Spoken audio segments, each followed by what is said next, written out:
Pyong, pyong. Hello, hello, hello, everyone. How are we doing? Already? Jeez. I am Ariel Iwashi, your local Sakura-eared Scafunny. And hello today. Hello, Thor. Congratulations on your first. And hello, Monokuma. Hello as well, Betty. How are you all doing? I know it is a bit early today, but we are doing today the 12-hour Hundo Line extravaganza stream where Ariel slowly loses all of her sanity.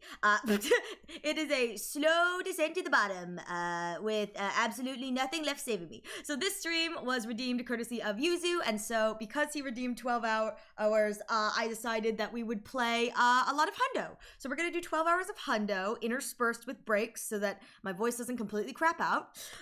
So my goal for today is to get through all of Box of Bullshit. My goal is to finish the second part of Box of Bullshit because there's so much bullshit to be had. And then we would be going back and doing the branching path from Slasher. So I chose to go down Slasher route, but there was a choice that I could have made that would have taken me down a different route. So that is the goal for today. I'm not sure how far we'll get. I'm not sure what we'll get through. But we'll kind of play it by ear. We'll figure out how we do it. I will be taking more breaks throughout this. Normally on my 12 hours, I don't take that many breaks throughout, but I will be taking breaks throughout because I will be playing nothing but 100 line. And my voice will need rests. So what I will be working on doing is, what I may do is at points that are less intense, we'll take a break. I'll play an ad for 3 minutes. So non-subs will have an ad for 3 minutes. We'll take 10-minute breaks. And so when you guys come back from that, we're going to probably play either, I was looking up like kind of like AFK games. So I'll put it like an AFK game on stream. We may play marbles. We may do something else, but it's going to be like 10 minutes of me kind of being a little quieter, a little less talking and that kind of thing. Purely because why not do a bit of art? I didn't plan to do any art, Chi, and so I don't really plan to do that. I'd like to use the breaks to hydrate and do vocal cooldown exercises and stuff like that because while I can do 5 hours of intensive voice acting, there's a lot of things I do off stream, pre-stream and post-stream that keep everything functioning. I didn't really plan to do art today. So I'm kind of not in the right mind and vibe space. So I think what I'm going to do, yeah, words on stream is a good break. I was considering marbles as well because marbles is kind of fun. That's kind of fun as well. So I'm kind of deciding what we want to do, but we'll get there once I get to the breaks. But we'll be taking 10 to 20 minute breaks periodically just to make sure that my voice doesn't crap out. Because this game does not have a lot of voice acting. It's a visual novel. Let me see. But thank you all so much for being here. We'll be doing this all day, so feel free to come and go. I'm just going to be playing this game, and it should be a lot of fun because I'm actually making some progress, which will be kind of exciting. I'm working on it on Invisibly. Fixing record check? Oh, invisibly as in like the repairs are not visible. That's what you mean. I was like, what do you mean invisibly working on something? Like to make it invisible? No. You mean making the repair invisible. I'm dumb. Anyways, without further ado, we are going to get right into it.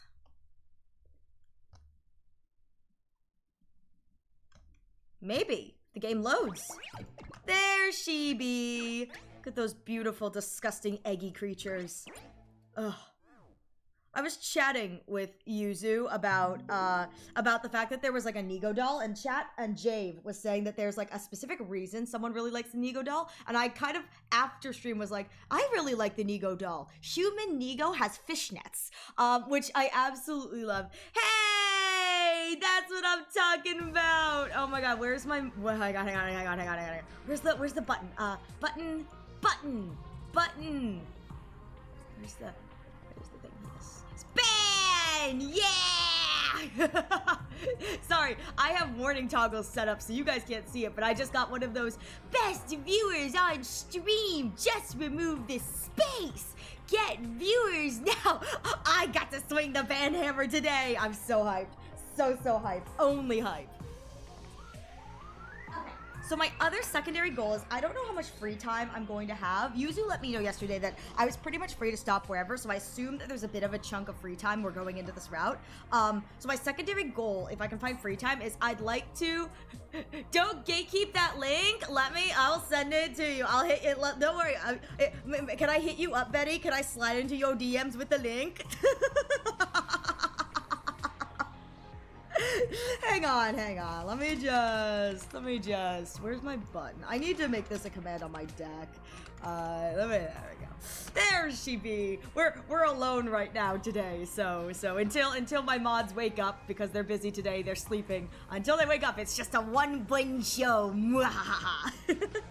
But my secondary goal, doing free time in Hundo, is I'd like to see how far I can max Shoma, because there are some characters that I think throw up death flags in the terms of it'd be very easy to kill them off and have nothing important happen to the plot.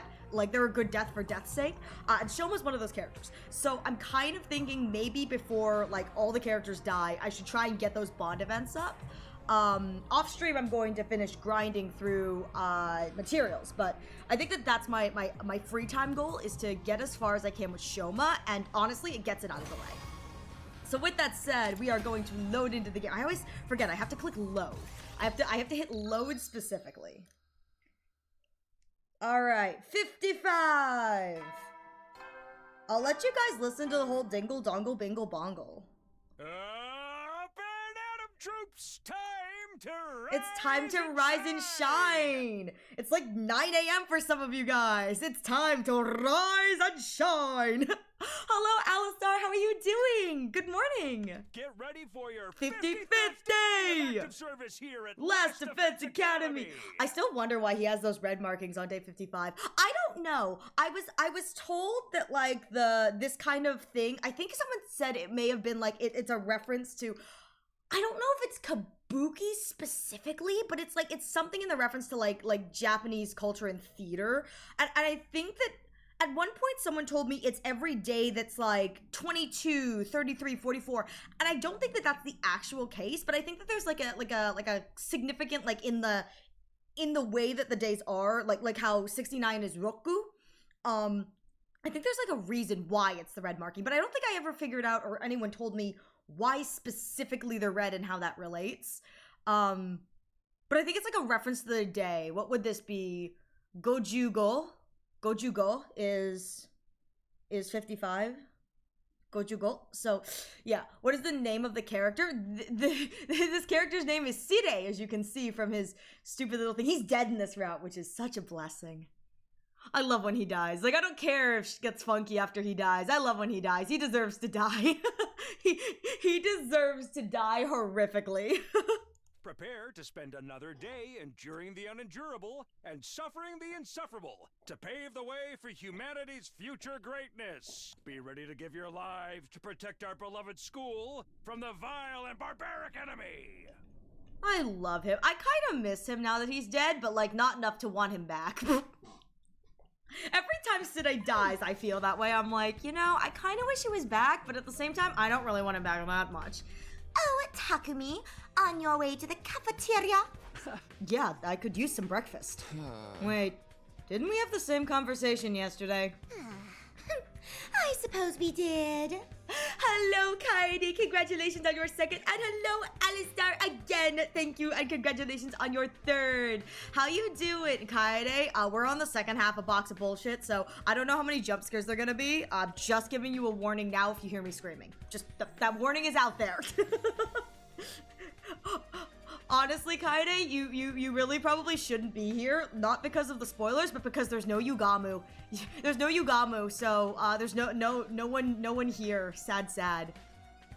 I will say, you're gonna be really upset about Box of BS, not because of the jump scares, but because Yugamu's dead for the entirety of it. TLDR, Yugamu either lives to the end or he dies horrifically early. There's no in between, and I hate it.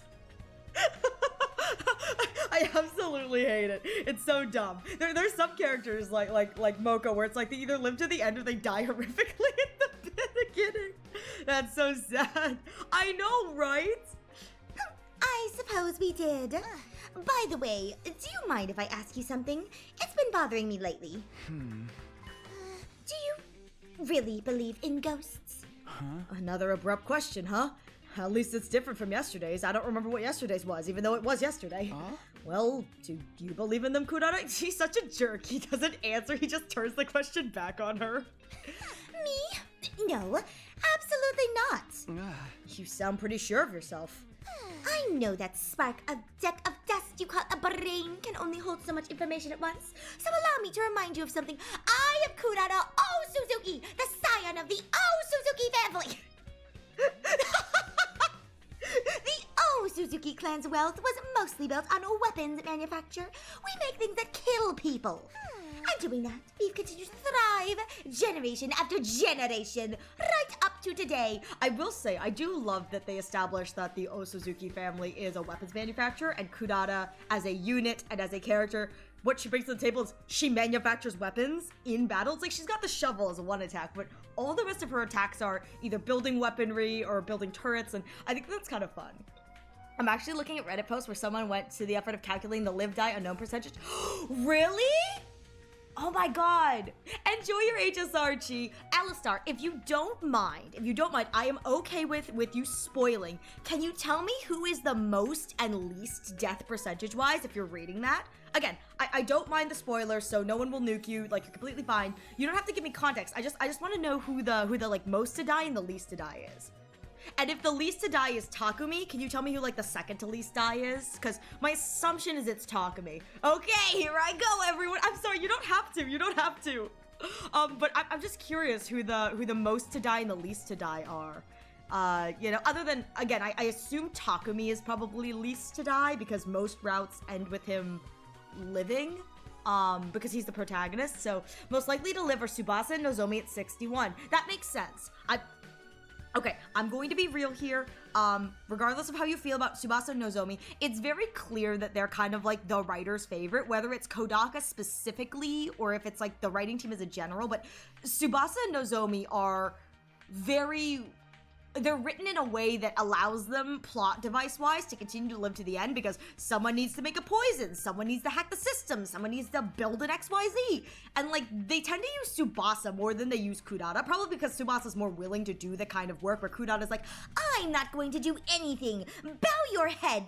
I don't work like that. So I will say, Tsubasa and Nozomi living to the end kind of makes sense because they kind of have both plot kind of like, oh, we need this bullshittery, like, Tsubasa, make us a gun kind of thing, which is kind of fine. Which means no one survives for more than 2/3, but oh my god, you're so right, 66 is 2/3. Oh shit, you know what that means? It means that everyone gets a little death. Everyone gets a little, I just had a thought. I know there are a ton of routes that spawn off of help second to last defense, which genuinely means Darumi's live percentage is probably super fucking small. Like, Darumi probably has a super freaking small live percentage, despite not like having the option right at the beginning to like, I bet you Darumi's live percentage is less than Eito's. Like, Eito has an entire branch, like sectional branch where he's dead because you kill him. And I bet you Darumi still has a bigger death percentage because there are so many routes that are locked behind her dying. Because if you choose to help second defense, last defense, she dies. Which is kind of crazy. Believe it or not, Takumi's survivor rate is only 52? No way! You're kidding! Also, hey, Sabriel, welcome. Sorry I didn't say hi earlier. Really? Takumi only has a 50% chance of survival? Now, let me just say, as he should, I'm gonna be real here. I love the fact that protagonist boy only lives 50% of the time. I absolutely love that. Deserved. De-freaking deserved. I will say, Yugamu live percent is 56. 39% to die, 6% unknown. Really? Oh, that's wonderful. So here's my issue with the Yugamu is living that much, is that the issue is that when Yugamu lives, half the time, they kind of just make him a background character with like one singular character trait. There are very few routes, I think, in general that Yugamu really gets to shine in, because I see a lot of people when they talk about Yugamu, they only talk about KG. so there's Keiji, and then a route where he and Gaku have good chemistry, and that's it. And so I think, unfortunately, Yugamu suffers probably just in general from just the way that his character is written. If he's living and he's not important or integral to the plot, he gets relegated to background character with funny. Now, I will say, I do appreciate the fact that he can be written as a comedic relief. I think that that's great, because sometimes you need that comedic relief, and Yugamu is a comedic relief in, like, the kind of, like, oh my god, like, this is so awkward in a good way kind of thing. But I think that that's probably one of the issues with Yugamu is, like, a lot of the routes that he lived in, like, you know, he doesn't have a lot of probably screen time, which kind of sucks. Lowest three to live are Darumi at 29, Kyoshka 38, and Eito at 39. Yeah, and here, wow, Kyoshka dies a lot. So, Kaede, the reason why Darumi is so low is there is an entire branch, and I'm going to show you this because you probably haven't seen this. So, after you choose to, so after you choose to spare Eito, if you go down the reveal your secret route, there is an entire branch here after here where you choose, right here. Where is it? Is it here? No, where is it? Yeah, it's reveal your secret, and then here it is. Save which school. You get a bunch of routes down this way where if you save the school, I don't think Darumi dies, but every single route post save the school, if you choose second to last, Darumi's dead. So there's a choice branch here, there's a choice branch here, there's a choice branch here, there's a choice branch here, there's a choice, and then this is Box of Clams, and Box of Clams has two different routes. So there's the secondary choice branch for Box of Clams here. Where is it? Here's the Box of Clams choice. That right there is already like 4, 5, 6, or 7 routes just with Darumi dead. And then she dies up in the save in the Eito routes too. So poor Darumi gets there's like a 3-prong branch over here where I chose to kill Kyoshka. But there's a lot of Darumi's dead routes because she dies so early in the spare Eito, and then she's just dead for a lot of it, which is just so sad. Kyoshka is low because there's a lot of stuff past the choice to sacrifice her. Oh, is there really? Okay, so Kyoshka is also a victim of the. So she and Darumi are victims of the decide to kill. Cause yeah, this is Kyoshka's kill, and there's a choice here and a choice here, and then all of Box of Clams, and then yeah, that's a lot for kill Kyoshka. And then poor Kyoshka also is a really easy kill for a lot of like, and then this is just my opinion, but Kyoshka's a really easy character to kill off just for the sake of killing off. You know what I mean? Like, I feel like in a lot of the kill Eito routes that I've seen, Kyoshka has died, and it has definitely been like a, well, we can kill Kyoshka for the sake of plot, or we can kill Kyoshka for the sake of just having another dead body. Like, poor Kyoshka gets the short end of the stick a lot. I am surprised, and I'm gonna be real here, I am surprised that Kyoshka has a higher, that she dies more than Eito.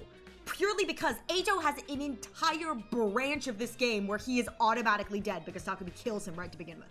It makes sense, you know what I mean? That you know, there's still a lot of good Eito routes where he's not super dead because, you know, he's a good character that you can do a lot with. It's just that I'm genuinely surprised that Kyoshka is lower than Eito, who quite literally the first choice of the game will decide whether or not he's dead for the rest of the round. Like, I mean, I think that's crazy. Yeah, kind of ironic how the very first choice that leads to everything is whether you kill or spare Eito, and yet he's not dead last. Exactly. I'm not surprised about the Darumi thing because I knew that there were going to be a lot of routes on this kind of thing where Darumi is locked out, but Eito is not, and there's more on the non-kill Eito, whatever. But I'm genuinely shocked that Kyoshka is lower percentage chance to live than Eito. Can I hear what Gaku's percent is? Don't forget the handful of routes where Eito lives, but the writers just didn't want to write him. You're very right. A lot of the routes where like romance route where he lives, but he's just stuck in his cage for the whole thing. You're very right. You're very right. Oh my god, I'm so sorry if I pronounce your name right. Is it Griyung? Griyurg? Greyerg? I'm so sorry if I'm pronouncing your name wrong. Greyerg. Greyerg? I'm so sorry. You're probably gonna have to either, yeah. Gaku lives 47. Yes, he dies more than 50% of the time. That's what I'm talking about. KGP Gaku dies 48, and his fate is unknown for 6%. Well, for the 6% that he's fate unknown, I'm gonna choose death. I'm gonna choose to believe he died. Because I'm petty like that. Thank you for letting me know, Alistar. That's fascinating. That's fascinating that the numbers and statistics. It really is. 2 tied for the most unknown fate are Kako and Ava. Ooh, at 13. Kako I wouldn't have expected. Ava I would have expected because either like she's not brought up or things are kind of implied or what have you. And Ava's kind of a mysterious character, but fate unknown Kako is very interesting. 13. And again, 13 doesn't sound that thing, but notice you've never seen Kako again after this router found her body. Oh, well, Alistar, I know where her body went. Her body's probably over in KG. I am genuinely convinced, and I'm pretty sure Yuzu kind of soft confirmed for me that this route Kako Giified is probably KG Kako, because the whole like zombie thing in KG Kako. So my assumption is that Gi Kako is probably second sponsor, and then Yuzu did soft confirm. He said it's never explicitly stated where Ato is from in KG, but it's pretty heavily implied that the Ato that vanishes during Box of Clams is the Ato that makes it to KG. Yeah. Yeah, and Ava, well, no. Ava doesn't simply appear at all. I think it's implied that she dies, because you get knocked out and they say there was a commander attack, and they dealt with it. So I think the implication for, technically the fate is unknown, but the implication for romance, I believe, is that she's dead. Because Yuzu, it was my first route, so Yuzu said a lot of people, when they play because romance is not their first, they clock that like, oh, we've skipped over the day 21 fight, so Ava's dead. I didn't know that fight existed. It took me several routes to find Ava, I'm gonna be honest. It took me several routes to find Ava, so I didn't know that Ava existed for quite some time. Like, I knew she existed because of Route 0, but like, I didn't know like what point she showed up in the story, because it were several routes till I found Ava, which I think it's kind of stupid. It's kind of dumb, and I think that's great. But yeah, there's a lot of Jarumi dies in this. That's because you somehow got romance first? Listen, I didn't somehow get romance first. I made the executive decision that when the hot woman told me to kiss her, I kissed her. I'm not one to leave a lady waiting, Thor. I'm not one to leave a lady waiting. If the hot woman said kiss, I go, yes, ma'am.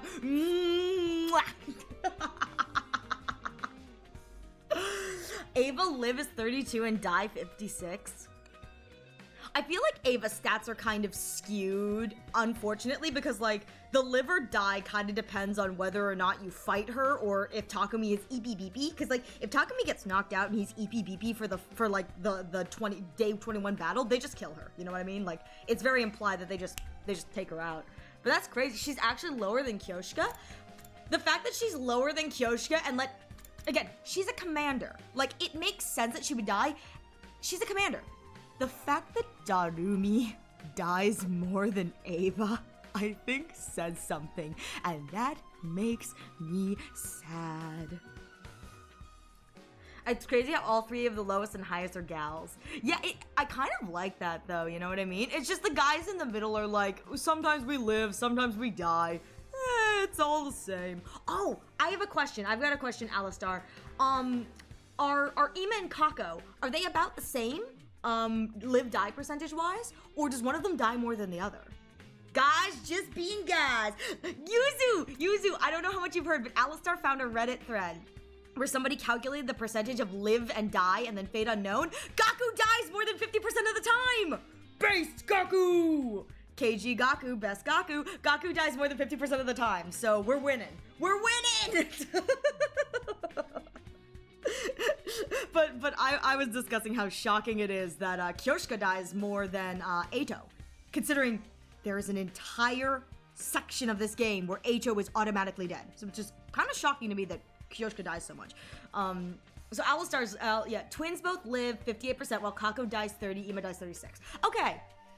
That's about the same. Okay, that makes me happy. Made to smooch, forced to perish. Exactly. Women achieving in every direction.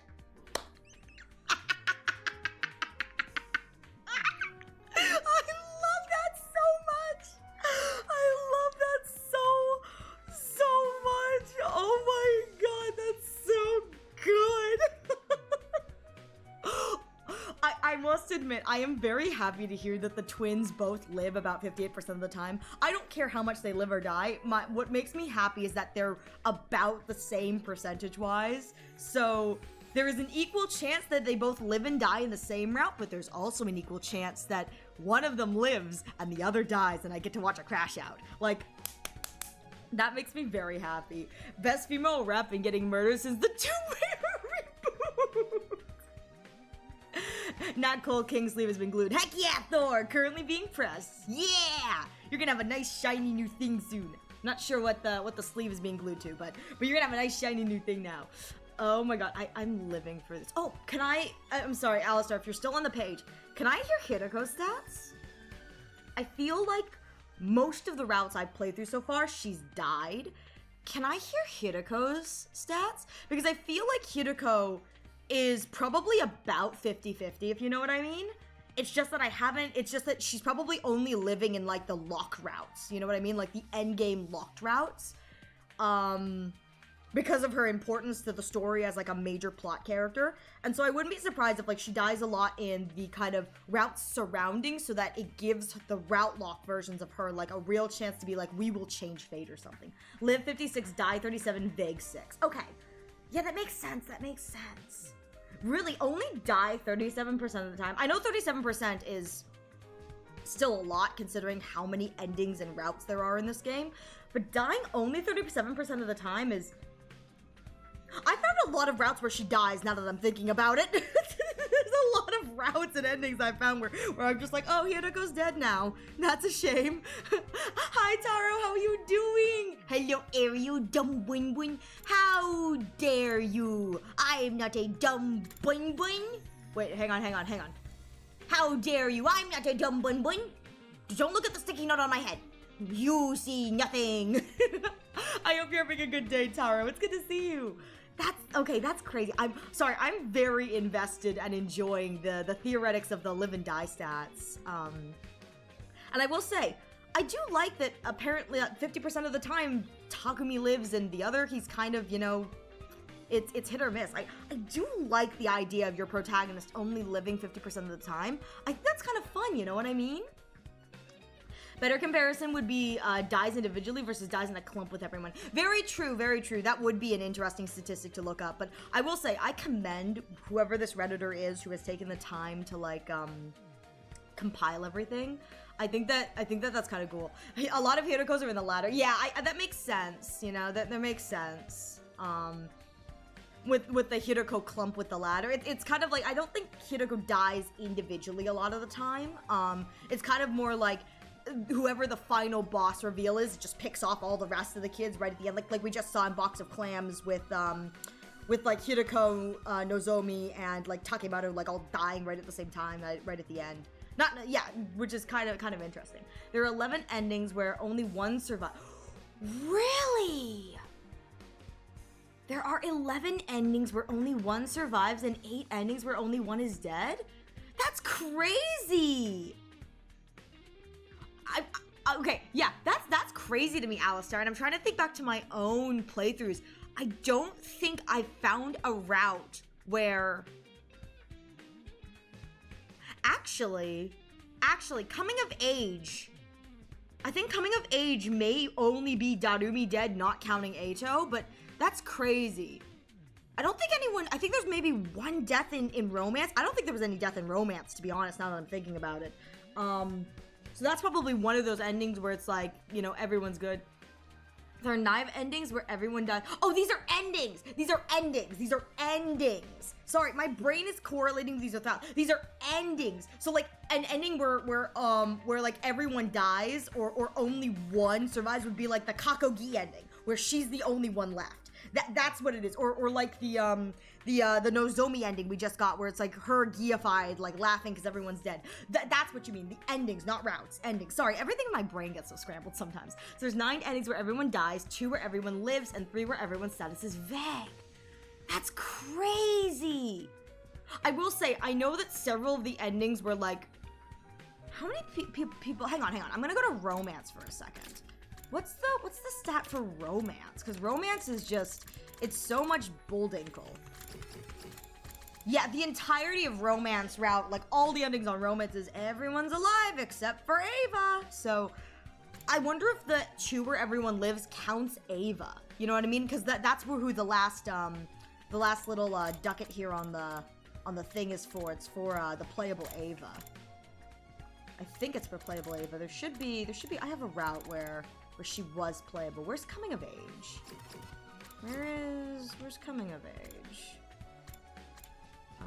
Killing game, box of clams, coming of age. Yeah, there it is. So Ava's there. So I guess the everyone lives probably counts everyone including Darumi, which is kind of crazy.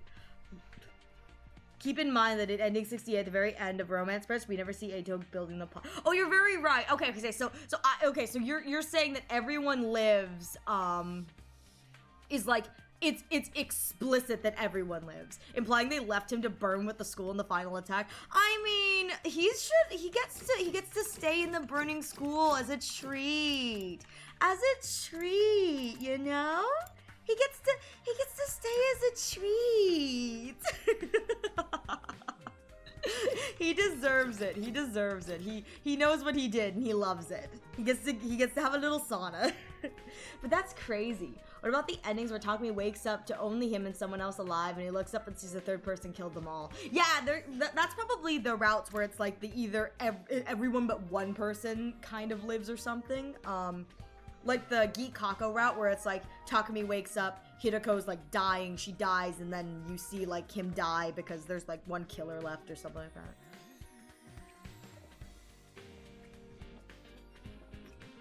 Yeah, that's probably what it is. That's kind of crazy though, the amount of endings, and yet I have not found anyone that ends quote-unquote happy. With the exceptions of Darumi, Eito, Gaku, Kyoshika, and Ava, everyone survives in more than half the endings. Oh, that's wonderful! I'm more thrilled about the fact that Gaku does not survive more than half the endings. I don't know why, but that one fills me with joy.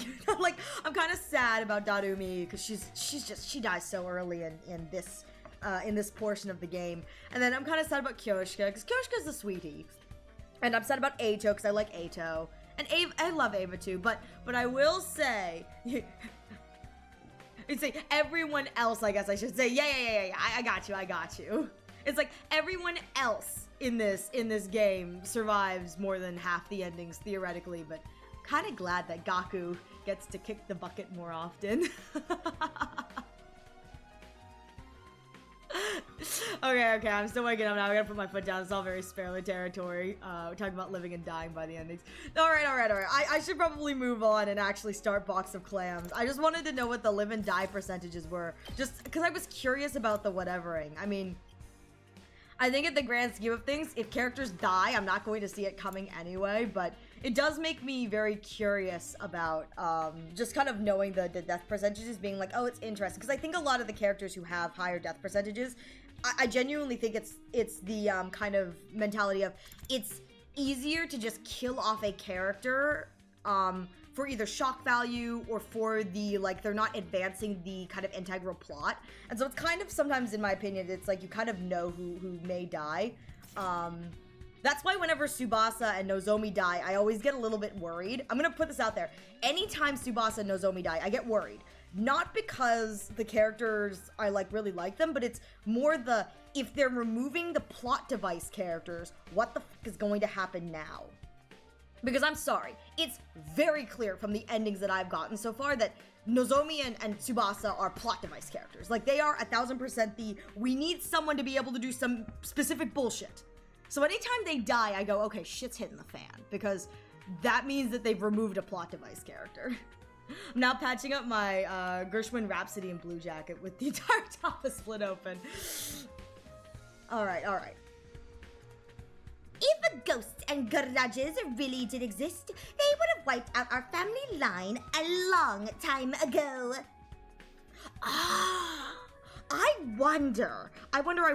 So her saying ghosts and grudges, I wonder if this route is going to at all touch on the combat organisms, because I know from KG they established that the combat organisms are the souls of veterans, like veterans lost, like lives lost on the battlefield, and that kind of like that grudge to continue to return, that kind of like trapped kind of thing. I wonder if they're going to address that in Box of Clams just because of the whole grudges thing. That's just a theory. I don't know if it doesn't make sense. I can't see them actually doing that, but I do wonder if that there may be a little bit of touch on that because of what's coming.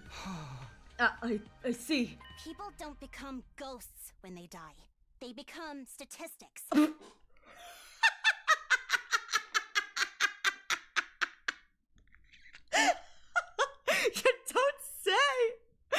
don't say! Me, how much percentage is Eito dead? There's an entire route where you kill him. You don't say, Kurata. You don't say.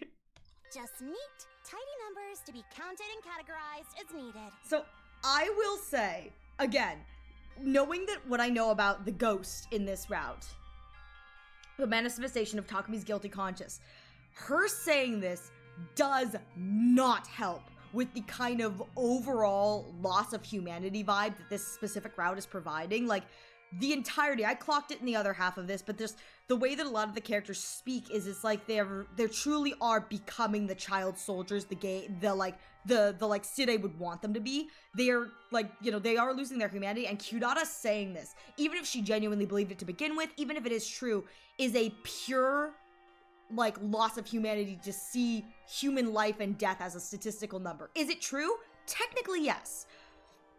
But, in a route that a lot of the theming is about humanity and the loss of it and kind of the guilt and the kind of loss of innocence, this is kind of like a glaring red flag. I'm ready for 12 hours of Hanyo. I'm ready to die over and over, Jave. That kind of sounds like a cruel way to think about it. I find it funny that her family name was just Suzuki, but then when they gained prestige, they all often do, oh, Suzuki. I love it so much. I love saying, oh, Suzuki. It makes it sound so much more fancy. I love her name so much because I love it every time her voice actress goes, the oh, Suzuki name. It brings me such joy. Like, it's just the way that they have the name structured. Like, it just makes it sound so, like, self-important, and it's good. You're live an hour...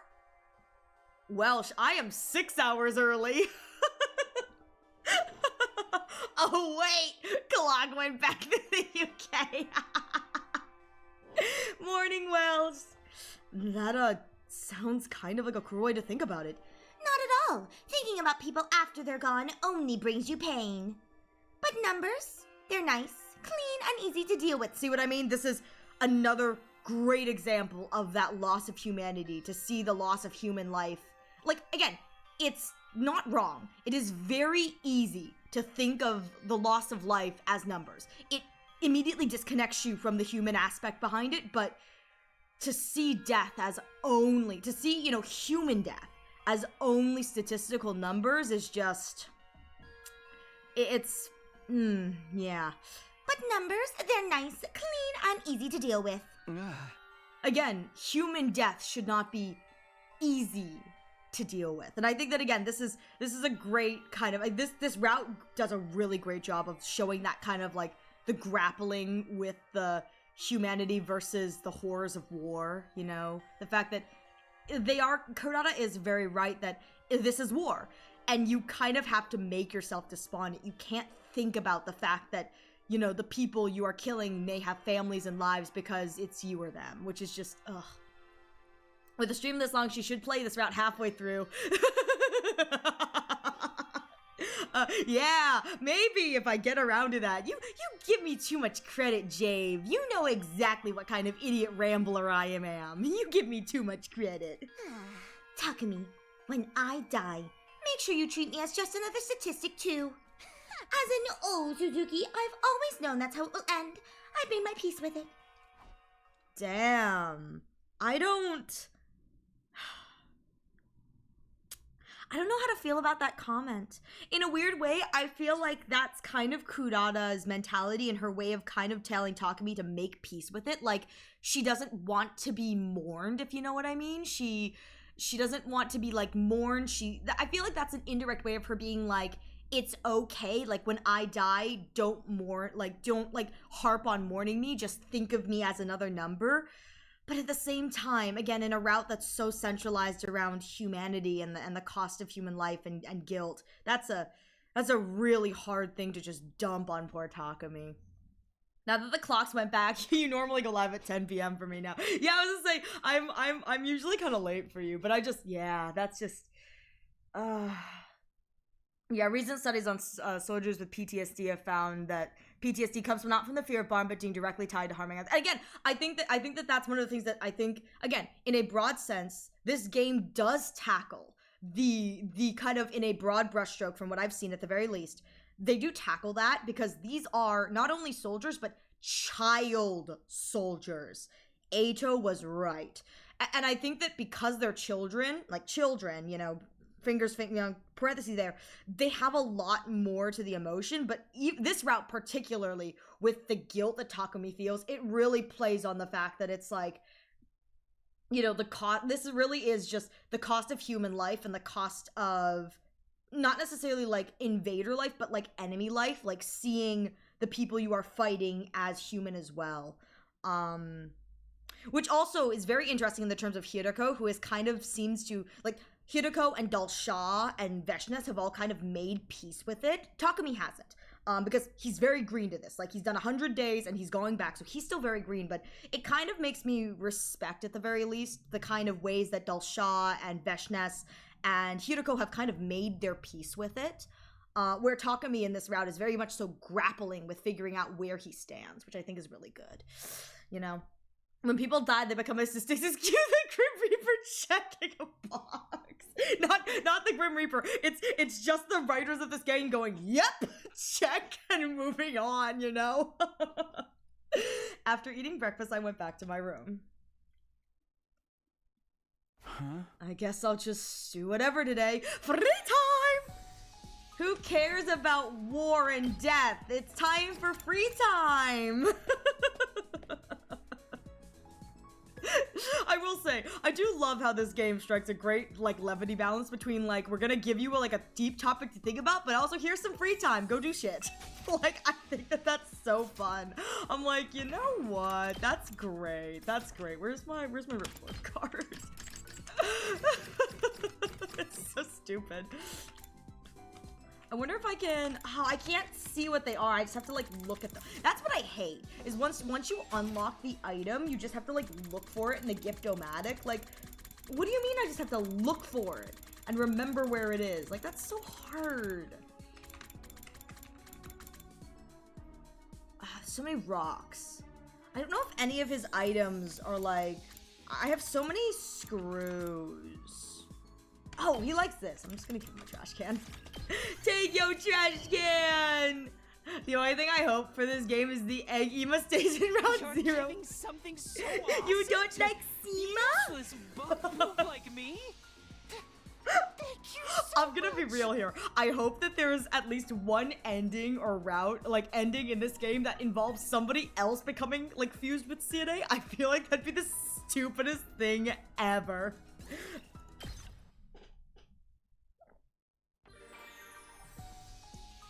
Okay, I need to figure out if there's an item that I can give to him. If the Shoma that's like all. Let me try the doghouse. Yeah, because I think a lot of the other items are like I just have a lot of screws that I need to get rid of, so let me see if I can find, like, the doghouse. Maybe the doghouse uses more screws. Alright, doghouse.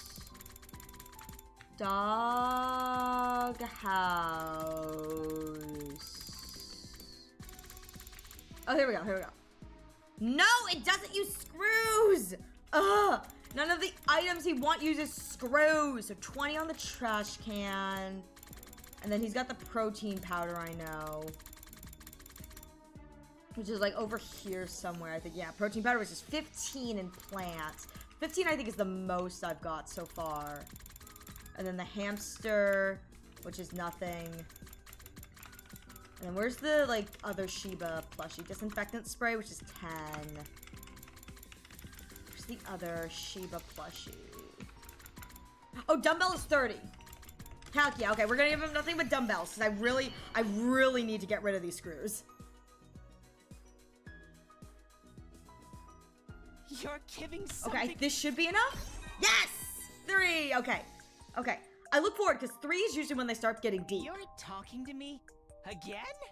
How can you bear to waste brain cells on this catastrophe of a bonding event? Wait, he's self-aware? He's self-aware?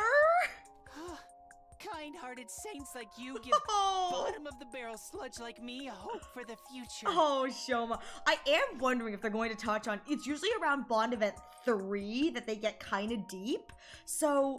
I do wonder if this version of Shoma doing the Bond event is gonna, like, bring up something kind of deep that will then be expanded on in 4. But I do love the self-awareness. I think that's hilarious.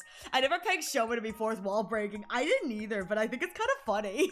As a token of my appreciation, please punch me. It's great stress relief.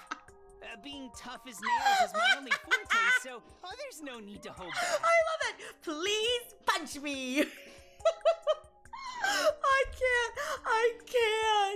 I can't. Yeah, I've always been physically tough. Okay, here we go. As a natural-born loser, I can't fight well, but I'm great at being beaten up. Let me tell you, Shoma is like my go-to meat shield. He is 1000% one of the victims of, like, I need to kill all my kids. Like, he is like the perfect example of the victim of being like, I need to kill all my kids. He's so useful in his dying, you know? He's so useful in Ow! It's not my fault he's really useful at dying. It's great. He gains me so much voltage. It still hurts, but I never get any major injuries from it. Even if I fall from a pedestrian overpass Oh my God! or get hit by small cars, I usually walk away unscathed. What? Wait. What? What do you mean?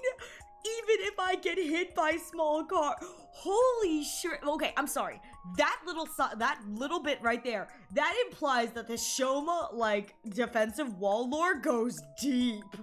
I never once thought my toughness would be useful in any way, though. Is it that just being immortal to brute force? Seriously, it really do be. I love the idea that, like, he gets hit by a car and he doesn't go flying, he just gets hit and the car, like, crumples. The car just, like, crumples, like, and he just kind of is like, I'm sorry for ruining your car. I didn't mean it. Let me make it up to you in my own crappy way. But it's like, he literally just got hit, crunched a car, and he's still standing. Like, he didn't even get thrown. I'm so glad Yugamo isn't around to hear this, otherwise he might pull a Mythbusters. I would love, like, a moment where it's like, just Yugamo who learns this about Shoma, and he's like, I have to test this for myself. I just hope it can help you guys in this war. Imagine, scum like me becoming helpful to someone. Oh, Shoma, let me tell you, you are a very helpful meat shield. You do a great job. I kill you a lot, but, like, that's kind of the point. Oh Oh my god. Drives the, oh, you're so right, Thor. I need to drive the school. I gotta test this. We get Tsubasa or Take. No. I'm gonna get Takemaru. I'm gonna get Takemaru to run the school bus into him. And we'll call it like strength training, where he's gonna run the school bus into him, see what happens. I'm betting the school bus is gonna be crunched. He just gets Tsubasa to make a crane to see how high home it can drop before it starts getting hurt. It's going, oh my god, wait, can you imagine?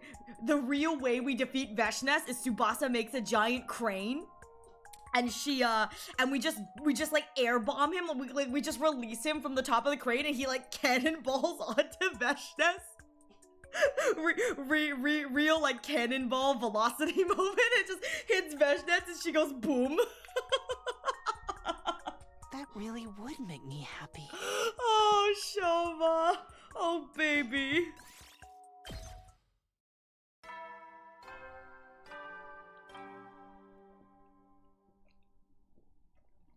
At ease, soldiers. It's time to hit the hay. You never know when the invaders might attack, so rest up while you still can.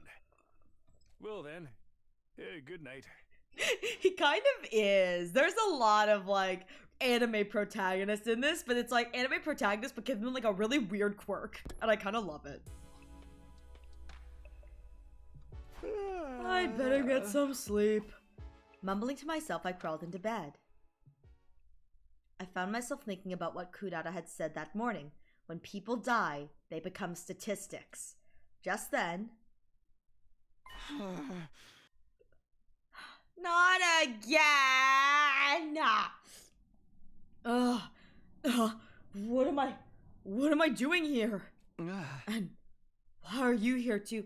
Hello, my guilty conscience. Are you gonna try and choke me out again? I will say, kind of based the Takumi's personification of his guilty conscience. He was like, I'm guilty, but also make it a hot woman.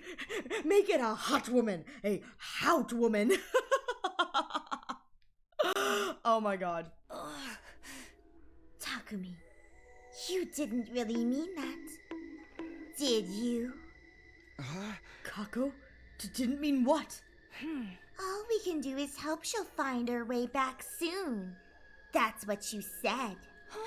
But that was a lie, wasn't it? You do think I'm dead. If I wasn't, there's no way I'd be appearing like this. Is there? What are you talking about? Oh, shoot. This really is guilty, yeah. Or do you just not want to admit it? That there's one more death on your hands. Another person to add to the list of those who've died because of you. Is that what you're afraid of? No, I didn't. I mean, it wasn't. Don't lie to me! Oh, I'm getting choked out again. Stop running from the truth. Choke me harder. You did this! All of it! It's your fault! It's all your fault! Stop it, Kaku! Please! It hurts! I wonder why he keeps coming back to the library. I will say, I understand that like this CG has only been made in the library, but I wonder why he keeps coming back to the library. Like whenever he's having these episodes, like there's several times he's come back to the library during like one of these episodes. I wonder if there's like a significant reason for it. Oh, look, it's the CG they used to represent One Step at a Time. I kind of like it though. You did this to me! You did this to me!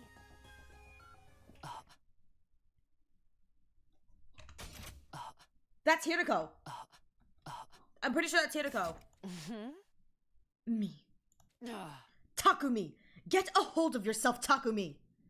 This voice. Takumi, stop it. That's What the are you confirmation! That's the confirmation! Oh my god, okay.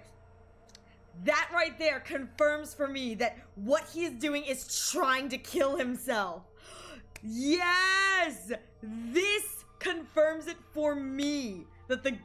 Yes, this is what it is. Takumi is so guilt-ridden, he is trying to kill himself. Oh my god.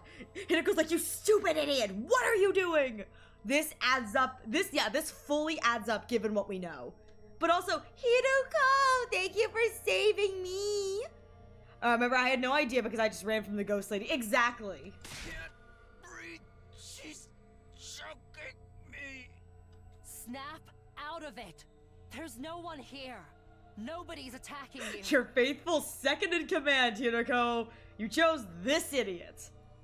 In all of his stupid glory. Those are your own hands around your neck. You're choking yourself. What? But Yes, and this adds up to why okay, I don't know how he gets back to his room, but this adds up to why when he wakes up from these episodes, it's like he hasn't died. Because quite literally, once he passes out from being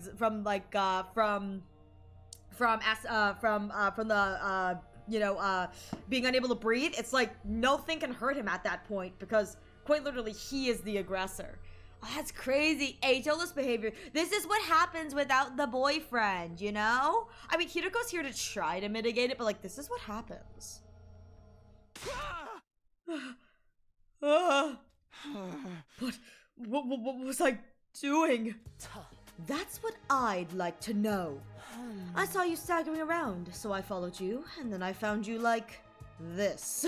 She's like, honestly, I'm not impressed. You're second in command, my queen. With that said, we are going to take a short ad break, so please use this opportunity to get a drink, get a snack, stretch your legs.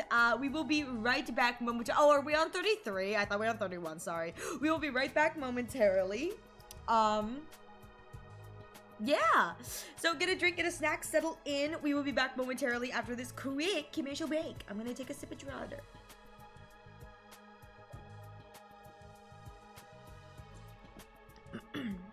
I know I'm usually kind of chatty through these ad breaks, but I may be a little more quiet today, just kind of preserving, but you know, I really wish one of these shows was like the pull a book for a hidden door kind of. That'd be so fun. Okay, here's the thing. I bet you there is one Alistar. But it's locked behind the 18+ door, and Takumi's too much of a wussy to want to go into the 18+ section, so only Darumi has found it. Thank you for the hydrates. I'm only talking now because technically the ad hasn't rolled yet, but once the ad does roll, I am going to probably rest. There we go. All right, we'll be back in a few moments, guys.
All right, I forgot to take this off.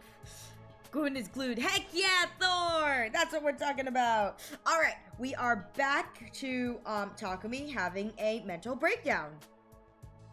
But also, like, here's my thought. But also, like, what's new? Takumi's always having a mental breakdown, you know? He always be having a little mental breakdown. He deserves it. I saw you staggering around, so I followed you, and then I found you like this. She's not amused. It was Kako, the ghost. Calm down. There's no such thing as ghosts. You're just letting your feelings of guilt lead you down a path of self-destruction. Ay, because it's very clear that Hirako, with all her experience, like, she's made her peace with it, but she immediately clocked it. Wow. Okay, so this is a great for if you know, you know. That's great. No, that's not it. I really was attacked by the ghost. I swear. Just look at this. She had her hands around my neck just a moment ago. How else could you explain these marks? I heard about an experiment that was held a long time ago. They started by showing the subjects a red-hot metal rod. Then, while they weren't looking, they switched it with a normal room temperature rod painted red. When they put that rod on the subject's skin, it left behind welts, as if it had really been burned. What's that got to do with what's happening here? Those marks on your neck are the same. You created them yourself. If you believe something is real, scars can show up, even when there's no actual physical stimulus. It's a well-established phenomenon. But... Just listen, Takumi. Forget about those marks for a moment. Try to recognize the fact that you're not thinking clearly. Take a minute to calm yourself down and breathe. If those marks are psychocosmetic, like I think they are, is it psychosomatic, maybe? Psychosomatic? Okay, anyway, they'll disappear once you calm down and give them a little time. They will? Maybe you're right. There's been a lot going on lately, and I'm supposed to be the leader here, and well, I know. Go back to your room and get some sleep. Or I can make you some herbal tea, and we can just sit quietly for a while. Thanks. I'll go back to bed. I want to rest up for tomorrow. You know, I'm still surprised at how nice you can be sometimes, Hirako. Well, I've been through some things myself. Good night, Takumi. Yeah, see you in the morning. Yeah, this confirms that Hirako has definitely made her peace. She has made her peace, and she can recognize that Takumi is kind of, he's in the struggling to make his pieces. Well, if it isn't the consequences of his actions.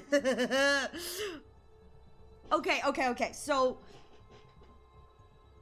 What are we thinking that this looks like a knife, or... Okay. I don't know if this is... It doesn't look like slash marks, but I'm not so sure. For what it's worth, it does look like it could be slash marks, but the way that they're kind of cut up with like the ripping makes me think that it wasn't stab. It may have been slash, because you can kind of see how if it was like stab, yeah, it looks like stabs. It does look like stabs, but maybe it was like a stab rip kind of thing. Yeah, some of those marks look on the little thicker side. Yeah, it's really hard to tell because my thought process is they look like they're stabs, but with the way that the clothes are ripped, like they're kind of ripped all over, it makes me think that maybe it was like a stab and a slash, but regardless, he's dead. Wait, I'd just like to bring up really quickly that Ima may be dead, but you can see a great shot of the little duck toilet. The little duck toilet right over there at the side. You can see at the bottom right, there's the little duck toilet. He didn't even have the decency to die on the can. Rude. Ima. Oh, look, another statistic. We found him like this morning. He must have been attacked during the night. And the Revive-O-Matic? It won't work. He's been dead for too long. I'm sorry.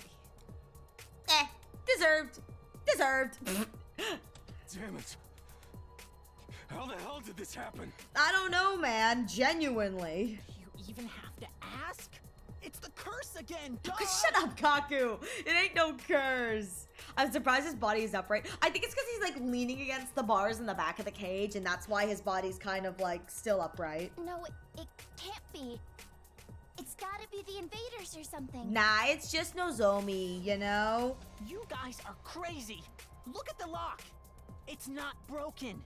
The cage was still locked when this happened. So here's my thought. I wonder if the plushie can get through the bars of the cage, you know what I mean? I wonder if the plushie can get through the bars of the cage. Or if they let us know who has the key, maybe they were able to, the person was able to get the key and then get in and out. I don't know. Who could do that apart from a ghost? There's a lot of people, Gaku. You're just not ready to hear it. This cage isn't the one with the tunnel underneath it either. So, maybe. Yeah, the tunnel that was revealed. We left the courtyard and made our way to the classroom on the second floor to discuss things further. Have we ever gone inside the tunnel and see where it leads? I don't think we have. Kind of sad. We probably should have done that. All right, everyone, let's make this slow.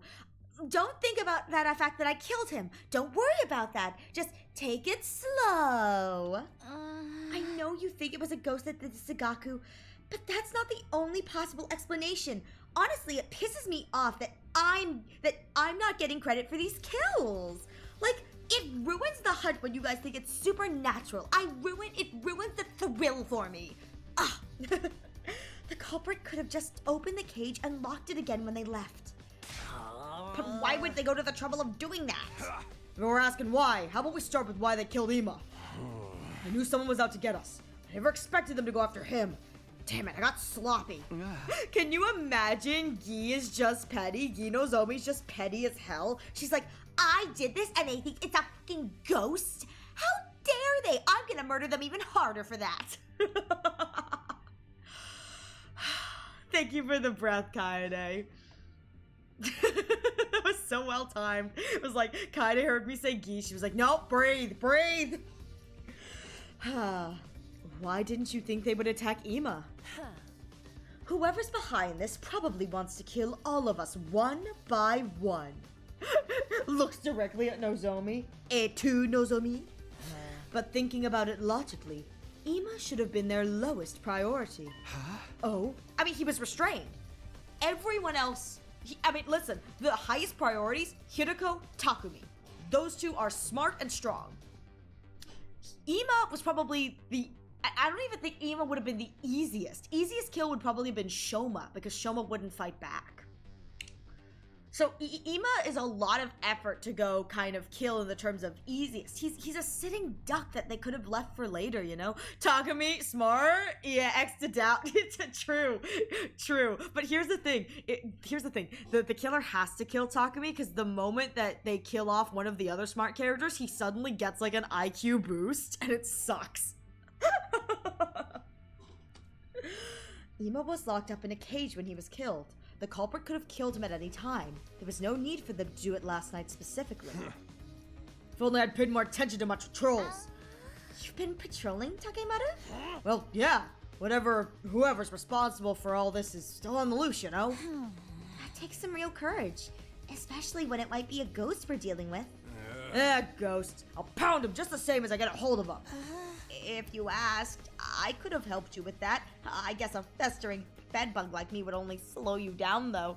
He's a sitting duck in the middle of a thorned nest. You're kind of right. He is sitting in a thorned nest. Least of the invaders' problems, they didn't take his cryptoglobin either. No, but here's the thing is, I'm pretty sure this entire route, none of these kills are invader kills. So the entire point of a lot of the kills in this is they don't want the cryptoglobin, they just need to bleed it out of us so we can't be brought back. Because the geese kill for repopulation, but that's a whole separate issue. I don't know. Oh, Don't worry, Shoma. There's no way he would have let you help him anyway. Why not? Oh. Whoever's responsible for this. Those were the words, were they not? It's unlikely at this point that the invaders are behind these murders, which means it's either a ghost or one of us. Looks directly at Nozomi. You mean Takemaru wouldn't work with someone he thought could be the murderer? Not just Takemaru. You're all thinking the same thing, aren't you? What? Hey, are we suspecting each other now? The fact that you're not Gaku, I think, is kind of a red flag. It's a curse. It was grudge or whatever. Pinning down the real culprit is turning out to be a lot harder than we thought. We need to stay on our guard so we don't become victims as well, especially if the enemy is already among us. You've got a point, but putting it that way doesn't sit right with me. What good is any of that gonna do against a ghost? What's important right now is to have a pure, pious heart. Which you definitely don't have. You definitely don't have. I see. Good luck fighting off a murderer with that pious heart of yours. If you don't take this seriously, the curse is gonna get you next. You better start saying your prayers. I wonder when he was killed exactly. He was still alive when I brought him dinner. Sometime during the night then. That's all we could say for sure. That's enough. Everyone shut up. Somebody just died. We might not have known him very long, but he was still our friend. Shouldn't we allow ourselves to grieve before we start pointing fingers at... Oh! Interesting that the character a few days ago who was saying that death is a statistic point is showing her humanity right now. Or are you all that used to people dying that it doesn't even faze you anymore? I get what you're saying, but... Fine, do what you want then. Urara, where are you going? To my room. I need some time to process this and actually feel emotions for a while. And I'm clearly not going to be able to do that here. That's interesting. So Kurara's entire death speech is a front. Here she goes. So that entire speech is a front. Should we go after her? I mean, the culprit is still out there somewhere. Considering the rest of us are all here, she's probably safer on her own. What about the curse? Doesn't exist. And even if it does, would it make any difference whether someone was alone or in a group? So, what do we do now? There's only one thing we can do. I doubt we'll find anything, but we still have to search the courtyard for clues. We should also look around for any signs that anyone has infiltrated the school. Too little too late if you ask me. We gotta start figuring out some preventative measures. It's gonna be one murder after another. That's what I've been saying all along. We gotta cleanse our hearts and pray. I wish stopping all this was that easy.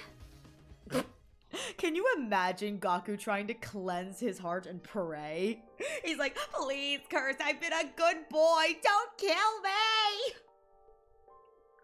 We returned to the courtyard and looked around, but we didn't find anything to tell us what happened. Then we dug a grave for Ima next to the others. Time passed, and the sun went down. Soon enough, it was full on dark, and everyone went back to their rooms. I did the same. I took a moment to think about the last thing Ima had said to me. You, me, the others. Why are we still alive? If I'd given him a real answer to that question, would things have turned out differently? Nah, definitely not. Nope. Could I have prevented Kako from getting mixed up in these incidents in the first place? No. But it is your fault, still. Could I have stopped all this? Where did I go wrong? Takumi. Huh? I opened my eyes to find Hiroko standing over me. What is it with him not locking his door? What? Have we learned? Nothing. Not with the knocking on the door. Like, have we not learned to lock the door? Hey, couldn't you have at least knocked? Lock the door! I have something I need to tell you. But it's a long story, and a complicated one. Could you clear your schedule for tomorrow and listen to it then? Sure? Thank you. Good night. With that, Hiroko was gone, and I drifted off to sleep. Well, that's all the exposition I'm getting. She's gonna die. No exposition for me. Up and Atom troops, time to rise and shine. Get prepared. Be ready to. Morning. Hiroko said she wanted to talk to me about something today. I wonder what it's all about. But then something interrupted my thoughts. Wah, wah, wah, wah. The alarm! I better get over to the war room. Oh, they didn't give me the intruder alert. Dang, no, that sucks. I guess no exposition for me. When I arrived, I took a quick look around to check that everyone was there. Everyone, ready? Defensive battle initiate! Stabby, stab, stab. I think this is the Moko invader.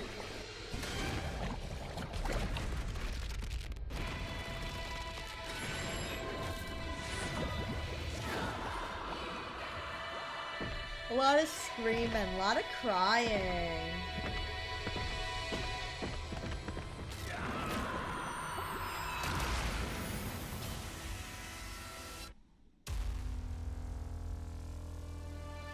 Is this where I noticed that Gaku's eyebrows are really thick? Like, Gaku's eyebrows are kind of thick. Like, they're really thick. Anyways. Alright. It took you that long to notice? I don't know, man. I was looking at Gaku's portrait, because I was looking at the portraits, and I noticed that Takemaru, like, doesn't, when his brows furrow together, like, you see, like, the like, ridge of the brow, but you don't see the brows themselves. I looked over at Gaku's, I was like, oh my god, his are so thick! I'm not the most observant. I spend all my time looking at Eito, you know that. Just a little Eito outski for the fans. Am I about to get cursed again? This is the Moko commander. I'm about to get cursed again. Okay. That just leaves the commander. Keep up the good work, everyone.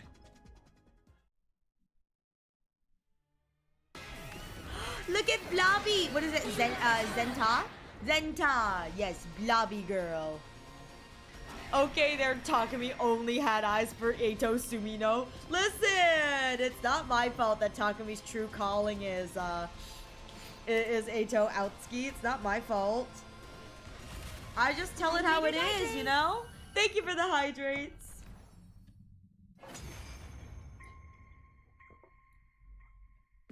I am Zenta, the paragon of harmony. Even if my flesh is destroyed Oh, here. there's something I wanted to check. Huh. I wonder where. So a lot of the male commanders have like a symbol on their breastplate, and Ava has one like on her tummy. I just never checked to see if any of the female commanders have them all on their tummy, but it doesn't look like they do. So I wonder if they're all in like different places, or maybe the other female commanders don't, but Ava does. I don't know. My soul shall live on eternally, and it will destroy you all. Dang. Your soul will live on. So you really do have the power to curse people? Curse? Yes, of course. My curse will be upon you. I wonder if when she says curse question mark, it's like she's like, what do you mean curse? And then she kind of uses that advantage to punish, you know. Broke 400. Look at all the born hours. There is no escape. You will all perish. Hot. With those final words, something strange happened to Zenta's body. What the? What? It splintered all over and burst into tiny pieces, disappearing in a plume of smoke. Dang. No, I get no treats. No treats. I forgot that all the commanders have bombs inside them.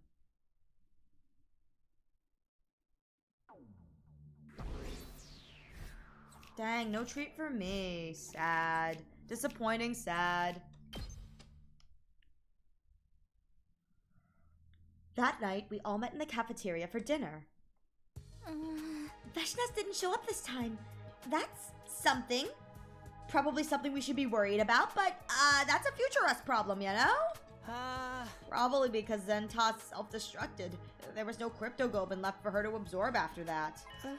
More importantly, you guys heard what Zentas said, right? You mean right at the end? Don't pretend like you didn't hear that. My curse will be upon you. You will all perish.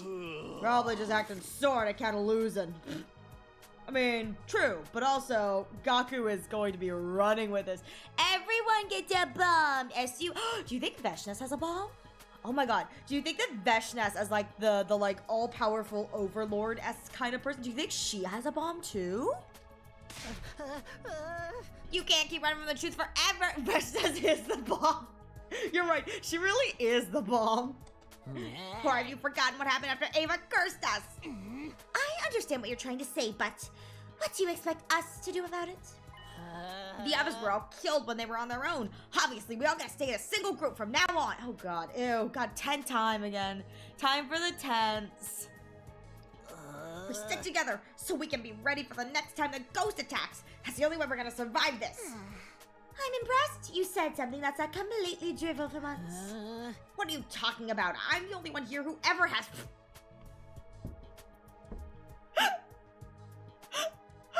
Gaku, no. Just no. No, you're not. No. Yeah, about that, Gaku, there's a little timeline called Slasher, and in that route, you thought it was a good idea to bring home a little fist-sized bug. And then you didn't tell anyone about it. And then when we found a scroll with a picture of said fist-sized bug on it, you continued to not tell anyone about it. Not until it was quite literally sucking our brains out. And even then, you didn't tell us about it, so... X to doubt. Having to put up with my company even more than usual probably won't be good for anyone's mental health. I don't know about this, but if you're all on board with it... Absolutely not! Don't get me wrong, you can all stay in a group if you want, just so long as that group doesn't include me. Whoa, try to read the room here. The conversation was totally moving towards everyone agreeing. I know, but I don't want it to. You're being so selfish here. I'm not gonna let you get away with that. Oh, and what are you going to do about it, Gaku? Me? Well, I decline your offer. I'm going back to my room alone. Unless you think you can do anything to make me change my mind. That is... A woman looked at him for the first time and he immediately shrunk. Hey! Yo, back off, Hiriko. You have no right to throw your weight around like this. Yeah, you tell her, Takemaru. And what are you going to do about it? I know you don't hit girls. Yeah, got me there. Oh, come on, man. You can try to force me to stay, but I wouldn't recommend it. Now, if you'll excuse me. Hiriko strolled confidently towards the door, but right as she was almost there, she stopped. Then she turned to me. We'll talk tomorrow, Takumi. I want you fresh and well rested to hear what I have to tell you. It was obvious none of us could sway Hiriko from her decision. She's about to die, isn't she? And there wasn't much point in all of one of us staying in a group. So we went back to our rooms like usual. Damn, bro's hands not ready to eat for everyone. Nah, man, never. Hey, Hiriko, why did you call me all the way out here? I'm kind of nervous. This is the first time I've been alone with a pretty girl. Please don't ask me to kiss you. It only ends badly. You want to hear what I have to say, don't you? Yeah, but couldn't we have, talked in the cafeteria or something? Where everyone else could have overheard us and all the secrets you're about to spill because I'm a stupid idiot. I'm Takumi Suminyo and I'm stupid.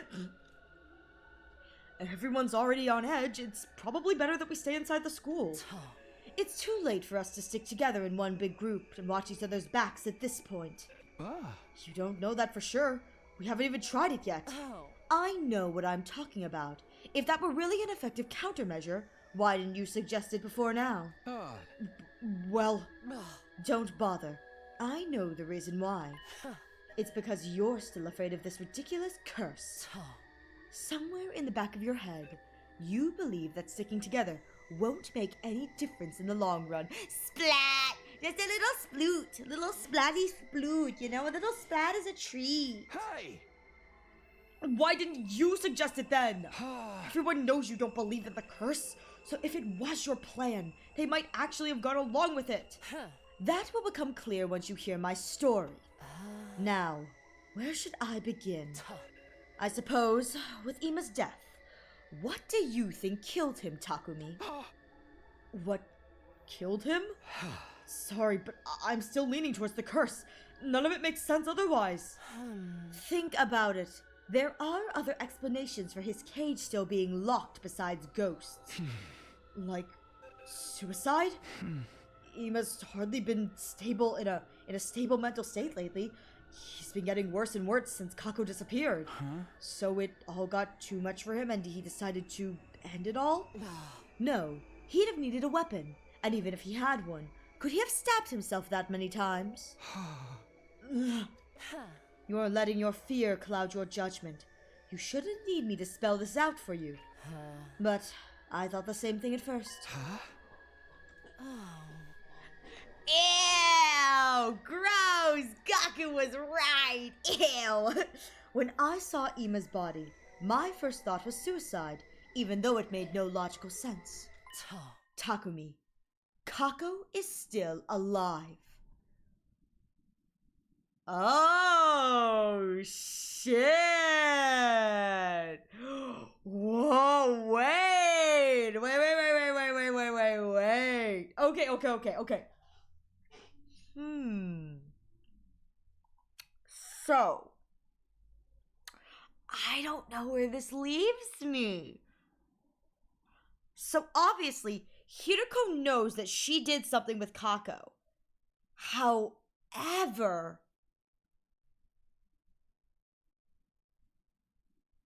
I just had a thought. And this is a thought that I had now that I'm thinking about it. What if the Hiroko we saw carrying Kako away was not this route's Hiroko? What if the Hiroko we saw walking away in the rain was a different route Hiroko? So either this Hiroko knows that she did something to Hiroko, not Hiroko, Kako. Hi, Spicy Chicken, how you doing? Either this Hiroko knows that she did something to Kako and she's wondering if Kako has come back or if Kako has done something else, or the Hiroko we saw that night was not our timeline's Hiroko. I wonder. So obviously, in my opinion, and I think it's kind of semi-confirmed, this box route where Kako does not appear and this box route Eito, they're in KG. If she does come back in this version of the route, I don't know. I don't think it's Kako knowing that, oh shit, the timelines can interact? Yes, Sabriel. I learned very quickly that the timelines are not independent of each other.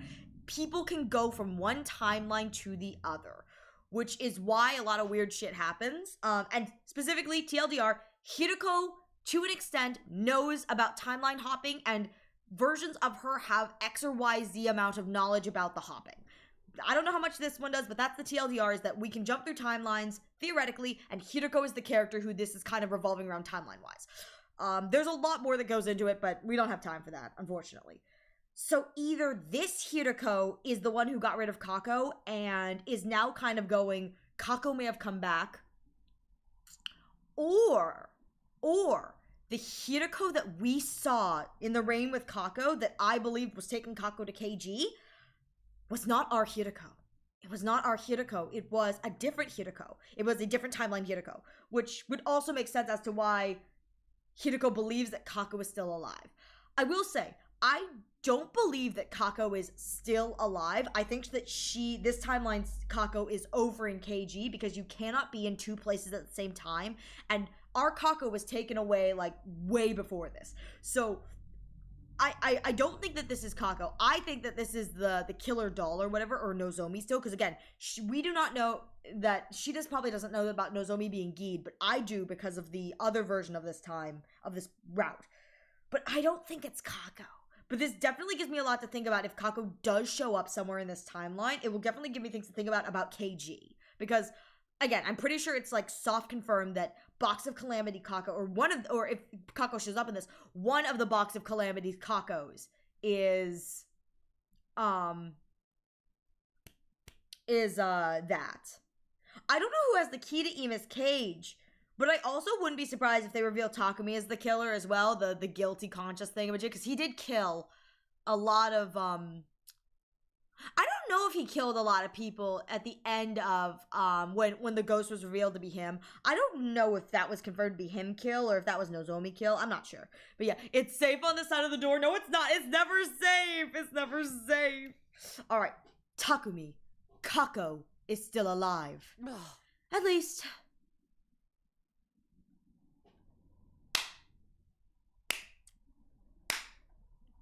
There it is. There is my confirmation. There is my confirmation. So, box of clam bullshit.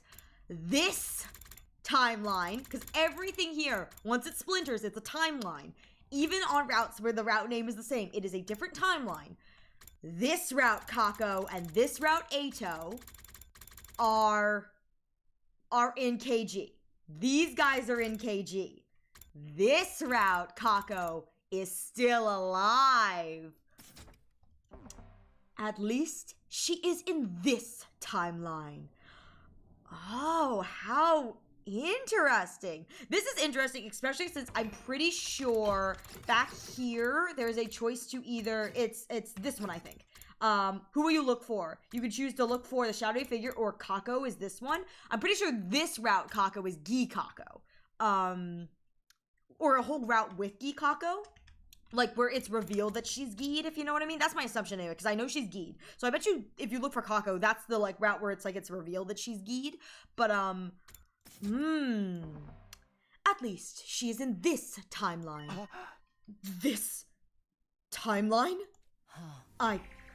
I'm the one who made her disappear. It's this route here to go. Okay. This is the confirmation. Again, all of my speculations right now are being confirmed. But, so, Hiroko, the Hiroko we saw is the Hiroko who took her away. Then, that night she went missing. That really was you I saw. Heck yeah! Oh my god, really? The same protagonist as Hisoka? Hell yeah! Yes, that's right. And the weird shadow I saw after that. The what? Hold on. I don't know what you're talking about now. Right! After we followed Hiroko, there was a jumper. And I even said I did not think it was Hiroko. It was a completely different jumper. I wonder what that means.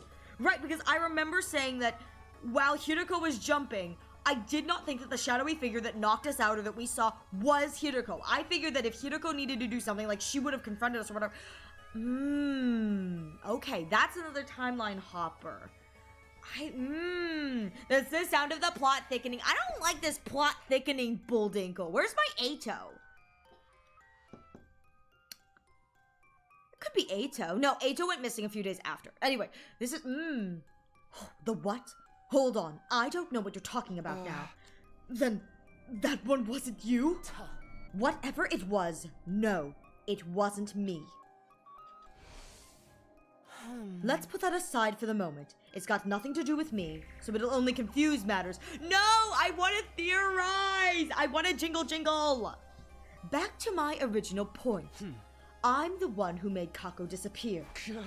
You're the reason Iba was driven crazy worrying about his sister? Yes, I won't make excuses. It's true. Why would you do that? I thought we were friends! I had my reasons. I'll explain everything. I'll start with the most important thing, which also may be the hardest for you to believe. I'm a time traveler. Although, if we want to get technical, it's more like a time loop than a time leap. Oh, shit. So she can time loop, whereas I think for Takumi, it truly is time leaping. Okay, so Takumi's power is time leaping, obviously. He can go back in time, he can do it again, blah, blah, blah, blah, blah. Hiruko can loop, which is very interesting. Okay, that's interesting. So that implies that Hiruko can loop infinitely as she wants, you know, considering she dies. And I bet you when she dies, another loop starts, you know what I mean? So she can loop. But Takumi, I think, is less of a loop and more a leap. Ooh, which is interesting, which means every time we go back in time and do a loop, and we go back with no prior knowledge, it means theoretically that either she receives the memories of all the routes at once kind of thing, or, and this is my thought, there is a theoretical chronological order for the routes, because obviously in Slasher, we had that moment where the CG we saw in Slasher, that she flashbacked for, was what we saw here in Box of Clams, but what she was saying about the fact that she died on day 3, we have not found that route yet. So there is probably a theoretical looping order, if you know what I mean. Because Takumi can go back, but she can loop. Because I don't think, and just the way that this is that Takumi is, maybe Takumi going back in time is him looping as well, but it's kind of a scuffed loop because he's going back with the power of Hemo Anima, where she's going back probably in a different way with the parallel warping kind of thing. Anyway, alright, anyway. Loop? Leap? You mean you're like me? You can think of it that way if you want. I've lived through our time here several times before, but I don't retain all my memories from the previous loops. I just get fragments of it sometimes, flashes of things that have happened, without any real context. Ah, I see. And so that's why she can never, like, fully predict or remember. She got fragments. I've experienced a timeline a lot like this one before, up until day 23, when Nozomi was attacked.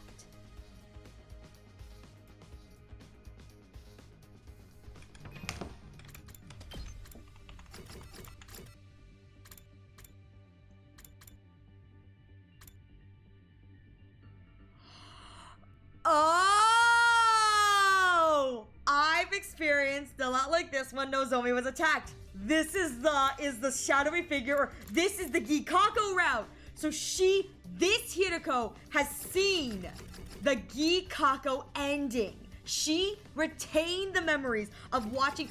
That's why this version of Hiruko, that's why when Kako goes MIA over here, and we see her, that's how she knows Kako is Gi'd. So this version of Hiruko does not know what a Gi is, because obviously Slasher route Hiruko does know what a Gi is. This route Hiruko does not know what a Gi is. She only knows what a Gi is because of this. Wait a minute. Wait. Okay. Here's my theory craft. Obviously, she retains the memories of the fact that this route, she knows what a Gi is, because she watches Kako Gi herself, you know, and kill all of us. She, on this path we are now on, knows Kako is a Gi, sent Gikako away. This version of the route, as we play through, she dies and gives that last, like, I thought we were safe, whatever, because she doesn't clock Nozomi. Nozomi kills us all. That version of her fragmented memories then returns in Slasher. And that's why, from the beginning, because she has seen so much Gi, she clocks immediately that Takumi is acting funky. And that's why she's so in tune with the Gi and the frog and the whatever. And that's why in Slasher, she gives us that flashback. The pieces are slowly coming together. There's still a lot of loose ends because yeah, well, I've managed to find like the 3 routes that like weirdly intersect kind of well. This is crazy. The math is starting to math. Can you imagine if I didn't end up again? The math is only mathing because I just so happened to luck into like 2 or 3 connected routes. You know what I mean? Like, because obviously all the routes are connected in different ways, but I managed to like loop my way into the like 2 or 3 routes that are like obviously connected. Again, all of these routes are connected in some bullshittery way, but like this is like blatant connection. Holy shit. Oh my god. Okay. I've experienced a timeline a lot like this one before, up until day 23 when Nozomi was attacked. Thank you for the breath and the hydrate. Let me do that real quick.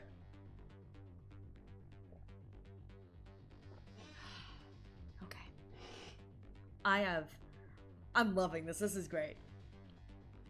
Random thought. Wouldn't it be cool if there was a 100-line, 100-piece puzzle and each piece is an ending? Okay, yes, but also no, Kaede. That'd be so cursed. That would be so cursed. No, not only would that be so cursed, I would love it if just some of the bad endings, it's just pictures of Hiriko dying. It's just like the 100-piece puzzle. It's just Hiriko dies. It's the Miss Rabbit has fainted. Miss Rabbit has fainted again. Miss Hiriko has died. Miss Hiriko has died again. Oh, sorry. Mistress Hiriko has died. Mistress Hiriko has died again. Okay. I've experienced a timeline a lot like this one, up until day 23, when Nozomi was attacked. In that one, you tried to tackle the attacker and got knocked out.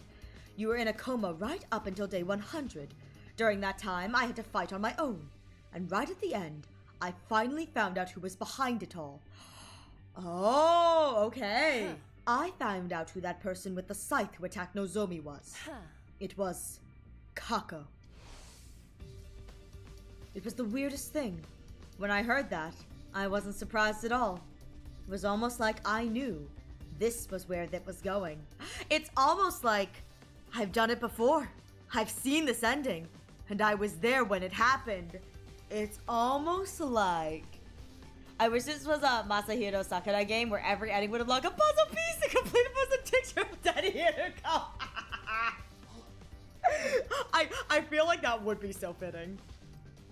I even saw the whole thing in my head, as vivid and clear as if I'd been there. Almost like, I've seen it before.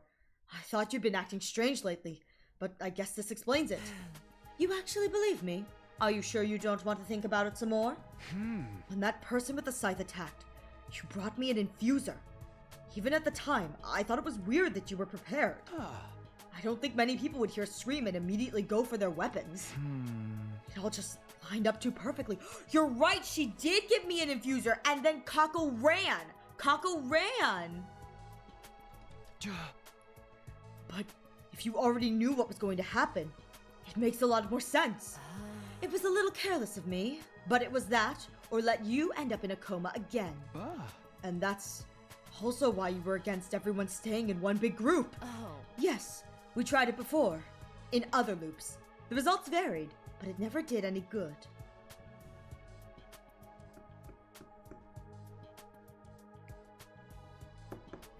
I wonder if that's a reference to... because I haven't stayed in a group yet. I wonder if this is a reference to another timeline, another like slasher-esque timeline completely with a gi, or I wonder if this is something that I'm going to discover. I'll have to remember this. The results varied. It never did any good staying in a group. I'll have to go back to Gi Kako route. The Gi Kako routes, we'll have to see if that does it, or if this is a response to like other routes on this. I don't know. Anyway, everyone ended up dead all the same. I didn't want to see that happen again. Those are the facts. Kako is the murderer. That's why I got rid of her. You didn't kill her though, right? Even if she killed people in other timelines, this version of her hadn't done anything yet. Ah, there we go. Takugi? Yeah, Gi Takumi. Gikumi is kinda hot. Gikumi is what ends up at Slasher Part 1. Gikumi is hot. I'm not the kind of person who could kill someone just because they grow up to be a murderer. Takumi! I'm looking at you, Takumi! I know what you did, Takumi. This is her 1000% throwing shade at the kill Eito route, and I love it. So instead, I tried to take her out of the equation another way. But I'll tell you more about that later. I tried to send her to KG. Why later? It will be easier if I show you some evidence to go with that part of the story. For now, just focus on those two facts. Kaku is alive, and I'm the one who made her leave. Do you understand what I'm saying? Kako isn't dead, and what happened to her wasn't your responsibility. All of that is my fault, and mine alone. May you find forgiveness. Try to take that in, and stop looking so gloomy all the time. Wait, did you tell me all this just to make me feel better?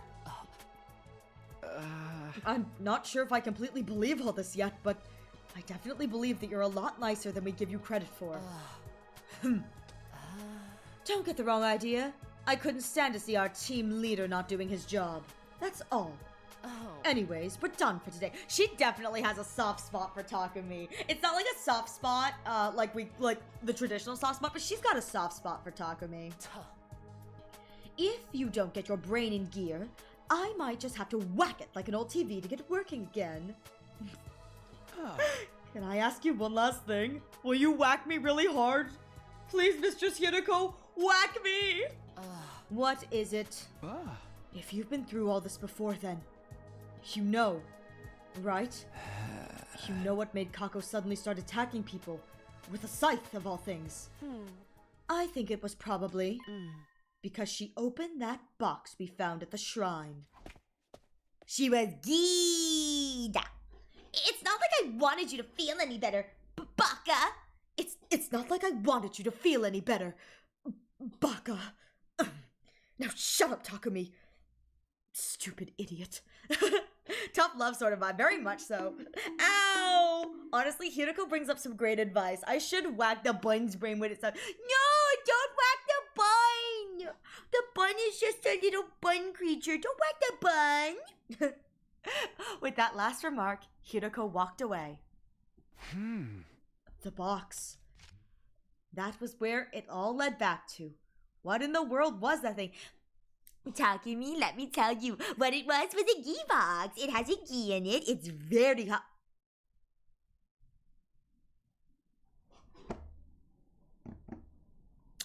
I just had a thought, and I'm going to put this thought out here. So you know how they just again, I forgot that there was another shadowy figure there. And it wasn't Hiriko. I even said I don't think it was Hiriko. And Hiriko has confirmed that this version of Hiriko wasn't her.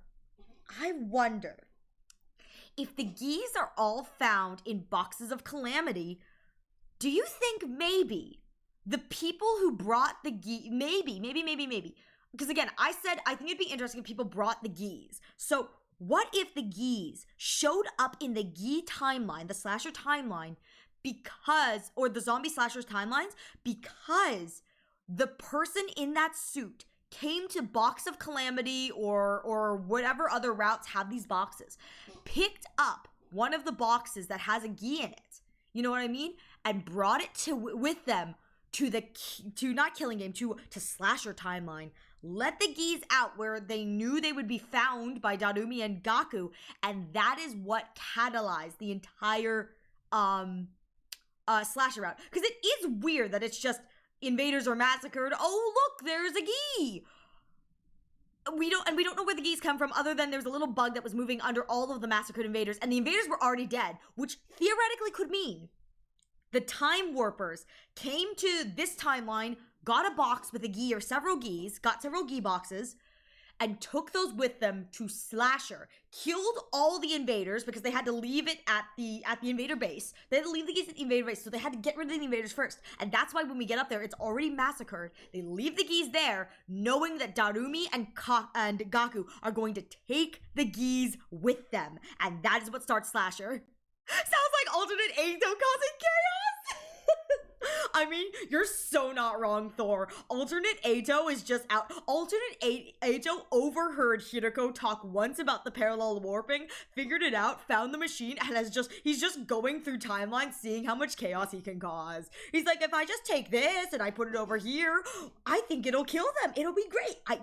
There's so much to unpack, and I'm absolutely here for it. Anyway, I just had that thought because the only time I've seen geese come out of something, again, with the Gi Kako in the box, it makes me think that the geese may come from these, like, boxes of calamity, and it makes me wonder if the, like, again, because we just saw the helmet person again, if it's someone from a different timeline who came to get, like, a box or a gi, because the gi is the only, like, important reason I've seen so far in this route to want to come over here. And so maybe they came, got the geese from this route, and dumped them in KG. Or Slasher. Imagine if there's a crossover killing game Slasher. That'd be so cool. Again, I would love that. I think that'd be so cool. I'd be really cool if, again, I'm really hoping that, because there's a lot of BS that goes on in this, I'm really hoping that one of the, like, route locked routes is going to be all of the inconsistencies. I get to play as the route hopper. Like, I would really love it if there's a route where I get to be the person in the suit. I feel like that'd be really cool. Anyways, that's where this all led back to. What in the world was that thing? 59. I do want to stabby stab stab. Like, let me get to be the bad guy. Imagine Gibieto being all love and peace, but unironically, ew. Oh god.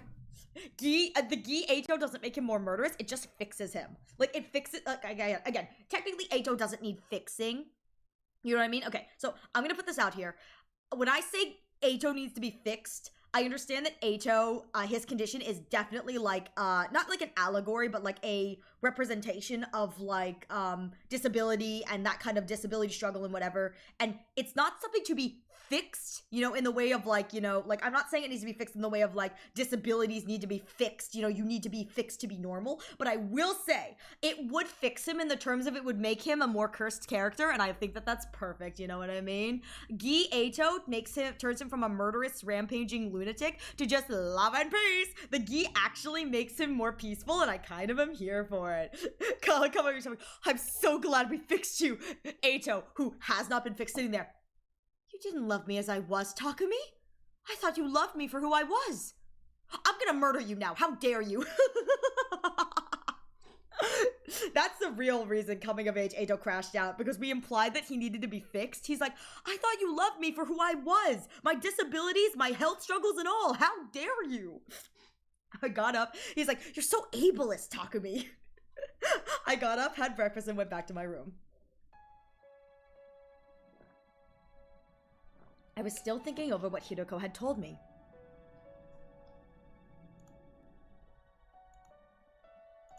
Shoot! Did the stream just go down? Can you hear me? Hello? Okay, alright, sorry. I just had the thing where it said connecting to chat, so I was like, oh god, did my stream just die? Okay, good. Thank you. Okay, sorry about that. I had a moment where I was like, oh shoot, did the stream just die? Cause, yeah, okay, we're good, go ahead. Okay, I'm good, no worries. Chat just needed a quick break, as they deserve. I mean, you guys spend so much time with the bang. Ato begins the hashtag Takumi is cancelled campaign. Speaking of Takumi is cancelled, there is this one Twitter account, and they call themselves Yandere Ato. I have no idea. They're actually quite good about not spoiling things to my extent. I just kind of tangentially see them on my timeline. I don't usually read their posts. But recently, Yandere Ato, I think it's either Yandere Ato or it's another Ato account, and they've been quote retweeting, but Yandere Ato has gotten a Kigurumi mask of Ato's face, and they have been dressing up, or another person's dressing up, like, as Ato with the Kigurumi mask. It has been the most amazing thing ever, but if there's anyone who's going to start the Takumi is cancelled campaign, it's Yandere Ato. It is, their account is so good. I only just like casually see them on my timeline. I don't read too much into it because I try not to read anything 100 line related because spoilers, but just the name Yandere Ato is so good. There's also an account where it's just somebody every day feeding Ato different food, the Ato standee different food. Love that account. It's great. No spoilers there, just Ato getting to eat different things. I love that all the Ato fan accounts are unhinged, and it makes me very happy. She claimed to have experienced all this before, in another timeline, or time loop. Under normal circumstances, it was the kind of story no one would believe, but I had no reason to doubt her, because I'm just as insane as she is. After all, I was a time traveler myself, with 100 days worth of memories from another timeline. I think that's the difference between Hiroko and, Takumi. I think Takumi, because he absorbed Flame Baby Boy, his cryptoglobin is so much stronger that he retains the memories when he goes back. Whereas Hiroko only gets fragments because she's not, like, she didn't absorb Flame Baby Boy, which is just like cryptoglobin incarnate, you know? But yeah. If she were trying to deceive me, she'd probably have come up with a more credible story. If she were trying to deceive me, you know, maybe her story wouldn't have been so batshit crazy. I'm more worried about how the box fits into all this. There's a key inside. There's someone else I need to talk to, too. Nozomi? Oh, Flame Baby Boy. Hello. What's up? We need Byakuya, Nagito, Koichi, Makoto, Katsugiri, and Eito. Katsushi, Kagutsuchi. I pronounced that name, I'm just gonna say Makoto. I know that that's the protagonist from DR, but I can't do this. I mispronounce his name every time. And Eito, just somehow all end up in the same room. You saying that, Alistar, makes me think of something funny, and it was just a tweet from Kodaka being like, if you could date Eito, Nagito, or Kokichi, who would you date? And his response was, I date a woman. Kodaka, I mean Makoto from Raincoat. Yeah, I knew you meant from Raincoat. I can't pronounce the last name. Anyway, it looks like we're going into a short ad break, so please use this opportunity to get a drink, get a snack, stretch your legs. I'm going to use the restroom real quick and go on thing. Kagutsuchi. Yeah, it should be, Kagutsuchi, actually, because it's TSU, so it should be Kagutsuchi. Kagutsuchi. I just can never pronounce the name. Kagutsuchi. Yeah. Anyways, we are going to go on a short ad break, so please use this opportunity to get a drink, get a snack. Look at sweet Flame Baby Boy as he stands there all sweet and adorable, you know? And we'll be right back momentarily. Wow, the things tell me that there's an ad coming, and then I have to sit here and stall, and it's... Anyways, I'm gonna just use the restroom, so we will be right back.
All right, we are back. Thank you all so much for waiting and for your patience.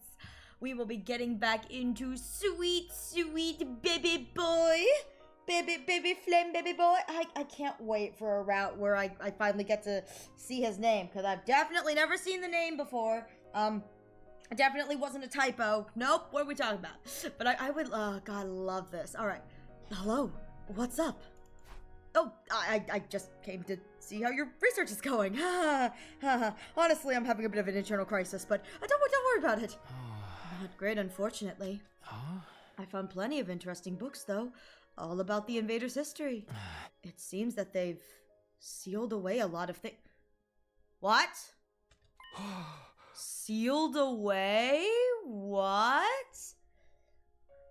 No, Betty!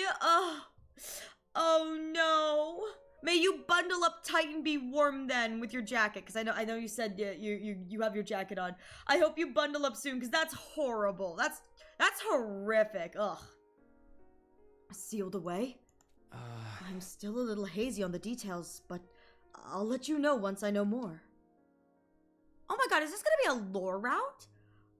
Did I really choose the Bulldinkle side first and then I went back to do lore? What the heck? I spent the rest of the day in the library. Hang on. Hang on. If this ends up being a lore route, I'm just going to put this out here that I made the choice to pick up the box. I did not, this was not a chat help me choose or a chat pick for me. I made this choice to go, oh God, I really am the king of getting Bulldinkle before lore. God, I really am the king of getting the plot twist before the plot. What is this?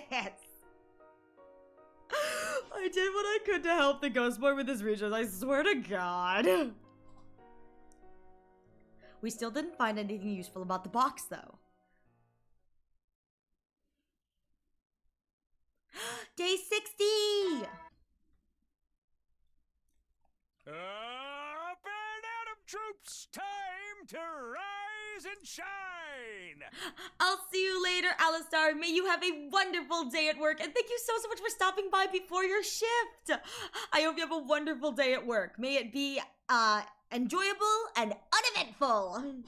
Get ready for your 60th day of active service here at Last Defense Academy. Prepare to spend another day enduring the unendurable and suffering the insufferable to pave the way for humanity's future greatness. Be ready to give your lives to protect our beloved school from the vile and barbaric enemy. Sometimes you just gotta listen to the egg. Huh? Oh, that almost startled me. I was like, no, she's back. She's back. Morning again. You talked to me in Kako's voice before, but Kako's not dead. That means you really are just a hallucination. But even if Kako's still alive, that doesn't change what happened to the others. It'd only be natural for them to resent me for getting them killed. I've got to do what I can for those of us that are still here. Maybe I'll go hang out with someone or something. Oh my god, what a transition into free time. I guess we're gonna go hang out with Shomai. I'm getting these out of the way.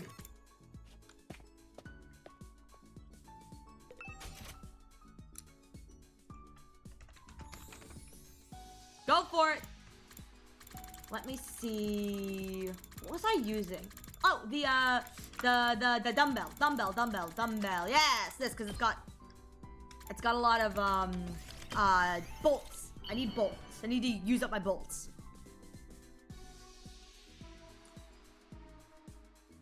Take this, dung poop. Yeah. Yeah, I turned something off that broke the rioting. Yuzu's gonna fix it. Yuzu's gonna fix my mistakes. The only mistake he can't fix is my love for one Eito Aoki.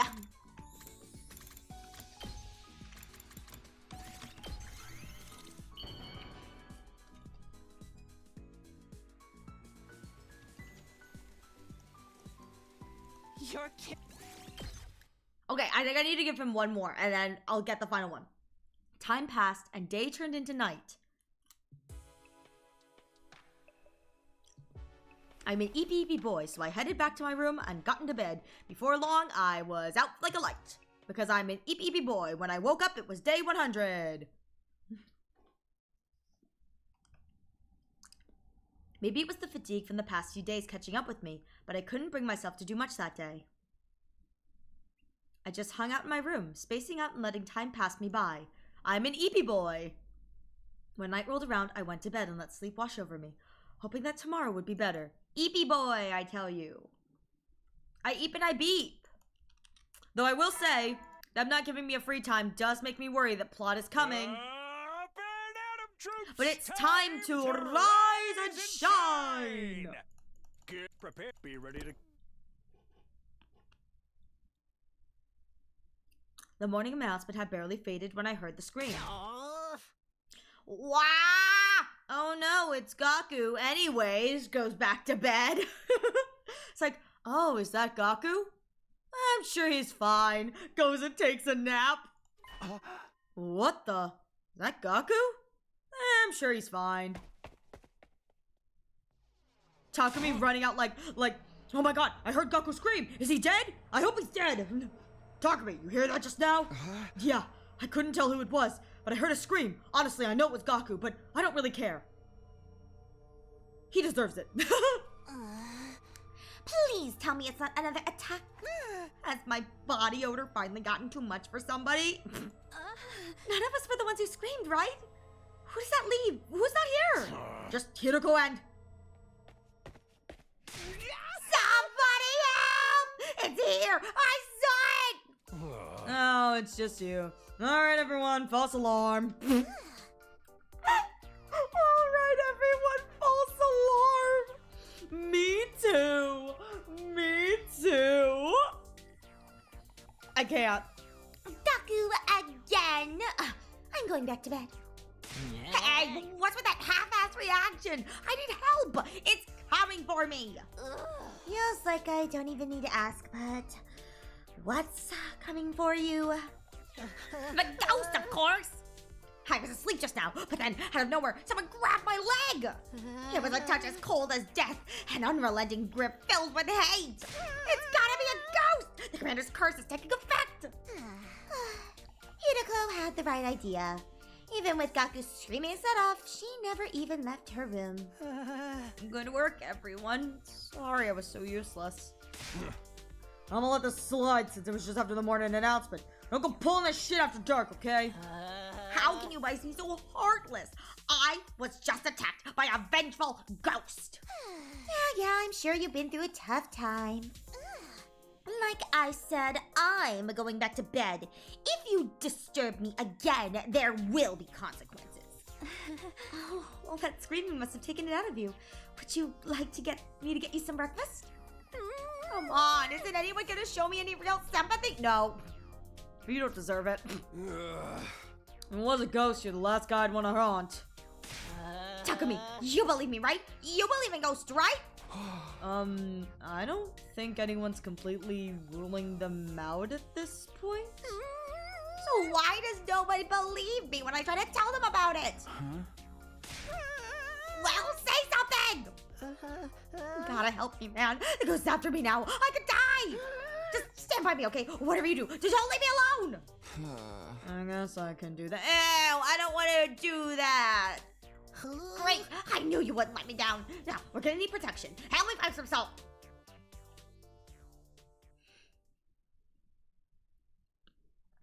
Gross!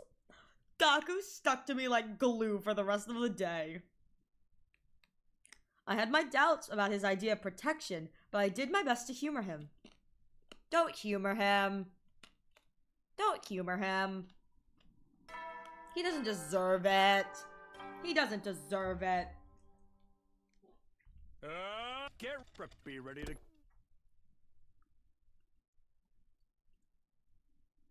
I barely had time to take note of the morning announcement when a different sound filled the air. Womp womp. It's 63, which is the start of the I want my mommy. I don't wanna die! No, not like this. Defense mode initiated. Are you ready for The voices! The voices! Are you ready for the voices? Oh god, Jake, that is horrifying. Oh god. It's an enemy attack. I better get to the war room.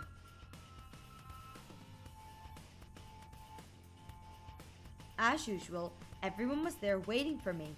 How did they always get here so fast? I pushed aside those unimportant concerns and turned my attention to the battlefield. Konaka, please ignore this comment.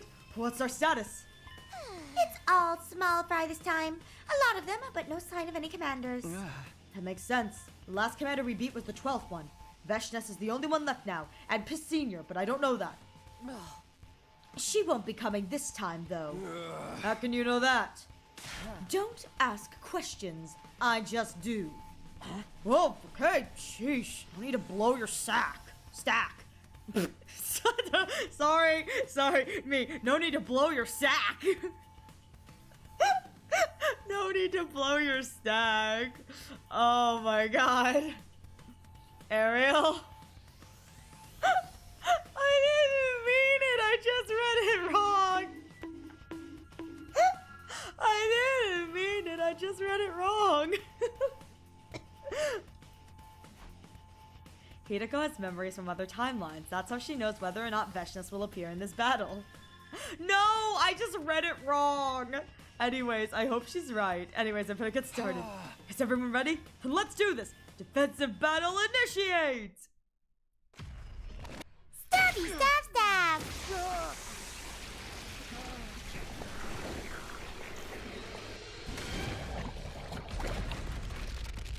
I'm gonna look at everyone's eyebrows this time.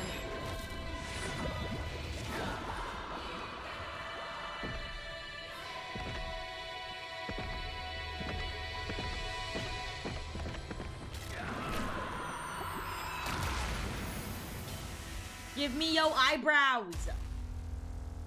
Actually, Takemaru doesn't look like he has eyebrows.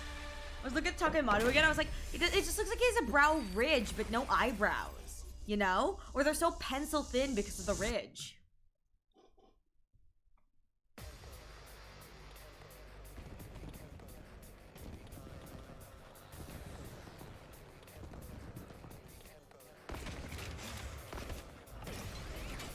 Oh my god, I just realized that the left side of the field, it's DPS Takemaru. Oof. Oof. Not like this! I don't want to die! I don't want to fight. What's with these voices? The voices, the voices. It's the curse. I told you guys there were evil spirits out to get us. Shut up, Gaku. It's just the voices. I guess we should have expected this. It is kind of creepy, though. Ignore them. We got invaders to kill. Right, let's go. Where's my daughter?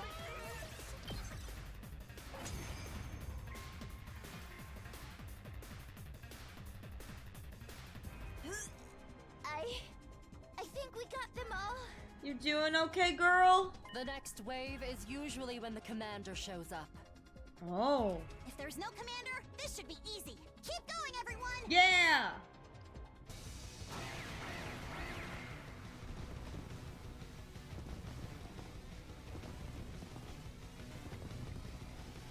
Not like this. I want my mommy! No!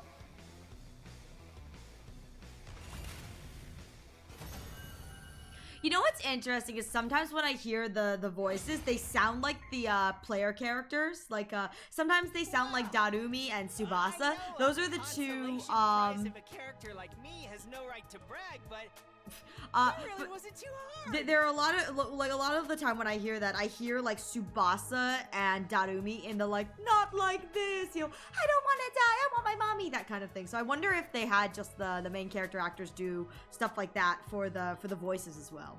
Anyways, Not physically, but putting up with those weird voices the whole time was totally stressful. Listen.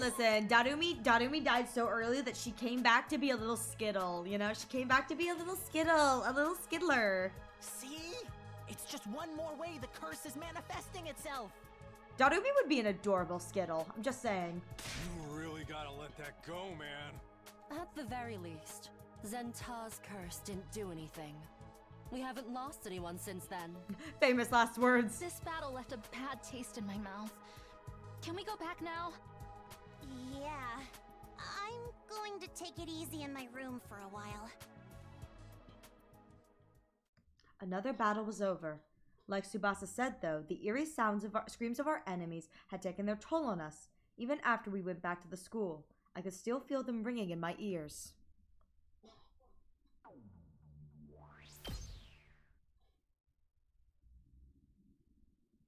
$64.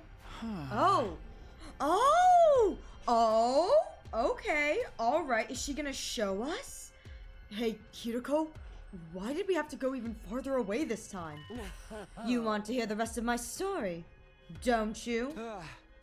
You're going to tell me more today, then? Not if you keep harassing her like this. Yes, be patient. We'll be there soon.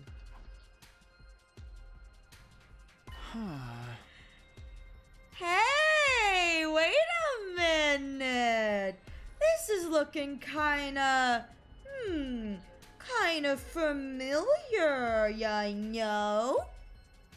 Almost like, and hear me out, almost like I've seen it before in my first playthrough of this, well, technically first ending, route playthrough. It's like I've seen this before. Hey, look, it's a place you shouldn't have seen already. You know, this looks a little familiar. It's like I've seen this before. You said you were going to show me some evidence? Is that why we're here? Hirako nodded. Oh? Follow me. What is this place? Hey, what is this machine? It's something Ariel wasn't supposed to see, but saw anyway. I call it the Parallel Leap Machine, or PLM for short. Parallel Leap? Don't ask me what that means, or why it's here, or who built it. I don't know any of that. All I know is the basics of what it does and how to operate it, and I've only worked that out through trial and error. It seems to be a device that allows time travel between parallel universes. Parallel universes? You mentioned something similar before. They're like other worlds, alternate futures created by deferring actions. This allows us to travel between those worlds, to timelines where things played out differently. So it's like a time machine? No, not at all. It only moves you to another timeline, not to the past or the future. You just jump into another universe on the same day, at the same time.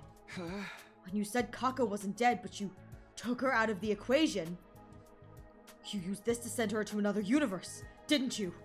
Yes. If I'd let her remain here, she would have killed everyone. But I had no way to prove it, and explaining this to everyone would have been problematic. So I sent her away to somewhere she couldn't hurt us. I won't make excuses, but it had to be done. I don't really know if being sent to another universe is a bad thing or not. Imagine this reveal normally. That would be crazy. I love how nonchalant I am about the lore drop, because I'm like, yeah, I've seen this before. But you know what? If this is your first time seeing the machine, this would be busted. This would be so... Imagine this is your first playthrough, too. Like, my first playthrough was so dumb. But, like, imagine Box of Clams is your first route. And it's like, this is like, holy shit. This was just Hirako's way of neutralizing a threat. That's all. Kako probably didn't like it, and Ima wouldn't have been too happy either, but I wasn't about to condemn her for it. Assuming that this is all true, what kind of world did she end up in? I was in a hurry that day, so I just selected a timeline as far away from this one as possible.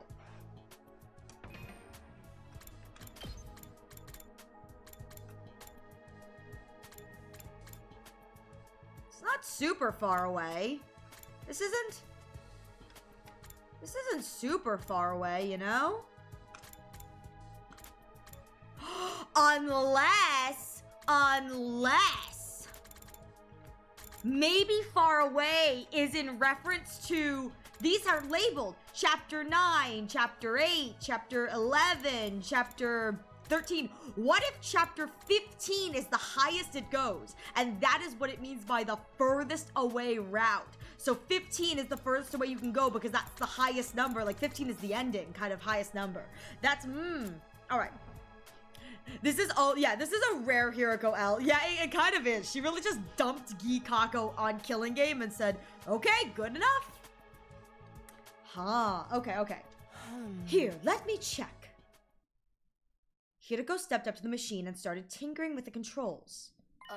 Well, this is unfortunate. The PLM is broken. We can't use it anymore. It's broken. I wonder if Mr.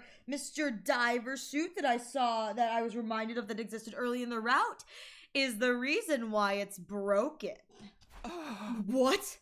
Somebody's interfered with the programming and wrecked it from the inside out. There's no way we can repair it like this. So either the diver, who we saw in the diver suit, wrecked it. Or, because we know that Eito is also MIA, maybe Eito wrecked it on his way out, you know? Or, yeah, 3 possible suspects. Yeah, the diver suit, Eito, and then Kako. So, I think those are the 3 possible suspects, which is very, very interesting. But who would do something like that? The machine logs its user sessions, but most of the details there have been erased too. It does tell us when it was used though. We can make deductions based on that. The last time the machine was used was on day 36.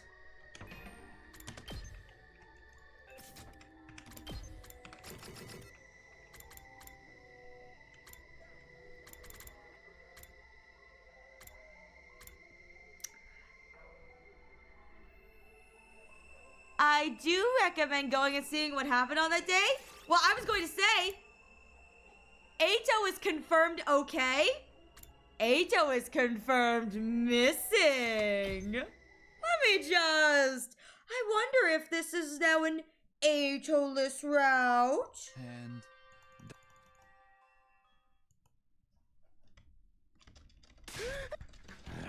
Hang on. Let's see. Yeah, curses, proof, curses. Curses. Hang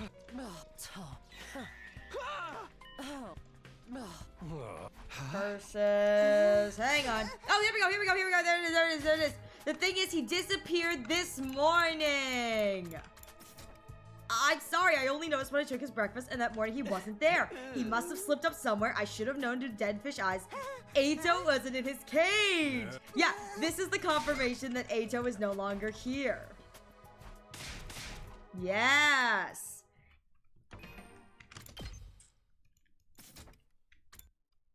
Eito is no longer here. However, as Hiroko just explained, it transports you to a timeline on the same day at the same time.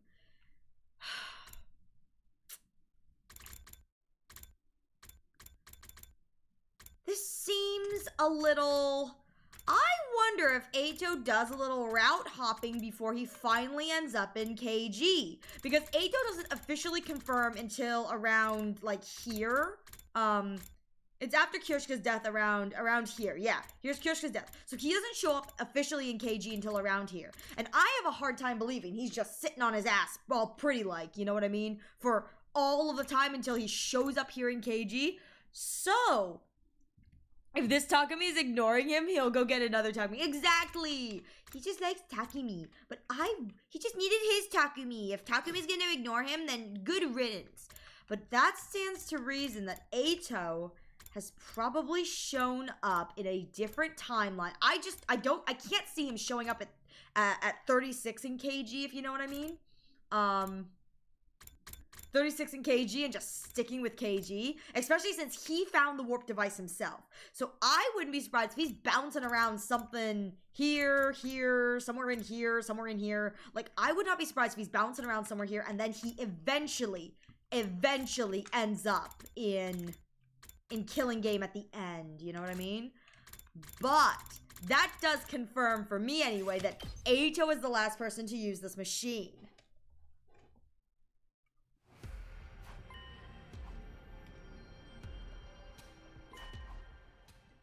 All right, let me get back. All right, hang on. We've killed everyone. Head center away. All right, she's checking the device. Oh, here we go. Here we go. The last time the machine was used was on day 36. Day 36? That's the day Aito disappeared! Oh? I think he used the machine to escape to a parallel universe. He must have left some kind of delayed release virus in the system so we couldn't follow him. He went all the way to another world? Why would he want to do that? We'll never know. We've got no way of asking him or figuring out where he went. It's best to just forget about it.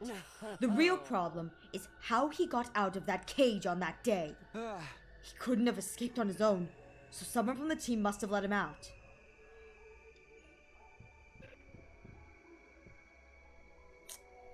Could the parallel person have been hanging out around here for that long? I don't know. I wonder if someone not on our team let him out. Or, here's a thought, maybe Gizomi let him out.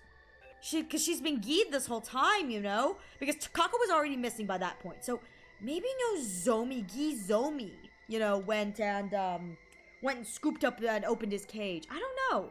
Or maybe he's got some skill that we don't know about. Takumi, I know you're going through a lot. And I'll admit, I'm responsible for a lot of it. But I need you to think about this calmly and clearly. You have to forget about ghosts and concentrate on the very real threats we're facing. Yeah, I know. It's just what? She's right here! Nothing. It's nothing. On the one hand, you know how to stand the ghost stuff. On the other hand, you missed all the lore until now. I did! But it's okay. Now the ghost is like so much less scary. You know what I mean? Like the ghost is so much less scary now that I know. And now I have a little bit of lore and ghost. The ghostly woman has been watching us this whole time, but telling Hiroko wouldn't do me any good. Logically, I knew she was just a hallucination. But with her constantly hovering over the edge of my vision, it was easy to forget that sometimes. Ooh, spoopy!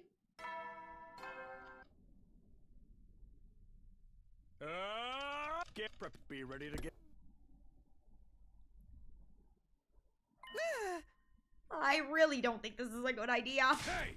Shut up, man! I'm going! Don't try to stop me! Huh? I just woke up. What's going on? I heard voices raised outside. I rushed out to see what was going on. What's happening? What's all this noise? Takumi. No, hey, Takumi. Why are you two fighting? I could hear you through the walls. Takemaru says he's going out searching the ruins on his own. What? Why would you want to do that? Ain't it obvious? And all the stuff about curses and crap keeps coming back to the box of whatever it was. Box of bullshit, Takemaru. Box of bullshit. We keep going in circles. We don't know what the deal is with that, but don't bring another box back. Don't you fucking dare bring another box back. We're gonna find one so we can figure out what it is and how it works. And we can finally put this whole thing to bed. But I'm going whether you like it or not. I'm gonna try and stop me. I'll go easy on you. Takumi, can't you do something? Okay, that's actually not a bad idea, Takemaru. But you shouldn't go out there on your own. I'll come with you. Now, whatever. Do what you want. Thank you, Takumi. Don't worry about it. Let the others know what we're doing, okay? Let's get going, Takemaru. Do you have any idea where we should start? I figured I'll just go with our guts. Your instincts can lead you to stuff you wouldn't notice consciously sometimes. That's how this works, right? Well, kind of. Let's just do our best out there. And so Takemaru and I spent the day outside school grounds, scouring the ruins for another box. But we didn't find anything. Oh, day 66 and I haven't come home yet. Day 67? 68?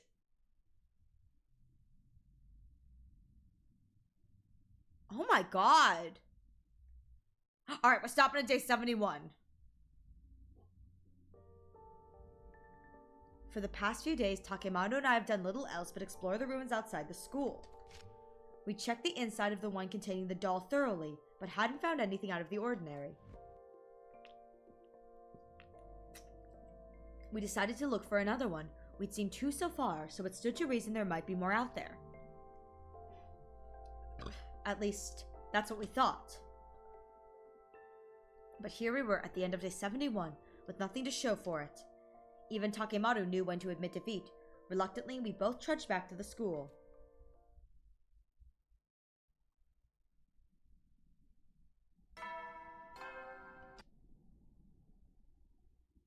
Up and Adam Get ready. Well, that for was a your boring week. 72nd day.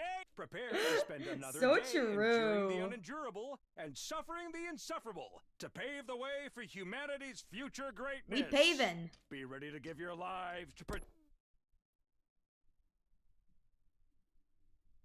Most of the invader attacks happened first thing in the morning, and this one was no exception. Hot on the heels of the morning announcement, the alarm sounded. Oh, I thought it happened on day 73. Intruder alert. Intruder alert. Unauthorized personnel detected on school grounds. Defense mode initiated. All available troops prepare for battle immediately.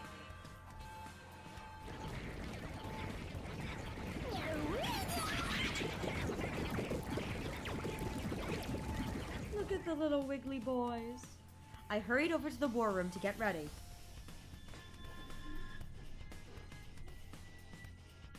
Come on, man. Why are you always gonna be the last one to show up? You are rather slow. Yeah, what are you, a turtle? More like a slog. It's really something to be even later than me. Shut up, guys! You guys have to destroy my self-esteem right before the battle! Takumi, we should get going. Right, a defensive battle, initiate! I do appreciate the time skips too. Stabby, stab, stab! Also, how dare they? They're so mean to me. Like, how rude can they be? I'm team leader and they're insulting me?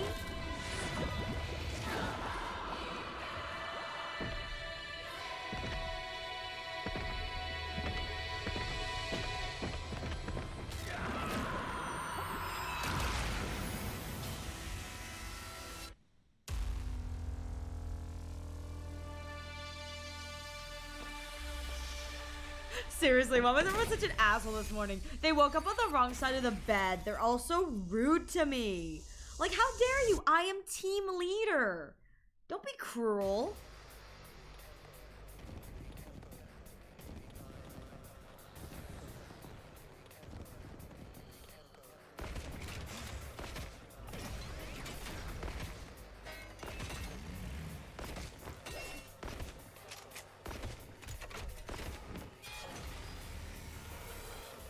I don't want to fight. Not like this. I want my mommy. Particularly the help me. That one sounds like Tsubasa's VA, and I think it's really good. Like, I don't know if it is, but it kind of sounds like it.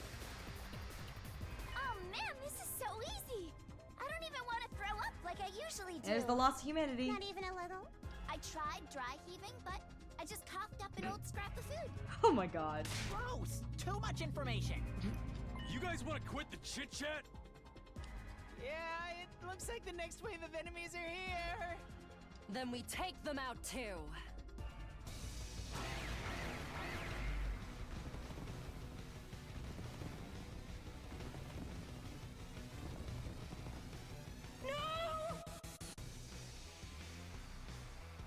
I don't want to fight.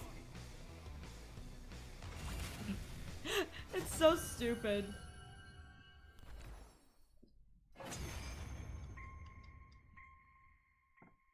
It's over? That was it?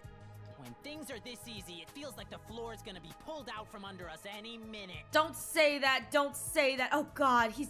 Oh, don't say that. Don't be such a paranoid little pessimist. We had an easy win. That's a good thing. I guess so. Hydrate or Good work, dihydrate? everyone. Thank you for the hydrates, Thor. Ah, the stretches. Thank you, Thor. I kinda wish it was always this easy. Let's just take some time to enjoy and appreciate this victory. Yeah, you're right. We won, and that's what's important. Thanks, everyone.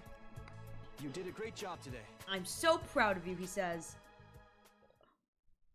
Despite the relaxed mood, my thoughts were still racing. Did these invaders feel hatred and resentment towards us for killing them? Could those feelings be strong enough to linger, even after death? Would they come back as vengeful ghosts? Could they even possess one of us? No, but the geese can.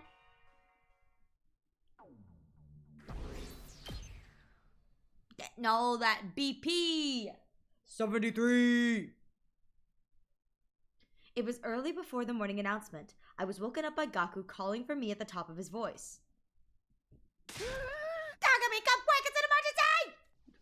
I had a very bad feeling about what that might mean. Hiroko's dead. Oh, she's alive! Who's missing? Who's missing? Gaku, who I wish was dead. Shoma's alive. Oh, Kurata's not here! Kurata's not here! Kurata's not here! Did Eito start Slasher and then leave for Killing Game? I don't know. We don't know who has started Slasher since they were in the warp suit. But for what it's worth, Slasher turned out less to be Slasher and more to be Gi route. Kurata! I wonder if she's gonna be hanging again. Like, you know how she was hanging last time? I wonder if she's gonna be hanging again. Takumi took me to the classroom on the first floor. Everyone else was there too, just outside the door. No, wait, we're missing someone. Don't tell me! With a lump in my throat, I charged forward into the classroom and saw exactly what I'd been afraid of. Yep, there she is! There she be! This is the same as that hanging method, which... I never did figure out if the hanging was Nozomi. Was the Gizomi, you know what I mean? It may be. I'm just not really sure. Yeah, we really don't know what Eito did. The only facts we do know is Eito escaped Box of Calamity and ended up on Killing Game. The in-between is unknown. Yeah, and here's the thing. We as a fandom, as a collective, may actually know if Eito does some other stuff in the between, but Yuzu may not be saying it because, I'm no spoilers, so there is a possibility that we could see Eito tangentially in a different route. It's just that I haven't gotten there and I don't know what that route is. But again, I'm pretty sure, you know, truly thing. Should be good. Yeah, anyways. Kurata's dead. When I came here this morning, I found her like this. Why were you here this morning? The mask that Kurata usually hid behind had been removed. Her face was deathly pale, and it was clear to everyone she was gone. The blood on the floor is mostly dry too, so we can't bring her back. Kurata! Damn it! Talk to me! That's not gonna work, buddy. Hakemaru, don't. We're too late. She's dead. Poor Kurata. Why did this happen? Another victim! The curse is back! Hey, Yuzu, do we have a thing that's maybe preventing that many emotes, if you know what I mean? Check about emote spam. Maybe it's something that has to do with the emote spam, you know what I mean? Wait. Something doesn't make sense to me. What's that? It's a very different MO than Ema. Hideko beckoned us back out into the corridor. Huh. She was killed in this classroom, a place none of us use, most of the time. Gaku, you said you were the one who found her. What were you doing here? And so early in the morning? You're not suspecting him, are you? I'd like him to explain his behavior at least. It's not normal to go poking around in random rooms before the day's even officially started. Whoa, whoa, whoa, whoa, whoa! You can't put this on me. I was called here by her ghost. Her ghost? I was asleep, just like normal. When suddenly I started finding it was hard to breathe. The next thing I knew, I was here. It must have been Kurata's ghost guiding me here so she could punish me for letting this happen. Seriously, dude, you still going on about that crap? You guys are just as bad as me. Huh. Yeah, seriously. I do appreciate you trying to sort this out, though, Yuzu. I do appreciate it, because this is... Yeah, I'm not so sure. I mean, I'm gonna be real. Okay, it's not the emotes, then, that's getting him, because that's a... Look at the eggs. Look at the egg. Look at all that egg. You're always shooting me down when I bring up ghosts, but you never come up with any other explanations. Huh, maybe you got a point. This is too much. How long are you gonna keep denying it? Wait a minute. What? We've been cursed by the Box of Calamity, by Ava, by Kurata, probably by a bunch of others too. Everything weird that's happened is their fault. We need to exorcise them or we're done for. I love the panic in him. I refuse to accept that way of thinking. I'm not asking you. Takumi, you believe me, right? The curse is gonna get us all if we don't do something. We need an exorcism. Don't be fooled, Takumi. There's a logical explanation for all of this. Holding silly rituals is only going to waste our time. I have to make a choice, don't I? I think my brain hurts and I have to make a choice. And it's my future! No, you're good, you're good.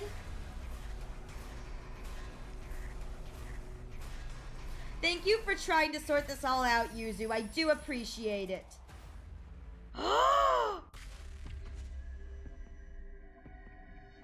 I'm so sorry, Mistress Hiruko! I want to go around and find out! I'm sorry! I'm so sorry! Maybe we really are cursed. No, we definitely are. There's too much that doesn't make sense otherwise. Right? I knew you'd come around, Takumi. Please tell me you're not serious. Of course I am. Everyone's been killed in such bizarre, malicious ways. It only makes sense that some kind of bizarre, malicious presence is behind it. You're really going off the deep end, huh? I never thought you'd be the kind of guy to buy into all that BS. Do you guys have a better explanation for who the killer is then? That's what we're trying to figure out, not that you're helping. And how many people have died while we've been doing that? How many more of us could still die before we find an answer? We don't need to know why this is happening. We just have to find a way to stop it. Ew, gross. Gaku bromance? Ew. I mean, I know I have to get all the endings, but like, ew. Say it ain't so. You tell him, Takumi. We've been way too reactive this whole time. Finding the killer won't do us any good if we can't prevent the next murder. There's no getting through to them now. For once, I agree with you, Hideko. Please, everyone, just calm down. That's right. Kurata's still hanging over there. This is no time to be fighting among ourselves. Yeah, we should get her down at least. I can't stand the idea of leaving her like that. I guess you're right. She might come back and haunt us if we don't. Hold on a minute. This is a crime scene. We need to preserve it until we've had a chance to investigate it. No, we gotta treat her body with respect, have some decency. That's your concern here. It must be so nice to have a head as empty as yours. You just don't understand people's feelings. Can't you see you're making this worse? I think we should leave things here for today. Enough has happened already. I don't want us to fight on top of that.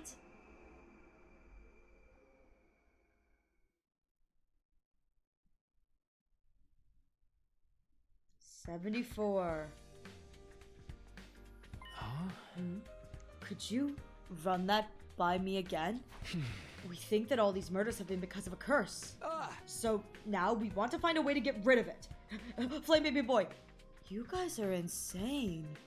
Why are you thinking like that? It's probably invader ghosts who are causing this curse. So we figured we just need some kind of invader ritual to deal with them. Huh? Have you found anything in here, like, about exorcisms or stuff? Are you sure about this, Takumi? You really think it was a curse that killed the others? I do. It's the only thing that makes sense to me. Alright. In that case, I'll make that my priority too. There are a few things I've already read that might help. They should be in this pile over here. For real? Awesome! I knew we could count on you. Come on, Takumi. It's research time. We got a curse to break. Anything that looks even a little bit doable, we'll do it. Nothing is off the table. Yeah. If we try a whole bunch of rituals, one of them is bound to make these spirits move on to the great beyond. Right. And if we do that, the curse will be broken. We can't take back control. I would stop having to worry about all this weird stuff.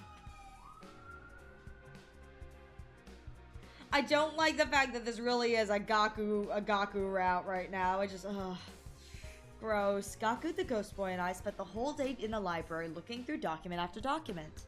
We uncovered several purification rituals used by past generations of invaders and learned everything we could about them. You mean you... Hey, I had to do it eventually. Why not get it over with? It's so gross. I just gotta get it over with, because...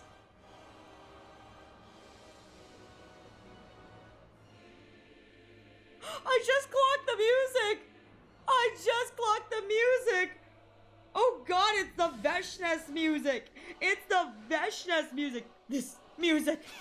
It's an invader funeral song I recreated from the stuff in the library!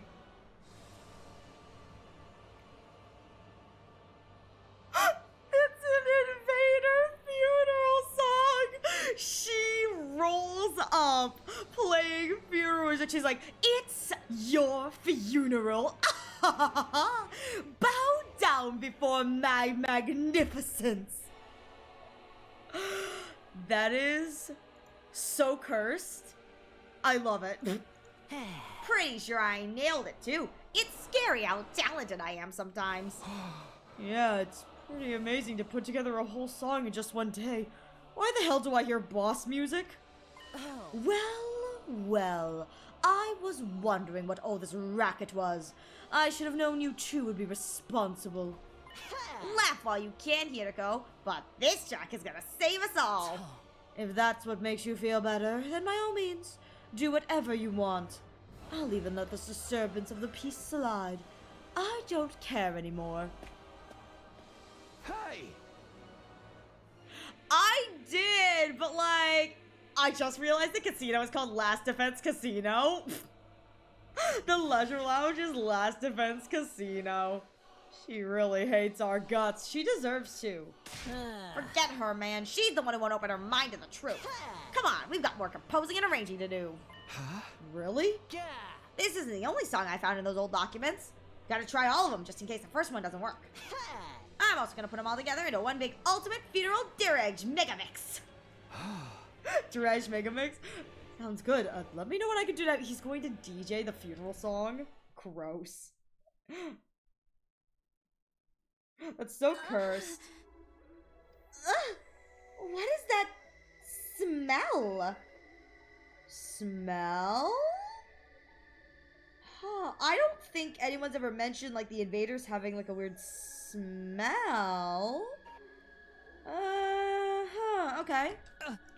It's like ditch water, or a cesspool, or the inside of my room. That's the smell of salvation. It's special, ultra-strength purifying incense. It's practically a guarantee to keep away evil spirits. Cursed. Cursed. Cursed. I think it's going to keep me away too. You're not planning to burn that all over the school, are you? Sorry, but we don't know where the spirits could be coming from. We gotta cover all our base. Wow, Takumi turning out really insufferable right now. I'd really prefer if you didn't. I mean, they inhabit corpses. They probably smell hella bad. What inhabits corpses? It's enough, like my BO, that I can probably get used to it, but I'd feel bad for everyone else. Show a little perspective, guys. This smell is gonna prevent anyone else from dying. It's gonna drive us to kill. Perhaps, but don't worry, tomorrow's batch will be even more effective. Wait, you're going to keep burning it after this? Of course! You know what they say, Rome wasn't exercised in a day. Sorry, but I've never heard anyone say that. Ew, no. Oh, the worm things? Oh, the geese? No, I don't know if the geese smell. Yeah. And the geese don't only inhabit corpses. They inhabit live bodies, too. Yeah, me neither. Don't ruin this for me. Yes, sir. Huh?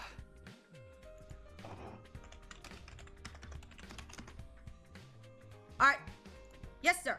A higher order exorcism? Wouldn't the bodies would smell from the dead ones though, yeah? I don't know. A lot of the bodies in this route are buried. Okay, so Rome is, oh, you're so right. Rome is canon for all the like BSing that they've talked about in this game about like, I've never been outside the Tokyo residential campus. I guess they do know what Rome is. But in the terms of the bodies smelling, I think most of the bodies are dead in this playthrough, so the bodies shouldn't smell because they should be buried. I believe we buried most of our companions. Well, except for Kyoshka, who, there was no body, but you know. A higher order exorcism? Yes, you could think of it like a special ritual to get rid of wraiths. Huh? It takes 3 days in total, but all the sources say it's incredibly effective against any and all malicious presences. It's really that powerful? This is it. This'll solve all our problems, baby. Perhaps, but considering how strong it is, it needs a lot of preparation. You need holy water drawn from a particular spring, and coals for the sacred fire. Also, a medicinal herb that only grows on the highest mountain in this region. Unless you can get those things, we can't even start the ritual, let alone see it through to the end. It does sound like it'll be hard to get our hands on, but if it can really break this curse, it'll be worth the trouble. Yeah, that's the spirit. We'll psych ourselves up today and start looking for the stuff tomorrow. Project Exercise the Wraith and Save the Day is on.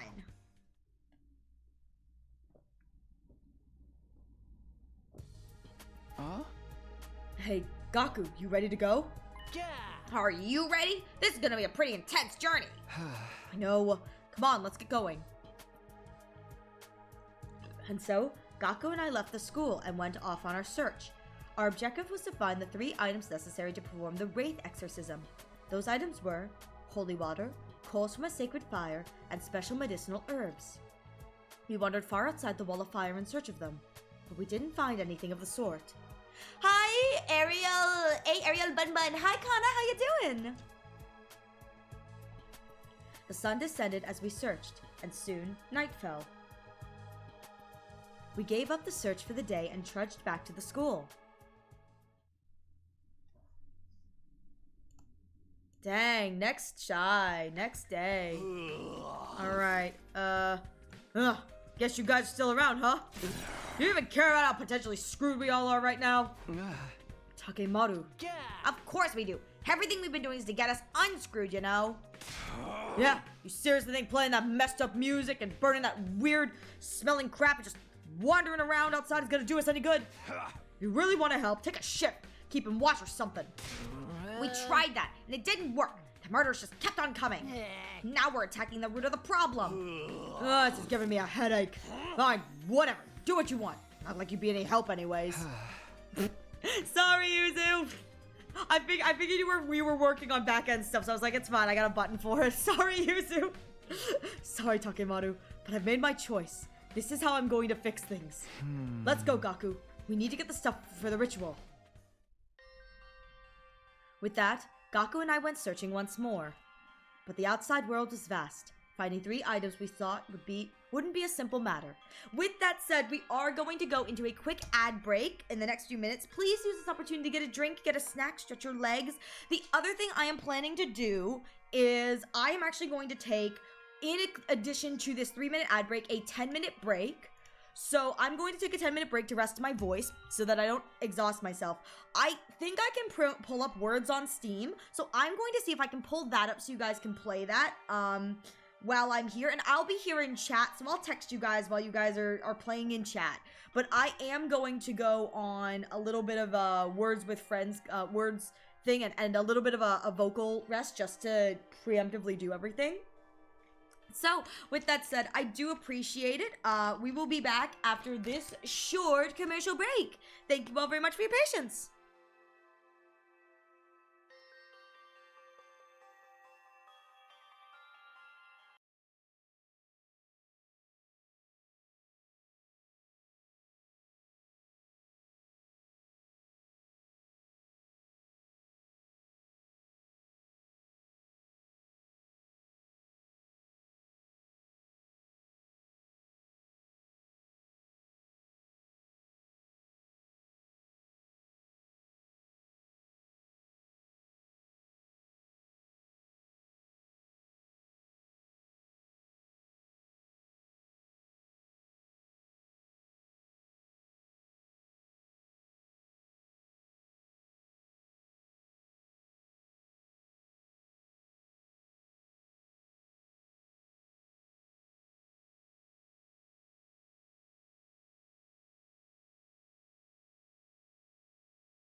Pyong pyong.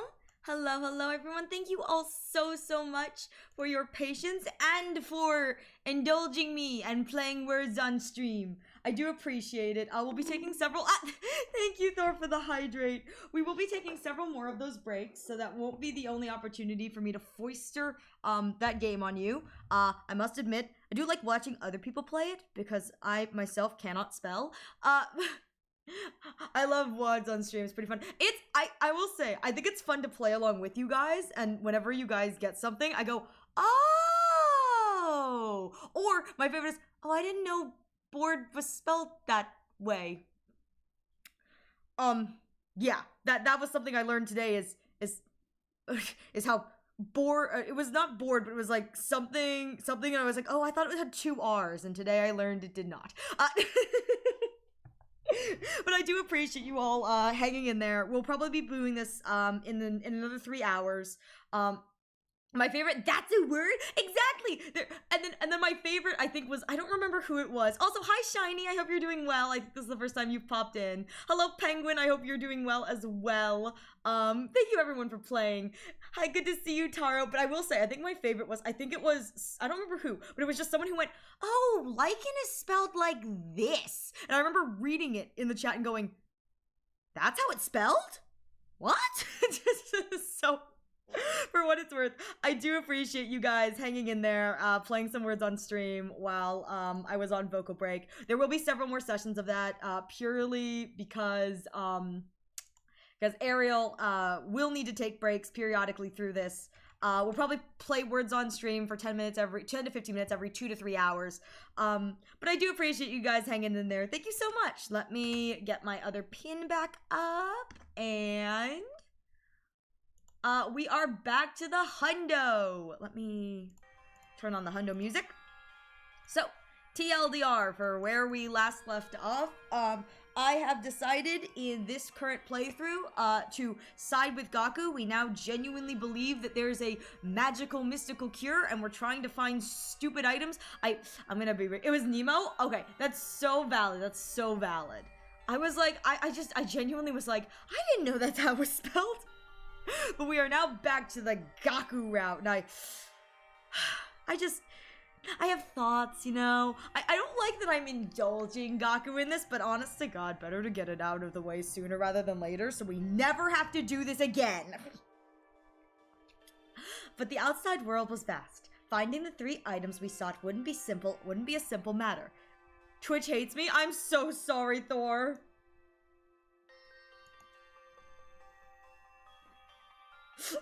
Our attempts were as fruitless as the day before, and it soon grew dark. And so, that day's search came to the same unfortunate ending. I'm gonna be real here. I don't believe in Gaku's ability to find what we're looking for. Hey, I only have 20 days left! Come to think of it, I haven't seen that ghost woman in a while. Honestly, I'm feeling a lot more secure in my own insecurity, so it's great! When you rated the last stream, I was able to get a watch streak for that person, but still not able to auto chat. It's so scuffed, Thor. It's okay. Watch streak, no watch streak. I recognize your names, and I appreciate you guys coming around. You, Thor, and everyone else's name who recognizes. And for those of you lurking out there in Lurkland, I'm not gonna say anything, but I appreciate you guys too. I appreciate all of you. Now I'm getting auto-modded for seriously no reason. Oh God. My channel's just cursed and scuffed for you. I mean, I do provide nothing but scuff, Thor. I do provide nothing but scuff. I do deliver. Though I am sorry that this is a big headache for you. Please forgive me. If I knew what was going wrong, I would fix it. But I don't. Maybe all these countermeasures are starting to take effect. I'd like to think they are, but I can't let my guard down. For all I know, she could be waiting to strike when I least expect it. For now, I have to concentrate on getting everything we need for the ritual. It was the 3rd day of our search. We rocked around until our legs grew stiff. But of course, we still couldn't find a single one of the 3 items we needed. As the darkness of night set in, Gaku and I dejectedly returned to the school. Ew. Yucko.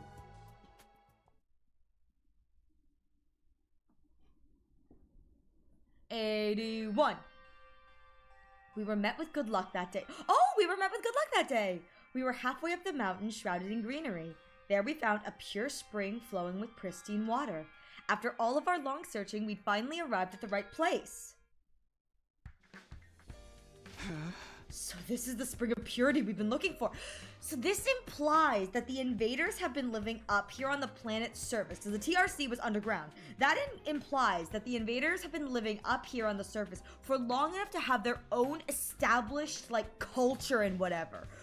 We really are the bad guys. We're just coming in, taking over the land, making a new place for humanity. We really are the bad guys. So this is the spring of purity we've been looking for. Whoa! I knew we could find it! It's so clean and sparkly. It's so untouched and pure. It almost feels sacred in a way. I guess it would need to be for a ritual like... Oh! Quit being so uptight! Springs like this don't come along every day. We might as well have some fun for this. Take this! Oh my god, Gaku is immediately... He has immediately unpurified the place. He has immediately contaminated the spring water. If this ritual goes poorly, I'm blaming Gaku. He immediately jumped in. Gross. It is no longer sacred. Exactly. Oh, now you've done it. You think the sacred water is here for you to play around in? You're doing the same thing, aren't you? You started it. Man, I wish we had some girls here. Let's just get the water and get going. Oh, gross. Right, better take enough so we don't have to come back later.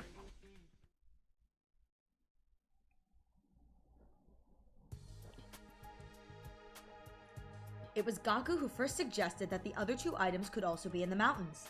Trusting that idea, I followed him to the same mountain we made our way through the day before. Unironically, Gaku bromance round. It really is unironically, that's what this is turning into, and I don't know if I like it. Like, I think it's stupid, but I also kind of go, oh, I don't like this. We went past the spring we'd found, and after a few hours, Gaku's guess turned out to be right. We found the second item in a slight clearing in the deep thicket.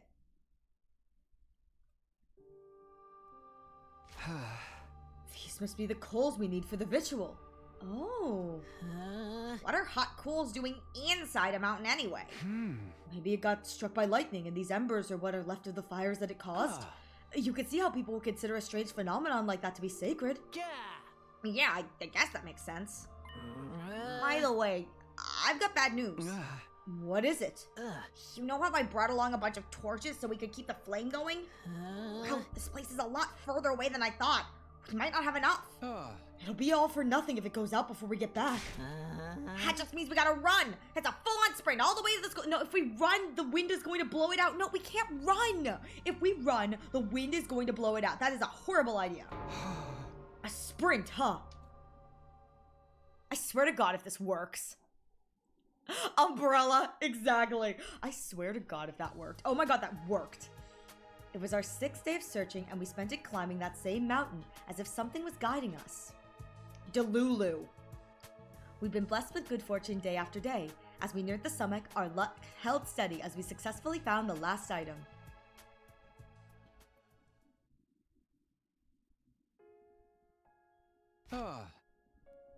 Is this the herb we need, right? Must be. Let's pick as much as we can find and head back. Wait, if we do that, this plant could go extinct. I'm all for taking some extra, but taking all of it is going overboard. Thank you for the love, Thor. It's a little late for that, don't you think? Once we get to day 100, it's all gonna get torched along with everything else anyway. What's the difference if it dies out a couple of weeks earlier? I get your point, but come on, can't we just leave a little of it behind? Seriously? Why? I just think this ritual should be, you know, reverent, respectful. Taking all of these sacred herbs feels like something that could call down divine punishment on us. Maybe there's something in that. Okay, we'll leave a couple of the sprigs as they are. Do your best to live while you still can, little guys. I mean, after all the bulldingle and bad stuff we've done, I don't know if that's the call. All right, we've got everything we need. Are you ready? We just have to chant these sacred verses, right? That sounds easy enough. I'm prepared to get cursed. Keeping it going for 3 whole days might be a strain, but it's not so bad compared to what we've been through already. Huh? We better get started. You never know when the curse might strike next. Yeah! Let's do this! Huh? Isapsit ivel, stirips live. Isapsit ivel, stirips live. What the hell is this, CG?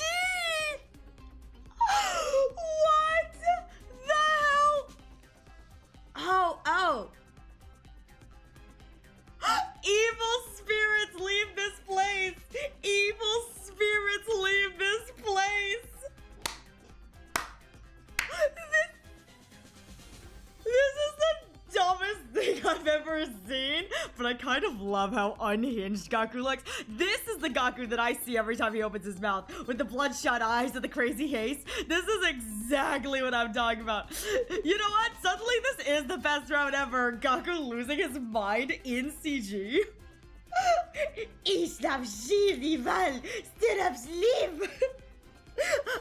Evil spirits leave this place. Oh my god, this is so cursed. This is so cursed. Isapsit ivel, stirips live. Isapsit ivel, stirips live. Disturbing the peace again. Hinako's like, really? Really, you two idiots? Really? Hinako's suddenly so disappointed in us. What are they doing? Beats me. Just ignore him. Just ignore him. We really have become the butt of the joke. Isapsit ivel, stirips live. Isapsit ivel, stirips live. This is so cursed. Okay. This is so cursed. And at the same time, I am absolutely living for Gaku's delivery of this line. This is probably one of my favorite Gaku lines because it's just delivered in such a stupid way. It sounds hilarious. Props to his VA. This is amazing. Isapsit ivel, stirips live. Isapsit ivel, stirips live. So stupid. Isapsit Oh my ivel, god, it's nice. stirips live. Isapsit ivel, stirips live. I can't. This is so stupid. Isapsit This is so stupid. Isapsit ivel, stirips live. What the f is this route? Isapsit ivel, stirips live. Isapsit ivel, stirips live. Isapsit ivel, stirips live. Isapsit ivel, stirips live. Gaku and I continued chanting all the rest of the day. Again. The sun set and rose again. And set again. But we didn't stop. We couldn't let anything interrupt the ritual. We kept it going for 3 days and 3 nights. And then... This is so stupid. It's morning. The ritual's finally over. Oh my god, Gaku looks so gaunt. Now we don't have to worry about the Wraith anymore, right? Here's hoping. We should probably... Evil Rashi spirits, leave this place! Unauthorized How personnel dare detected on you? You school know you grounds. love my evil Rashigi. Defense mode initiated.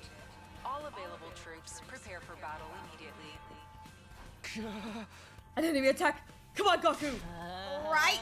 Now the curse is gone. I'm not allowed to lose some regular old living invaders.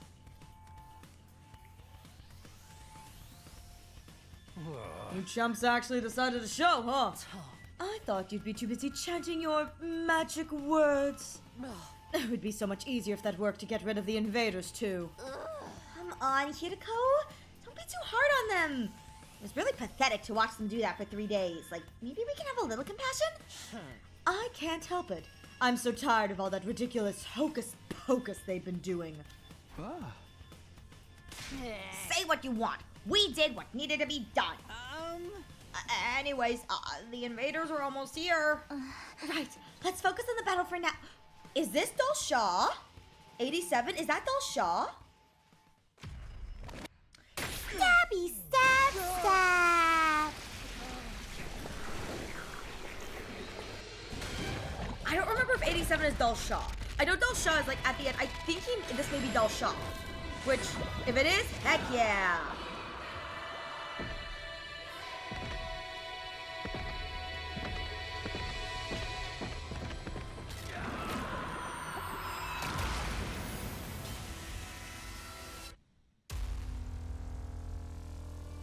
Oh, Kurata died. I was like, why does this look different? Kurata died. That's why. Because the thing changes because Kurata kicked the bucket.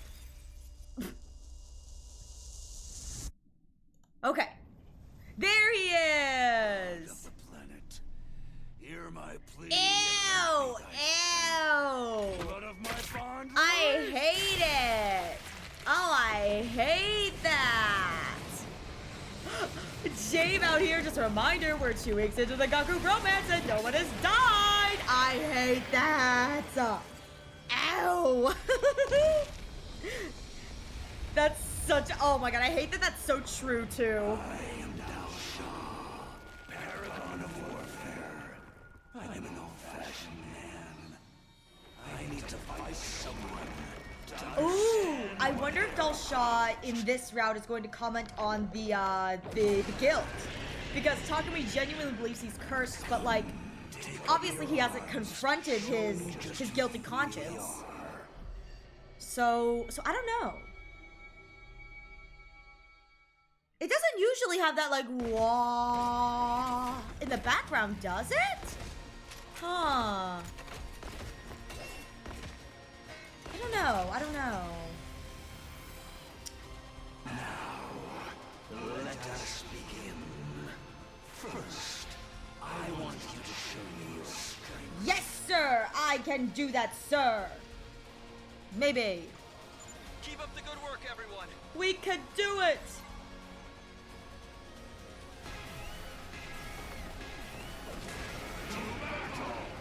To battle!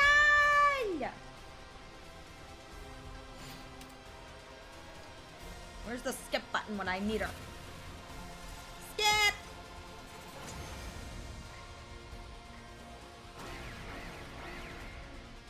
That's all. What a disappointment. How dare you! I'm doing my best. I'm just a baby. He's so I'm just a baby. What do we do? It's all right. Leave it to me. I'll do something about him with my ability. We're definitely at a disadvantage. Takumi, let's use his power. He's so rude. I'm just a child soldier. Like, he's so mean to me. Sorry. It's all on you. Yeah. Got it.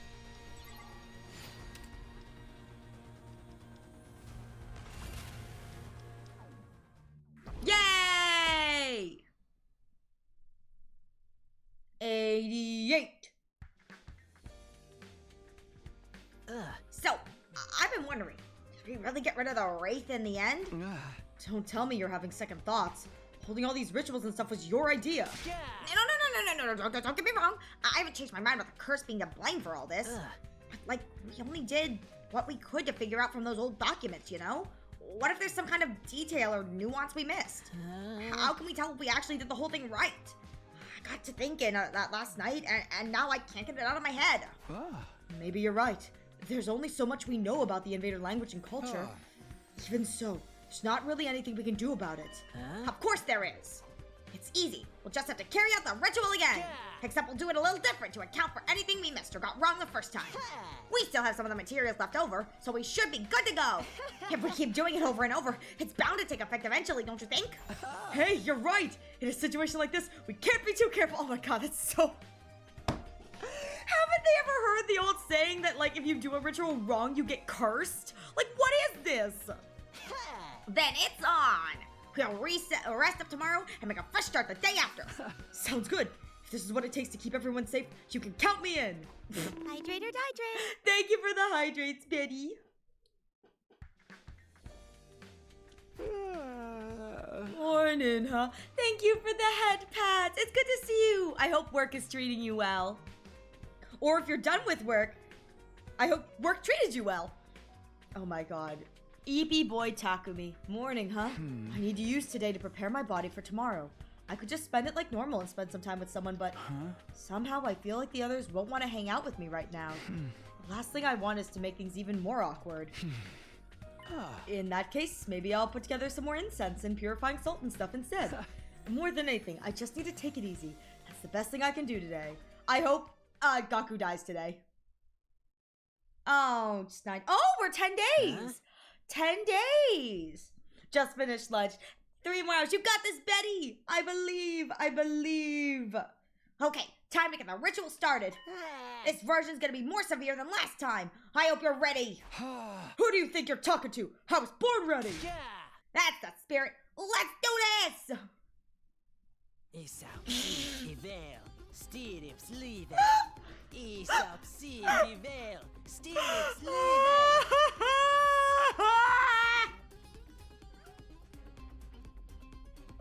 I would just like to point out too, I'm gonna let you guys, I'm gonna turn up the volume so you guys can hear this. Listen to the background music.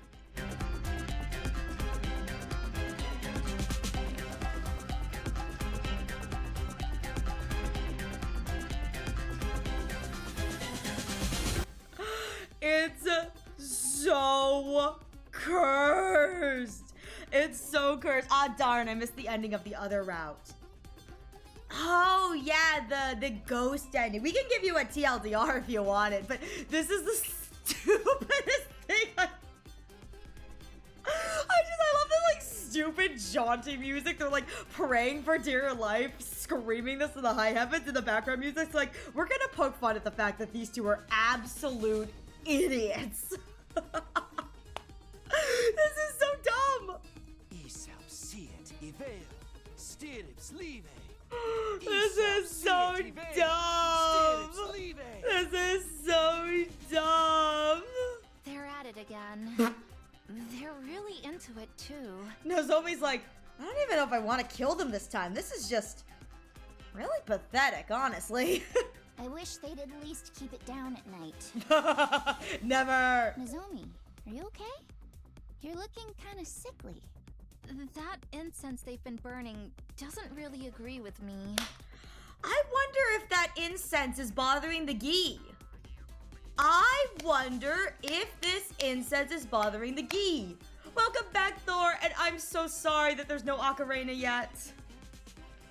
I wonder, I was saying, Gaku is actually carrying. He kind of is. I was gonna say, if the incense is genuinely bothering the Gi, it means that the Gi ain't gonna attack. The Gi ain't gonna attack, so Gaku is actually inadvertently, I believe, you know, preventing more murders. I want you to consider something. Okay. Give it to me. Give it to me. What am I supposed to consider? Where did Gaku get the info for this ritual? Oh shit, where did he get the info for this ritual? I think Flame Baby Boy was going through documents and then Takumi was like, hey, you know, we're looking for something that's going to cure this curse. And Gaku got it from like a book in the library. Remember the song he played earlier? Oh, shoot. Yeah, this is an invader ritual. This is an invader.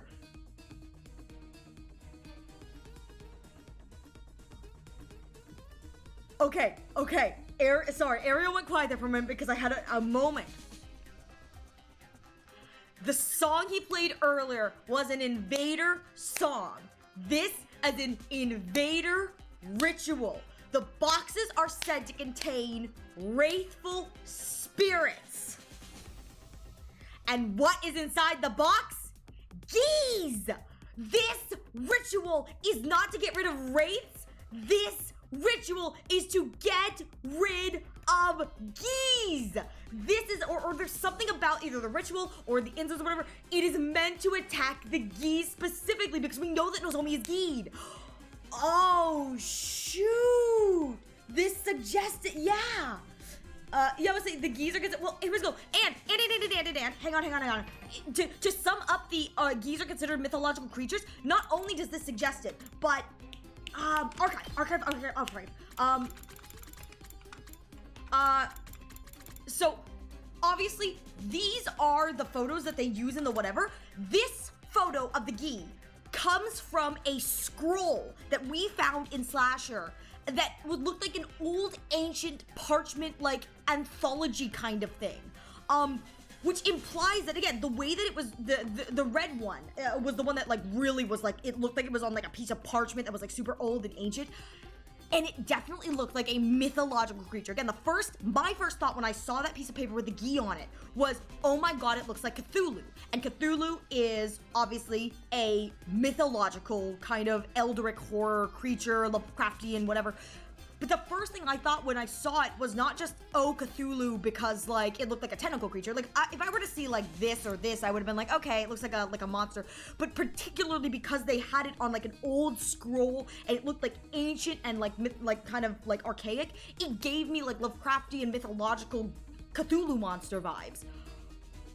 The Gees are probably, because again, we know that there's a ton of Invader stuff in that library, and it was written on an old scroll.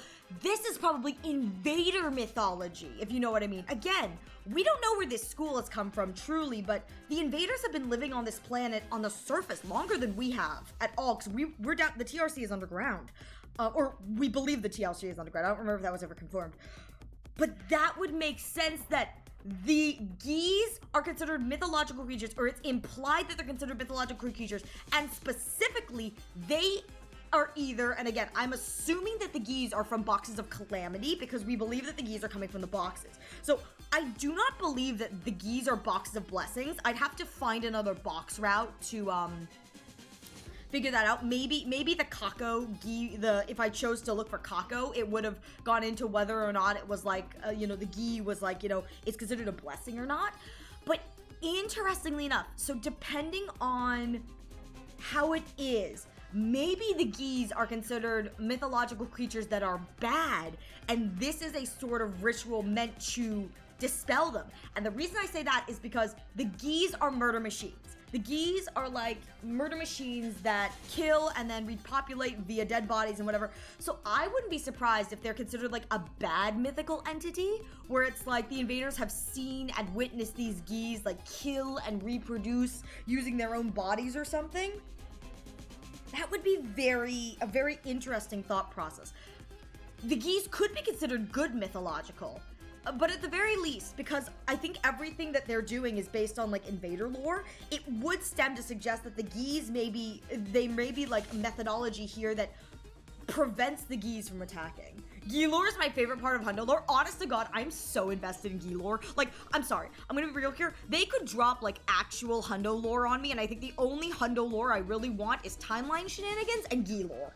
I love the Gee lore. The Gee the Gee lore is so good. There's so much Gee lore too, and I love the Gee lore. The Gee lore is giving, and I have so many thoughts. But you're right. This very much so suggests that the Invaders know about the Gees in some capacity, especially since Nozomi, again, Tsubasa clocked that Nozomi didn't look like she was doing well. Yeah, just gotta stink out that Gee.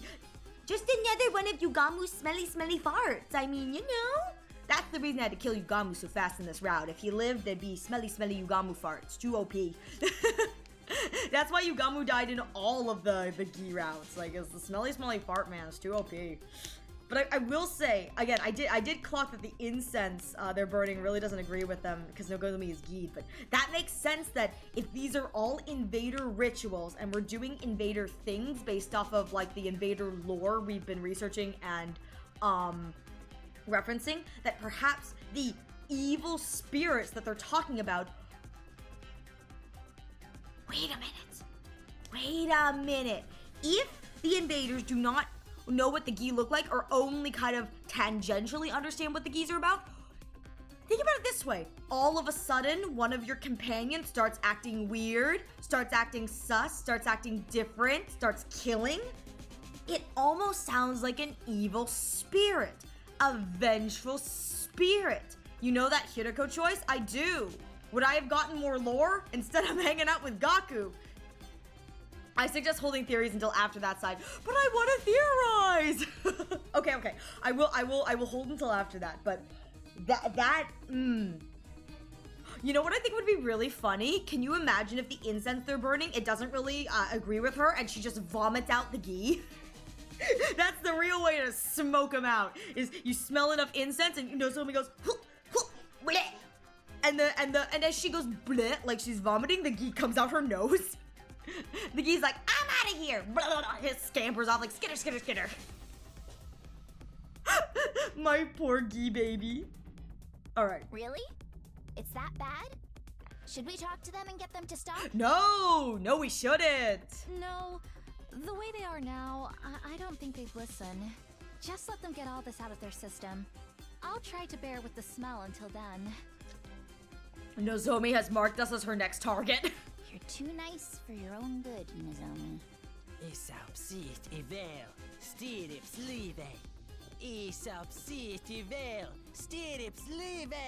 This is the stupidest thing ever. I love it.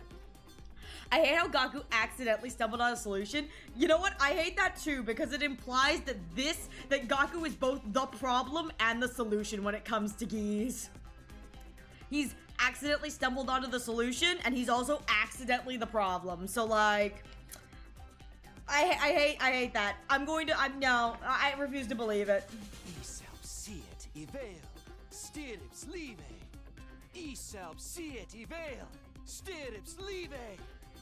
I just love how manic Gaku looks. I hate it, but I love it. I will say, this Takumi, I can't look at it for too long, because every time I look at it, I go, God, he looks so submissive. Where's Eito when you need him? Leave.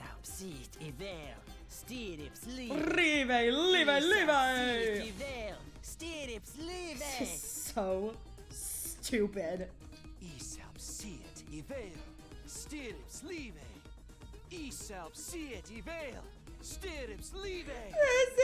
so stupid.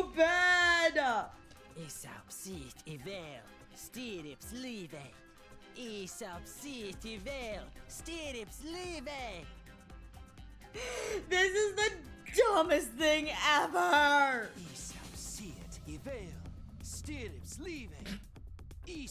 And yet at the same time, I love it. I absolutely love how dumb this is. Like, it's just, oh, it's so stupid. I love it. Well, Gaku and I continued chanting all the rest of the day. Again. The sun set and rose again. And set again. We kept it up for 3 days and 3 nights, and then Nozomi barfed up a bug. 93. I wonder if it just skips past that, like, really fast. It does. Okay, yeah, it does. Oh, we're finally done. Yeah. What is it today? 93? What do you want to do now, Takumi? I knew what Gaku really meant by that question. Even taking any further battles into account, we should have enough time for one more attempt. I say we do it. We can't let this race survive. Not again! Nice. I had a feeling you'd say wah wah. Oh, thank God. Intruder alert. Unauthorized personnel detected on school I have grounds. never been more grateful for that womp womp defensive mode initiate. Oh my God. That would have been so bad. Defense mode initiated. All available troops prepare for battle immediately. Finally, Jesus. It's Dalsha. He's back. And I spent all of this time just, Aesop speeds severe syllabus leaving. Now, I'll teach you to mess with other people's schedules. Stabby, stab, stab!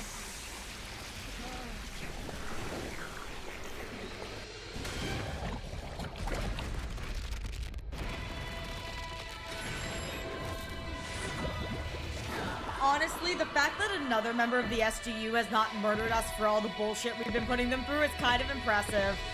I would say, I genuinely would have expected them to have killed us because we were so annoying. Like, seriously. We deserve to die for that. We really do.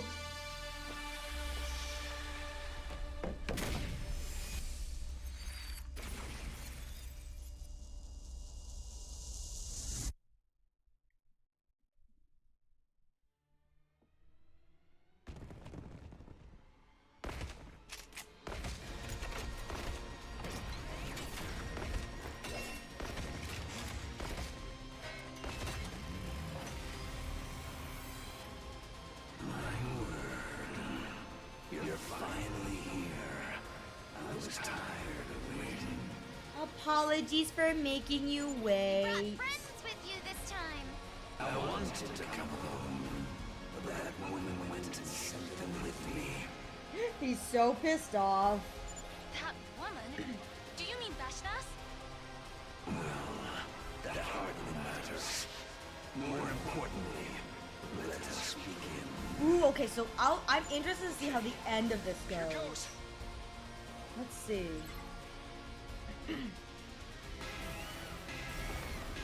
Yeah!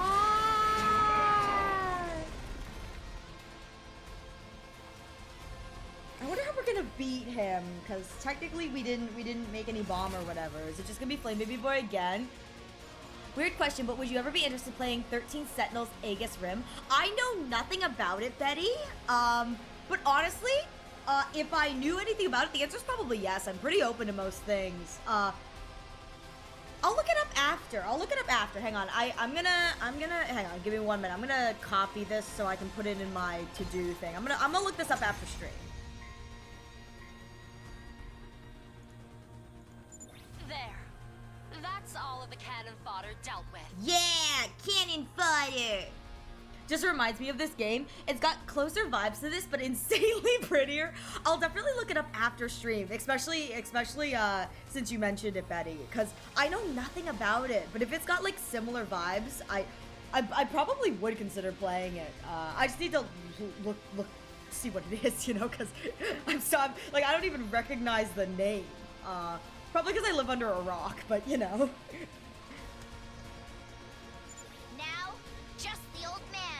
Yeah, you're going to the retirement home, old boy. Let's finish this. You just need to be careful of spoilers. Got it. Gotcha. I'll just look it up on Steam, you know what I mean? And look at the description there. How trifling and Oh, he's disappointed in me. Is that all you've got? I've disappointed Piss Senior. I'm sad. Hesitation. Fear. Okay, sadness. let's watch the Wraith, the Wraith, the ghost appear. We're doing everything we can. You can't just insult us. Yeah, he can. He just did. It's not on Steam? Oh, shoot, it isn't? What platform is it on? Do you know? Switch and PlayStation. Okay, I'll take a look at it in the Switch store then. How regretful that I was dragged into such a trifling battle. Just what is the value of a battle that ends without seeing the entirety of the opponent's might? I played 13 Sentinels. It's really good. It's a visual novel, SRPG gameplay elements. Signal this one. POV keeps... Ooh, really? POV keeps changing? Ooh, that sounds really cool. Okay, I will definitely give this a look because that actually sounds really, really cool with a changing POV. Ooh. And I have a Switch, so there's that. I just played Hundo on PC because it's easier. Enough. I'll dispatch all of... And there she is. Hi, Queen. So, it's you. Huh? He stopped moving? He sees my regret, Nozomi. He sees all of my sadness. Isn't this our chance? It's like someone is standing in front of him. There is someone.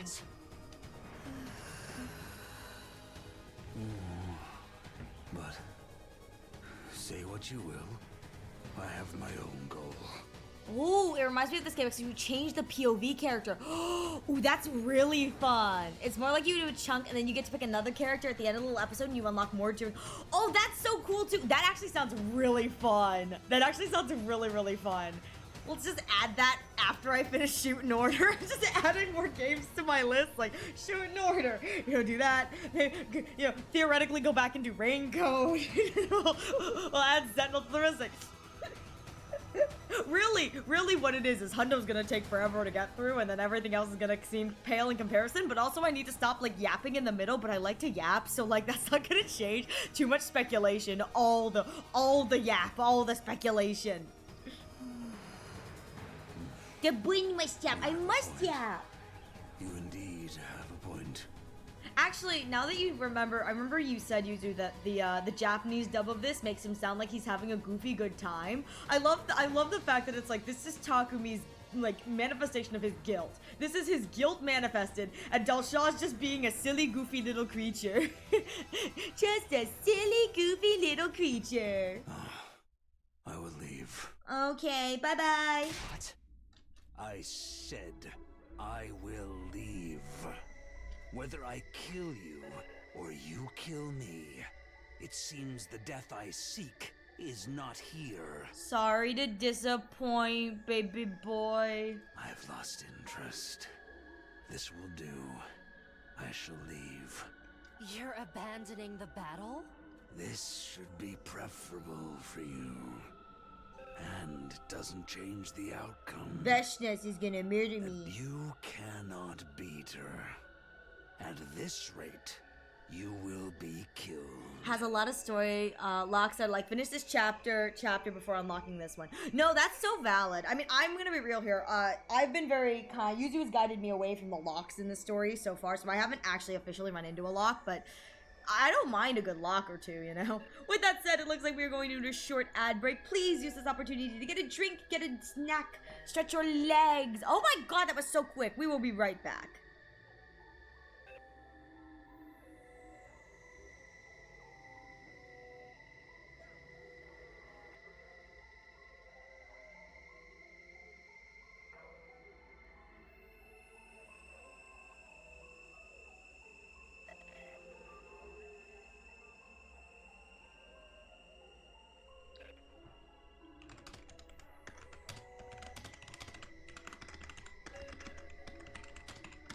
Hydrate or dihydrate.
All right, we are back. Thank you for your patience. Let's get this on with. Farewell. Ow! With that, Dalsha, the commander, calmly took his leave. He didn't mention anything about coming back, so it was likely that was likely the last time we'd ever see him. Kind of sad about that. I like Dalsha.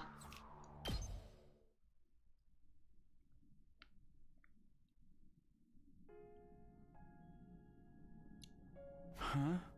Whew. Everything's back in its proper place now. Thought putting this stuff away would be easy, but I guess I underestimated how messy it all was.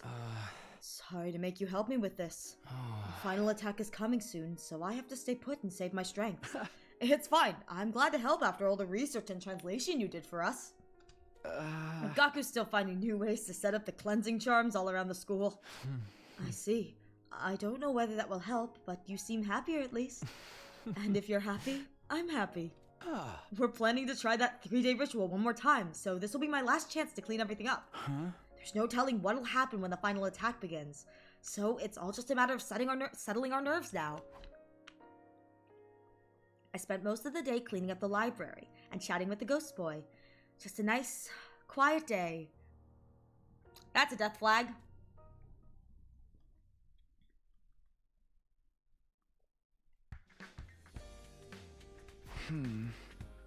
We'll hold the ritual tomorrow, so I'll take it easy today.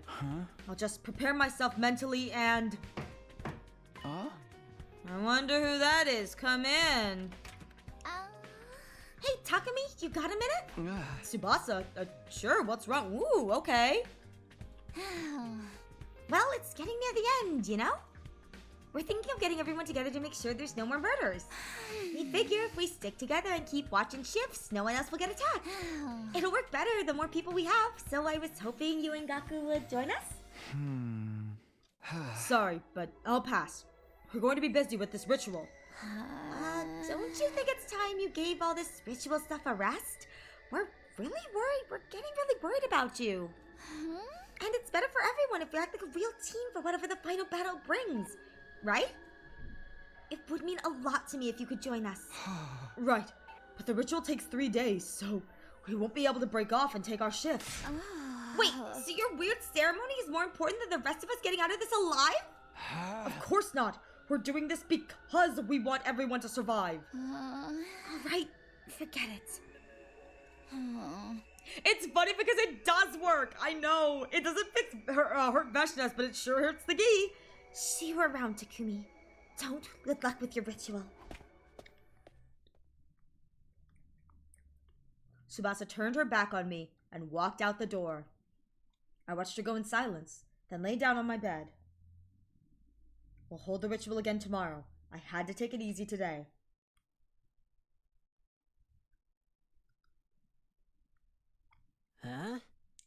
This is it. One way or another. This is our last chance. Let's exercise this wraith once and for all. Yeah, we have to protect our friends. Spirit leave. Isap sit level. Spirit leave. Isap sit evel. Stirrups leave. Isap sit evel. Stirrups leave. It's so dumb. Listen, I love Veshnas, but girl is Team Rocket every time, regardless of shenanigans. Gaku and Takumi's absent ain't much of a loss. Truth in that. Hey, remember when Gaku and I suggested we should stick together all those weeks ago and Hiroko blew us off and you all agreed? I will say, I bet you this stupid ritual is what's preventing Nozomi from going on like a killing spree right at the end when everyone's together. Man, what a racket. At least we'll know right away if anything happens to one of them. You know, Cause the noise will stop. Forget them. Those of us who are still sane have to stick together. Nozomi's not doing too good, you know? Right. Let's all do our best for these last few days. Isap sit evel. Stirrups leave. Isap sit evel. Stirrups leave. Isap sit evel. Stirrups Leve. This is so dumb. Aesop Siet Ivel. Stirrups Leve. Aesop Siet Ivel. Stirrups Leve. Aesop Siet Ivel. Stirrups Leve. This is the dumbest thing ever, and I love it. Aesop Siet Ivel. I swear to God, if this CG is not the CG they use for the ending, I am going to riot. This is such a good CG. It's so cursed. Aesop Siet Ivel. Stirrups Leve. Aesop Siet Ivel. Stirrups Leve.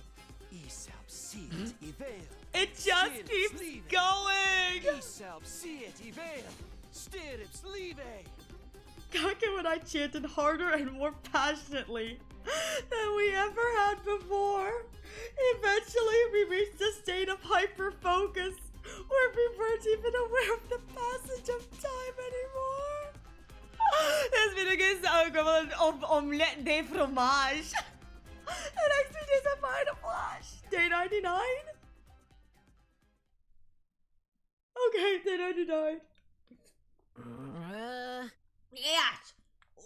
We did it. Yeah, we can't relax yet. Huh? Why not? All these rituals should have dealt with the Wraith. That danger is past us now. But there's someone else we still need to deal with. If she's going to attack us one last time, she'll do it today. Intruder alert. Intruder alert. Unauthorized personnel detected on school grounds. Defense mode initiated. All available troops prepare for battle immediately.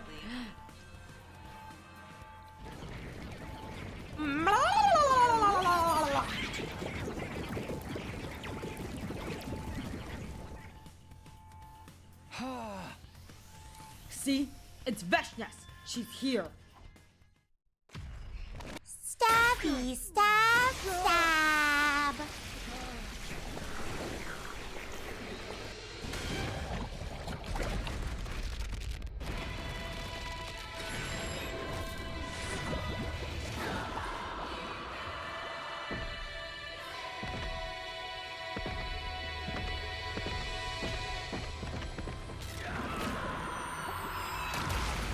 I genuinely have no idea how we're gonna beat her, because she's all like super powered in this route. And we can't beat the shocky shock that she does.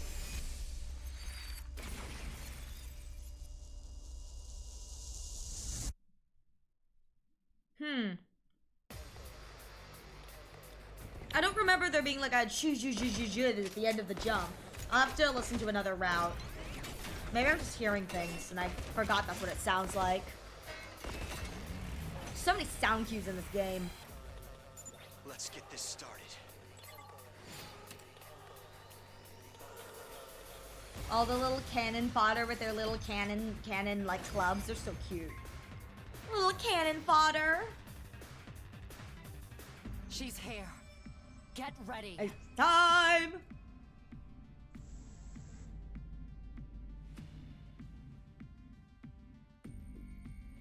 Wait a minute. This isn't the right music. Maybe Veshness will just smell the incense and leave. Oh my god, I hope so. Just as Hideko said, Veshness had arrived, calmly approaching from the distance. Usually the ha ha ha ha music starts now, but I could hear everyone's breath hitch. Tension filled the air. At last, Veshness stood in place. She looked us up and down before she spoke. Your power and the power of the second They're coming not playing her are boss mine. music. They are not playing her boss music. What the heck?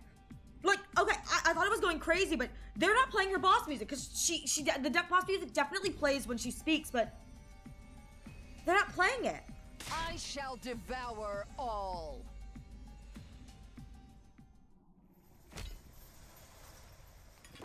Kodaka on Twitter the other day saying he loves games that are simple and not meticulously crafted. LMAO, there's so many subtle hints in his games. Seriously.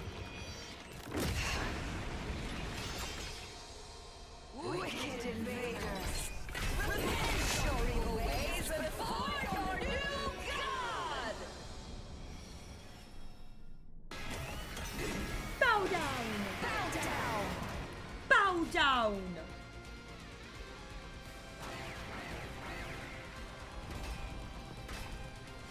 I feel really weird that I didn't get to hear the cool invader funeral theme boss music, whatever. All right, here comes the shock.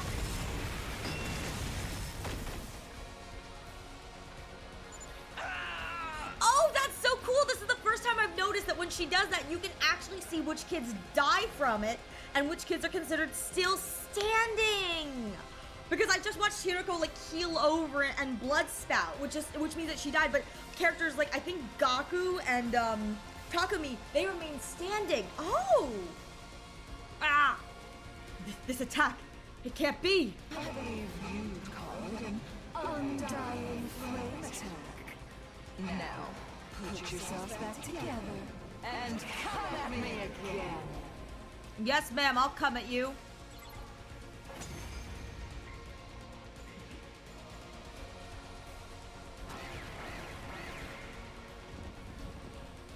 Huh?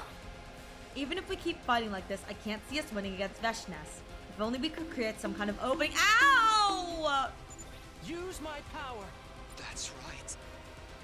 She's using an undying flame attack, so we should fight fire with fire. Okay, everyone, here we go. Oh, shoot! Oh, okay.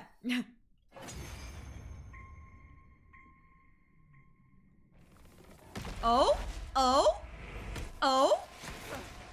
Wait, what? Oh? Wait, this is the same one as Round Zero.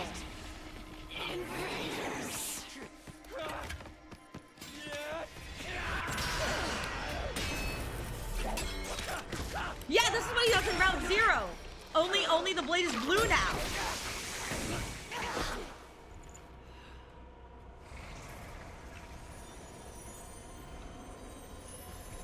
Now that you've won, there is only despair in this planet's Oh, he also jumped off her? Oh, I see. Okay. truly the worst of Oh? bad endings. Oh? Oh? What the?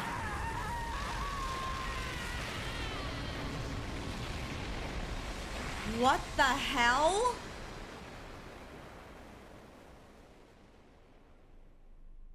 The calamity of all calamities? What the was that?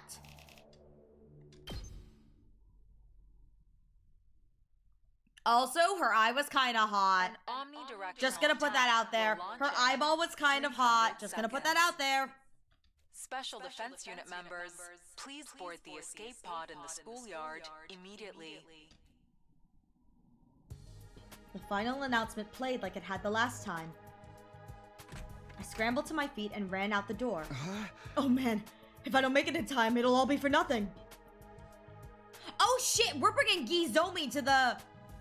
Oh shit, okay, first of all, Nozomi looks sick right now, but we're bringing Gizomi to the satellite with us. It was hot. The eyeball was so hot. It's just, she looks so like insane and crazy, but hot. It was just, oh, so good looking. The others were there too, all except Gaku. Now that it's finally over, it feels a little anticlimactic. You think so? Damn, girl, you really are a badass. Me, I had a hell of a time just dragging myself out of bed this morning. Don't worry, Takemaru. We all know how hard you fought yesterday. It's obvious you're still tired from that. Are you feeling all right, Nozomi? You're looking even more pale than before. I'm just a little nervous about the idea of flying in this thing. But I'm sure I'll be all right. The war is finally over, so everything will work out fine. I certainly hope so. Even if the fighting is over now, I wouldn't want you collapsing or getting sick. None of them even looked at me as they stepped into the pod, and honestly, I didn't blame them. I turned them down when they asked for my help and prioritized the cleansing ritual instead. They wouldn't stop me from getting in the pod with them or anything, but we were clearly no longer friends. I irrevocably tarnished my relationship with these four. Yo, Takumi, what's with the sour look on your face? Now that we've reached the end, I can't help wondering, did I make the right choice? Was there a better way to resolve all this? You just love beating yourself up about stuff, don't you? Think about it. Ever since we started performing those rituals, the killing stopped. There hasn't been a single new victim. Her plan worked. Her hard work paid off. What's so wrong about that? He's right. Besides, our fight's not over yet. Huh? Yeah. We killed Veshnis, and now we're about to wipe out all of the invaders left on the planet. Huh? Just think of all the curses and vengeful spirits something like that is gonna create. Hard fight against those malicious forces isn't over. It's only just the beginning. So I went to the library and grabbed all the books and old documents I could carry. I was wondering what took you so long to get here. I guess that explains it. Come on, let's get in the pod. Don't want to get left behind. Yeah. Once we get to the artificial satellite, we'll have to get started on a whole new set of rituals. Seriously, because Nozomi is bringing a gi with her to the artificial satellite. She is bringing a gi. I can count on you, right, Takumi? Oh god, no! Oh god, no! Gaku thrust his fist out towards me. I smiled and bumped my own fist against it. Absolutely. I'm with you all the way, Gaku. Oh good lord!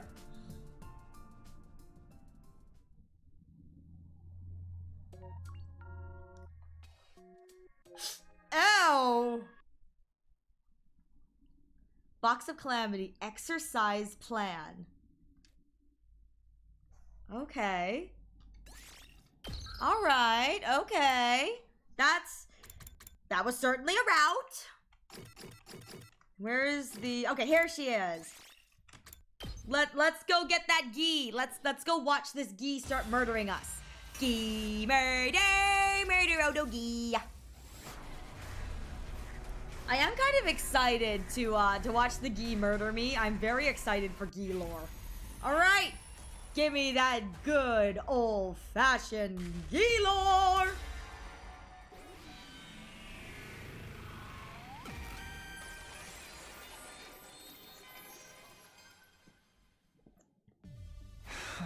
Gonna lie, disappointed that didn't end with the CG of Takumi and Gaku bro-fisting and walking towards the pod. See, they could have done that, but if they did, they'd have to use that for the... Where's the... Not the archive, it's a gallery. Oh, I can't click on... Oh, it's only during free time. But if you... But if they do that, they would have had to use that as the final one. Now they can use the... Instead of eat well, instead of leave it. They can use that. Lore, are you excited for something else? I may be excited for a little bug. A little sexy bug. A little bug that makes everyone sexy. Except for Nozomi. I'm gonna be real here. This gi is very disappointing to me. Not sexy enough, you know? Not sexy enough. 0 out of 10 on the sexiness. Kind of disappointing. Ow! Everyone else has been sexy? This choice last route was mind-blowing. Oh, I can't wait. I can't wait for more gi. Hopefully more gi, but... I mean, must admit, am disappointed by how unsexy Nozomi is. Maybe this route will give me a little sexy Nozomi, you know? Maybe I'll get a little bit here. I think everyone deserves... So, who's been gi? Like, actually threw everything I knew into question and opened up a lot of questions. Oh, shit. Oh, no. Oh, no. I will say, we have an official gi count. We have, almost everyone has been blue-gied, for what it's worth. Almost everyone has been blue-gied. But red-gied, we have, so I guess blue-gied would be green-gi, an egg being laid inside our body. So most of us have been green-gied. But who's been red-gied? Kako, Nozomi, and me, I think. We need to get more gis up and at him here. Like, we need more gis. But I think Kako, Nozomi, and me. That's all for the red gis so far. There should be more. I want more. Anyways.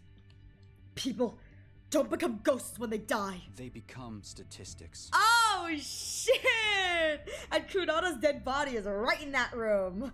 Well, that's... Oof. Oof. Oof. We don't need an exorcism because there's no way Kunada would come back to hunt us from beyond the grave. We do need an exorcism, but not for the reasons we think. There has to be some explanation for all this. Something that we're missing. Giddy! I'm sorry. Did you hear something? I didn't hear anything. I had a cough. Has to be? You're not even fully convinced yourself, you liar! What is this explanation, huh? Why did they all die? Who was it that killed them? Tell me now! I mean, Kurata would have haunt Gaku for being a broke boy, as she should. I mean, Gaku did say that he felt like a cold hand touch him, and that's why he came down here this morning. I just think it's Kurata haunting him from beyond the grave. She's like, I may be a statistic, but you deserve it, broke bitch. I don't know yet, but I swear I'm going to find the truth and explain everything. I think that's enough discussion. It's time for you to back down, Gaku. Be a good boy and go cry in your room. And Takumi, well done. She praised me! She told me I did well! Thank you, Mistress Hiruko. She told me well done. Sorry to make you worry.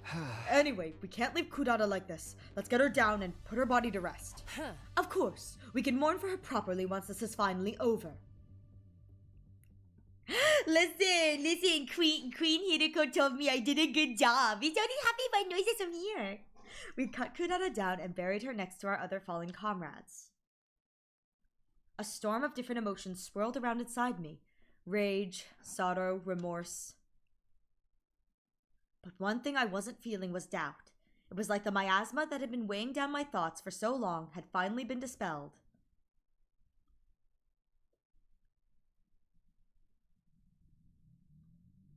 "74! I got up, ate a quick breakfast, then went back to my room. Do I get free time day? I need to get my thoughts in order. Free time?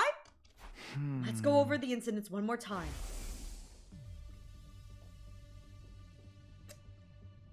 Yugamo was killed in the bathroom. He was hanged and had his ankle slit open so he bled out as well. We found Moko in the cafeteria where she'd been stabbed multiple times. Ima was stabbed too. His body was still inside the cage we'd locked him in. The cage was still locked when we found it too. Why did the killer lock it behind them? Were they trying to create a locked room mystery? Sorry. But why do that one? Darumi goes, I told you. Darumi coos from the grave. What did I miss? Ima died. Kurata died. Veshnes died. I don't know. TLDR, this, you missed Gaku and Takumi having a bromance. I was like, what happened in that route? Gaku and Takumi had a bromance and actually saved the day, which is really disgusting. Gaku and Takumi's bromance actually did prevent people from dying, which is kind of gross. Yeah, that ritual actually did prevent people from dying, which is gross to admit. But why do that when all of Ima's injuries are very clearly pointed to murder? Do they just want to mess with us? Then, finally, there's Kurata. She was hanged and bled out as well. Looking at the murders all together, they fall into two pretty clear loops, stabbing and hanging. Yugamo and Kurata were hanged and had their ankles cut. Moko and Ima were stabbed. Why the two different MOs? And why cut their ankles? To drain their cryptoglobins so they couldn't be revived? That's what I thought at first. But just making sure the bodies wouldn't be found for a while would do that too. And if that was really about making sure they couldn't come back, the killer could have just thrown them into the undying flames or something. I will say, when Nozomi was chasing us in one of the other routes, she attacked our leg. So what if Nozomi is running after them with a sickle, she slits their leg, causes them to stumble, and then from there is able to kind of like finagle them into like dying. And so the only like wound mark actually is the cut on like the ankle because that's where she nicked them to stop them from running. Like if they're like cut the Achilles heel kind of thing. So we picked Gaku and no one died. Let's see if picking Hiriko works. But oh no, people are gonna die. And I hope it's Gaku. That would get rid of the corpses and make the murder that much harder to trace back to them. The killer's been very careful about covering their tracks. Except when it comes to the bodies themselves. They want the bodies there. Wouldn't it be more advantageous to hide them? And it is significant that those four are the ones who were targeted. Hiriko said that the reason Kako started killing people was because she opened that box. The box. This case really does hinge on that thing. I continued to puzzle over the details of the case long into the evening. Before I knew it, the sun had gone down and my room was cloaked in darkness. Still trying to reach an answer, I reluctantly crawled into bed and soon drifted off.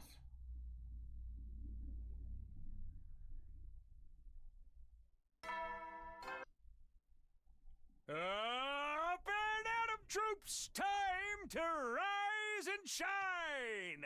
Get ready for your 75th day of active service here at Last Defense Academy! 25 days to go. Surely nothing will go wrong. I mean, it's safe on this side of the door. Prepare to spend another day enduring the unendurable and suffering the insufferable to pave the way for humanity's future greatness.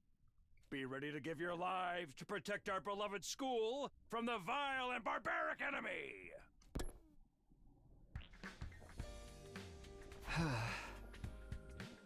Oh, this is where we dropped the animal. I think it was around here. Oh. Hello, Takumi. Huh? Hiruko. Are you feeling better now? Ready to actually solve this mystery? Yeah, the question of ghosts and curses can wait. Right now, we have to stop whoever it is who's trying to kill us. Well said. If you hadn't shaped up, I might have had to kill you and take over as the leader myself. I know I've been kind of useless lately. I'm sorry. Can't you ease up on me a little? Suffering the insufferable. So Gaku, I mean so true. You came to your senses before it was too late, so I suppose it's alright. Just don't mess this up. Anyway, if you came here, I assume you're looking for this. Yeah, I thought it might be worth checking it over again. And that's what I did. I examined the box from every angle, in as much detail as I could. No new details jumped out at me, though. It was just the box. But then, there was also the doll that had been inside it.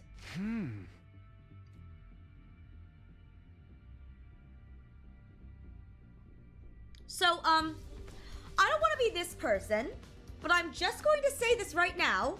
They could have reused the asset. This doll no longer has the same bloodstains it had the first time we saw it. This doll, the first time we saw it, had a ton of bloodstains all on its tummy. All on its tummy. And as much as these creators love reusing assets, I don't think this doll has remained stationary in this box the whole time. Yeah, if you know what I mean. For the record, Nozomi is able to walk around. Hirako, you said Kako probably started acting strange because she opened the box at the shrine, right? Yes. So she opened the box and something inside it made her want to start killing people? I can't say for sure. I don't know very much about it myself. I just know that in other timelines, she only became a murderer after opening it. My only guess is that the box was the cause of her behavior somehow. She's been geed, baby girl. She's been geed.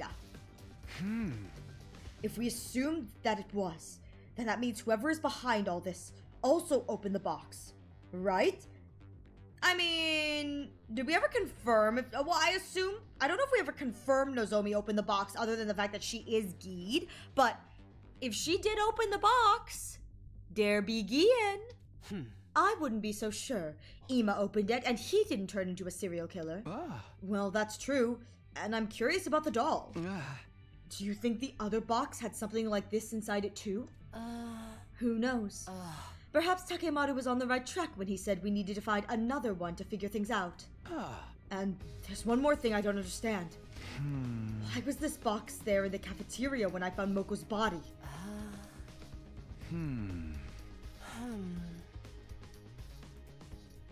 Hirako and I discussed things some more and threw around a couple of theories.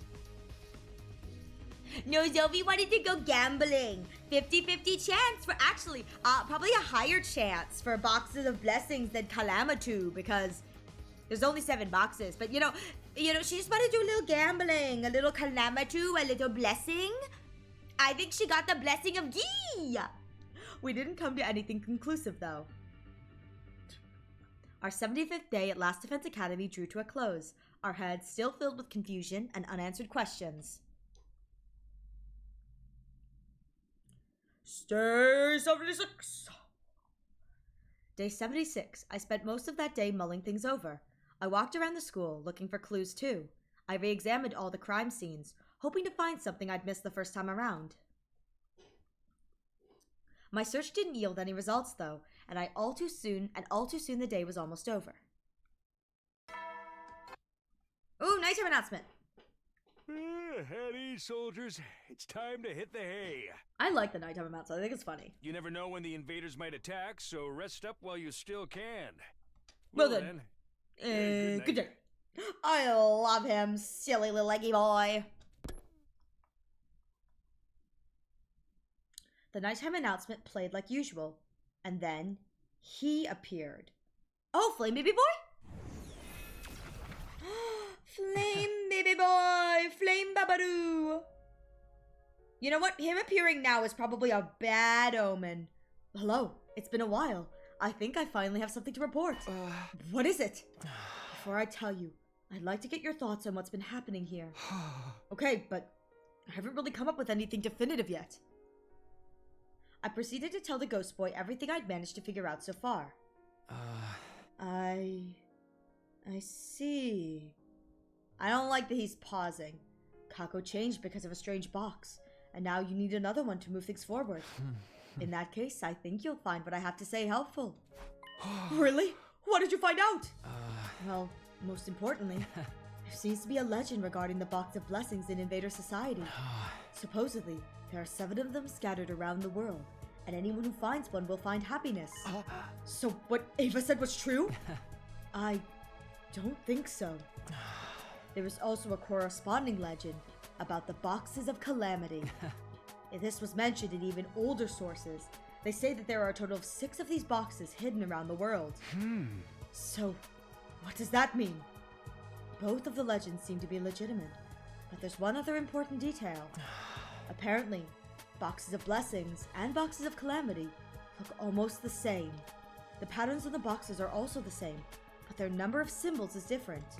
So at first glance, one likely won't be able to tell if a box is one of blessings or calamity. It had a particular design on it. What? The number of moons? A moon, right? In your culture, I think you call it a moon. Okay! So now we know that there are... How many boxes in play? There are... 6 boxes of calamity, 7 boxes of blessings. And the difference is the number of moons, I believe. Or I don't know if he said it. He goes, he said, the patterns of the boxes are still the same, but the number of symbols is different. So at first glance, you won't be able to tell. So it really is gambling. 13 boxes. That's gotta mean something too. 13 boxes has to mean something. I don't know what the reference is, but that's gotta mean something too. 13. Yes, it was a little wooden box adorned with a moon design. A moon design. I'm pretty sure Ava mentioned a box of blessings had a moon design on it. And that's right, but the same is true for a box of calamity. However, it seems that the boxes of calamity have a certain order to the number of moons. Unfortunately, I don't know anything about that order. In any case, I think Ava intentionally said nothing about the existence of the boxes of calamity. I believe 13 is considered an unlucky number in some beliefs. Oh, okay, like unlucky number 13. Okay, as I said before, boxes of blessings and boxes of calamities bear a striking similarity. So if anyone were to find a box and not be aware of the boxes of calamity, that person would be certain it was a box of blessings and open it without hesitation, supposing it was a box of calamity in which a wraith was sealed. So that was Ava's goal. I believe she planned to let you guys open the box of calamity in order to wipe out the special defense unit. Oh, and the wraiths are... Theoretically, the wraiths may be the Eldritch monsters that are the Geese. And she came up with that plan so quickly! The point is, this wraith is something Ava genuinely thought could do us harm. It's not something abstract like bad luck, but a genuine, tangible threat. I mean, yeah, the Geese really do be tangible threats, but they're hot, so like, they can have a pass. They're really hot, you know? The number 13 is considered unlucky due to religious historical association, like the 13 people last summer, Jews being the 13th guest, and the Norse myths where Loki was the 13th guest at the banquet in Valhalla, causing chaos. Additionally, 13 comes after 12, which is often seen as perfect or complete number. 12 months in a year, 12 hours on a clock make 13 seem unusual, disruptive. Almost matches 1 to 1. I see! Woo, okay. Okay. The box Kako opened at the shrine. The one you found in the cafeteria, and the one you found in the cafeteria. Even if we count those two as 2 separate ones, there's still 4 boxes of calamity out there somewhere. If we can find one, we might be able to figure out what happened to Kako. Aha! You're right. We thought so too. But this confirms it. Thank you. Was I able to help you out a little? I'm glad. Aww. Sweet baby boy. With a smile, the ghost boy faded away. Oh, sweet boy. Finally, we had some new, definite information. I was so excited that night I could barely sleep at all. Who are you? Where's my Takumi Ipi Sumino?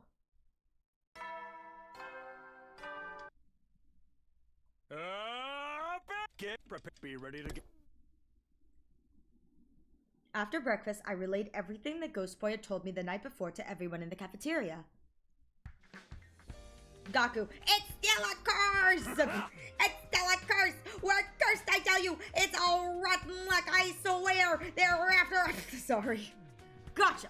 That makes things a lot more simple. We're just gonna find the box, and that'll show us where the bastard who started this whole thing was, right? Whether or not it'll get us that far, it's certainly a solid lead at least. Surprised she's going along with this. And on top of that, knowing that there are other boxes is pretty big. It means we should be able to find them if we look for them. So, how do we do that? If I knew the box's sense, I'd try to sniff them out with my unsightly pig snout. Hey, count me out! Those boxes will curse us if we open them, won't they? Hard pass! No one said a word about any curses. So, you think you know what'll happen if you open them? True, I don't. We still have to find them. Why don't we all go looking for them? But wouldn't it be dangerous to leave the school empty? Yeah, maybe we should just stick to a group of 3. I'll go on my own. Takemaru. It's like I told you before. Right now ain't the time to hole up back here. The only choice we got now is to split up and search. What? And leave the school empty? I don't know about that. Until we find those boxes, we'll keep getting picked off until we're wiped out. We gotta do this together and make sure to find them as fast as possible. Get that? But still. I told you, you can count me out. Calm down, Takemaru. Hey! Whatever, I'm going. And I'm bringing him a box. Split up with the rest of the work, however you like. Well, that could have gone better. Hey, Takemaru, wait! Hello, pretty blue! How is the stream? Ariel's like slowly losing their mind, but it's okay. Thank you for the head pats. Don't mind Ariel. Ariel's just like constantly, you know? Constantly getting the stream. I love it. It do be that way, you know? Hello, Blood, Blood. I hope you're doing well. Just like every other stream. So true. Let him go. He's not the kind to get himself killed. Not like Gaku. Gaku is absolutely pathetic, and honest to God, he needs to die sooner. But then so, what's wrong with him? It's not like him to be so reckless. Not like that doesn't need to be reckless. Doesn't like to be reckless. What do you even call that? Maybe he's thinking about Kurara's death. About Kurara? Takemaru went searching for the box before she died, remember? If he'd found the box then a fair bit of the mystery would have been solved, and Kurara may not have died. That thought makes him feel responsible for it. Oh, he's got the guilt. He's got that guilt debuff. The arrogance, putting that much blame on himself. Takumi no better. He be doing the same thing. It be cursed. Guys, I found this place with a lot of boxes. Takemaru, that's a shoe store. It's so cursed and I love it. I absolutely love it, you know? he's such a gentle soul. In any case, Hiroko and I will go search for the boxes. Though I guess that makes 3 of us if we count Takemaru taking off on his own. Okay, we're counting on you. When you come back, one of us is going to be dead. And so our search for the boxes had begun. But no matter how many times we tried, over and over, our searches always came up empty.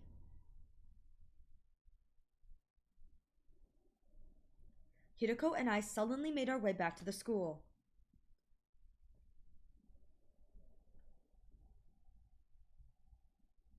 Hydrate or dihydrate. Thank you for the hydrates.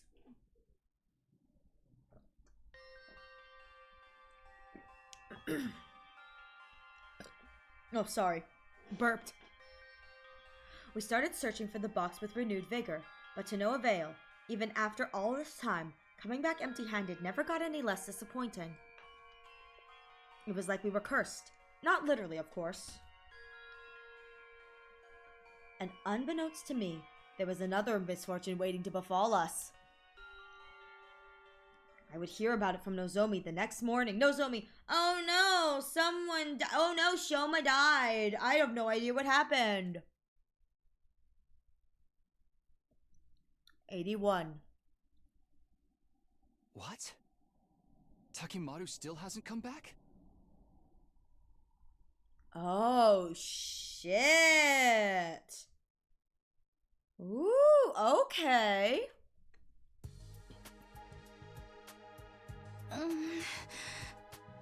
No, he went off on his own yesterday morning and no one's seen him since. Could something have happened to him out there? Come on, this is Takemaru we're talking about. He can handle himself. See, this is why I said we shouldn't act alone anymore. We're gonna get picked up like victims in a horror movie. No, Gaku, that's a whole nother route. If we were in a horror movie, I think you'd be the 3rd one to be killed off.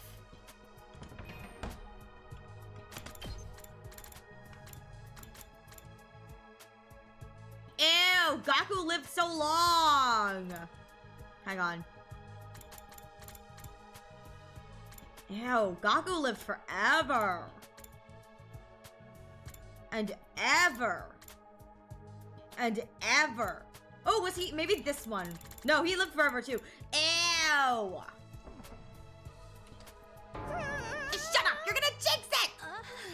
Don't you think the invaders got the jump? You don't think the invaders got the jump on him? Do you? Or he could have fallen out of a cliff and broken his leg, and now he can't move. That sounds scarily plausible. So now we have to search for him as well. How exasperating.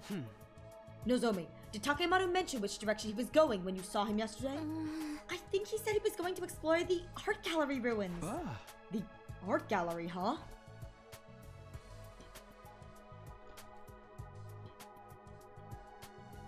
Oh, I think I've only seen this once. I don't remember when, but I think I've only seen the art gallery once, and I don't remember doing anything in there. So, oh, this is interesting. Okay, Hiroko and I paired up for the day to search the cavernous building we decided was once some kind of art gallery. There was a lot of ground to cover, and by the end of the day, still no sign of Takemaru. Maybe he made it back on his own while we were out here. We can only hope so. It's getting late. We should get back ourselves. He's not coming back. It was already dark by the time we got back to the school. The others were in the courtyard when we arrived, waiting for us. Is Takemaru? The 4 of them shook their heads. No. He's still not back. What could have happened to him? I'm telling you guys, it's the curse! It's the only explanation that makes sense! I didn't say anything. Not because I thought Gaku was right, of course. Wow! Rude much? Rude much? Ow! Thank you for the food! I just no longer had the energy to argue with him this point with him.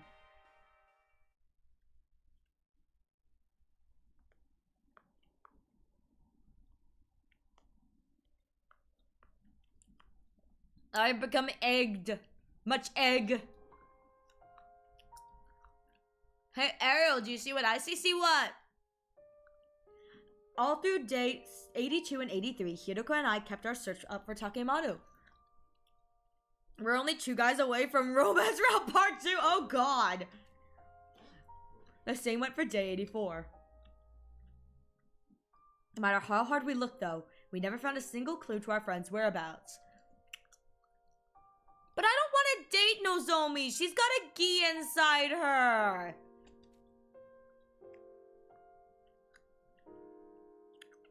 We staggered back to the school that night and more disheartened than ever.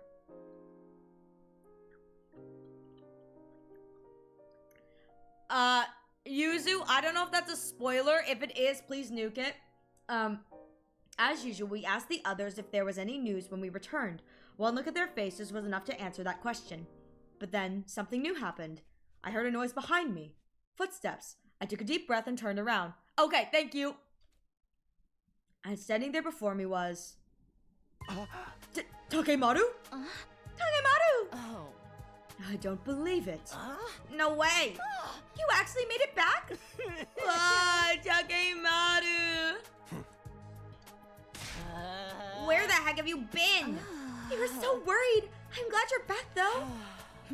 Losing another fighter would have been inconvenient. I don't like this. He's not saying anything. Takemaru? Yeah. Sup? Takemaru, are you okay? Yeah, fine. Don't I look fine? No. Not even a little. Are you hurt anywhere? Do you need to go to the infirmary? Of course not. I'm telling you, I'm fine. Takemaru walked past us heading towards the dorms.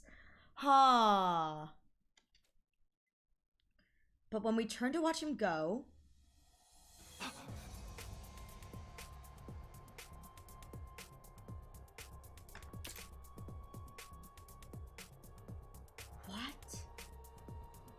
What?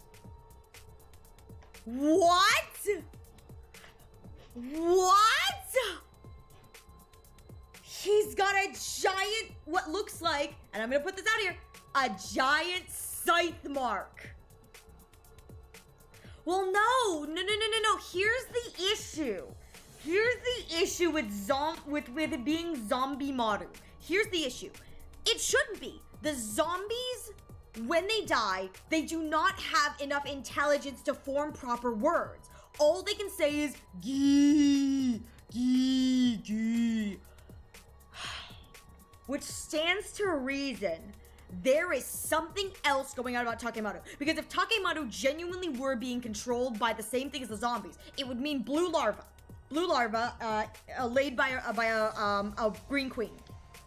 And we know that from zombie, the blue larva, they attack indiscriminately. They're workers, they attack indiscriminately, and the characters, when they're in that state, even if the consciousness of the character is like, hey, Kurata, don't go away, it's like, Kurata, why are you crying? Like, whatever. What Kurata sees is, gee, gee, gee. So, Takemaru being able to form coherent words and thoughts should not be happening if he was blue-geed. However, there is a giant, swoop through his back. That's not good.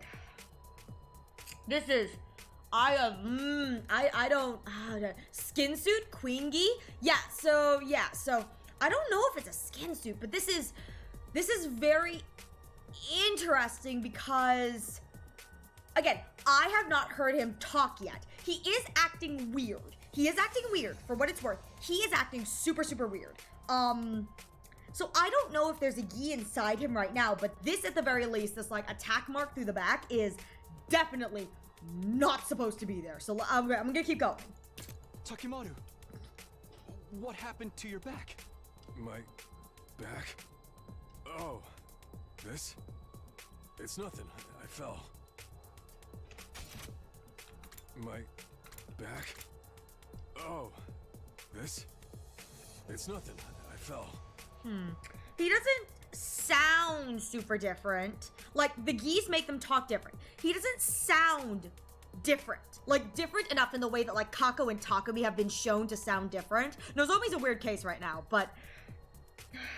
I don't know. Yeah, but I fell? Okay, my guy, sure, exit out. I find it hard to believe a simple fall could cause injuries like that. Did you perhaps fall on a scythe? Did you fall on a scythe, perhaps? I think so. Is that all you've got to say? Huh, he's definitely You acting need to weird. get those wounds treated. Doesn't it hurt? Nah, not really. Huh.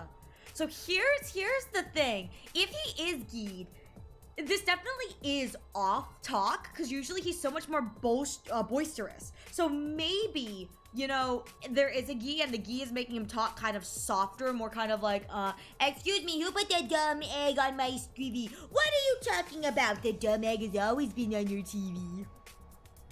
But I don't know. I'm not...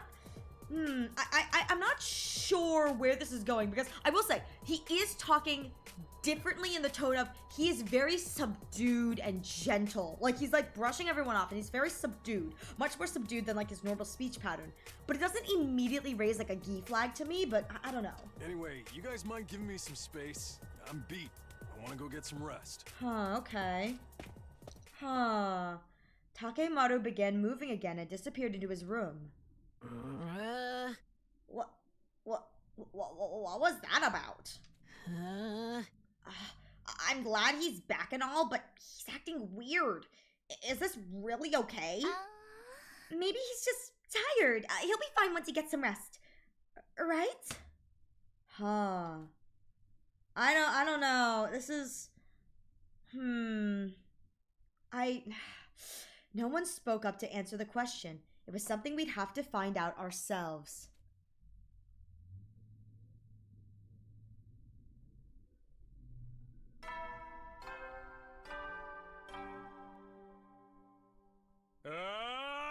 Oh, he's standing! Get ready for your... Now then, you only have 15 days left at this school. Ahead of you lies the salvation and prosperity of humanity. Everything hinges on all of you. I don't remember Keep if he fighting does through this the every day remaining days 85. with hope in your hearts. Long live humanity!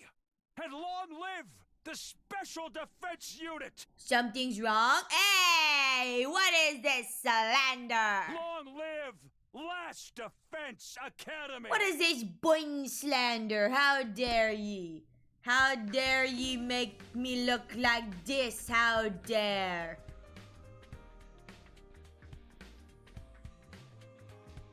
Ah! Ow! How did you like your breakfast, Takemaru? Was it good? Yeah, I guess. Takemaru, how about you and me do some training later? Yeah, I guess. Takemaru, is it cool if I punch you right in the face? Yeah, I guess.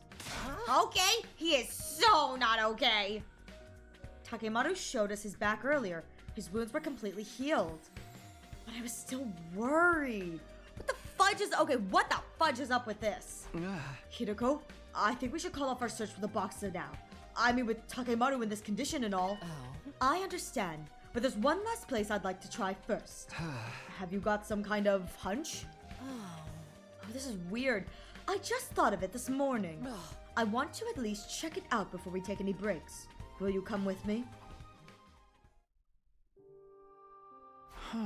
It's hard to tell with all this rubble, but this is where we found the shrine earlier, isn't it? Yes, this might well be the place where Kako first opened the box. Oh? I should thank you for telling me about the old invader legends. When I heard those, I got to thinking.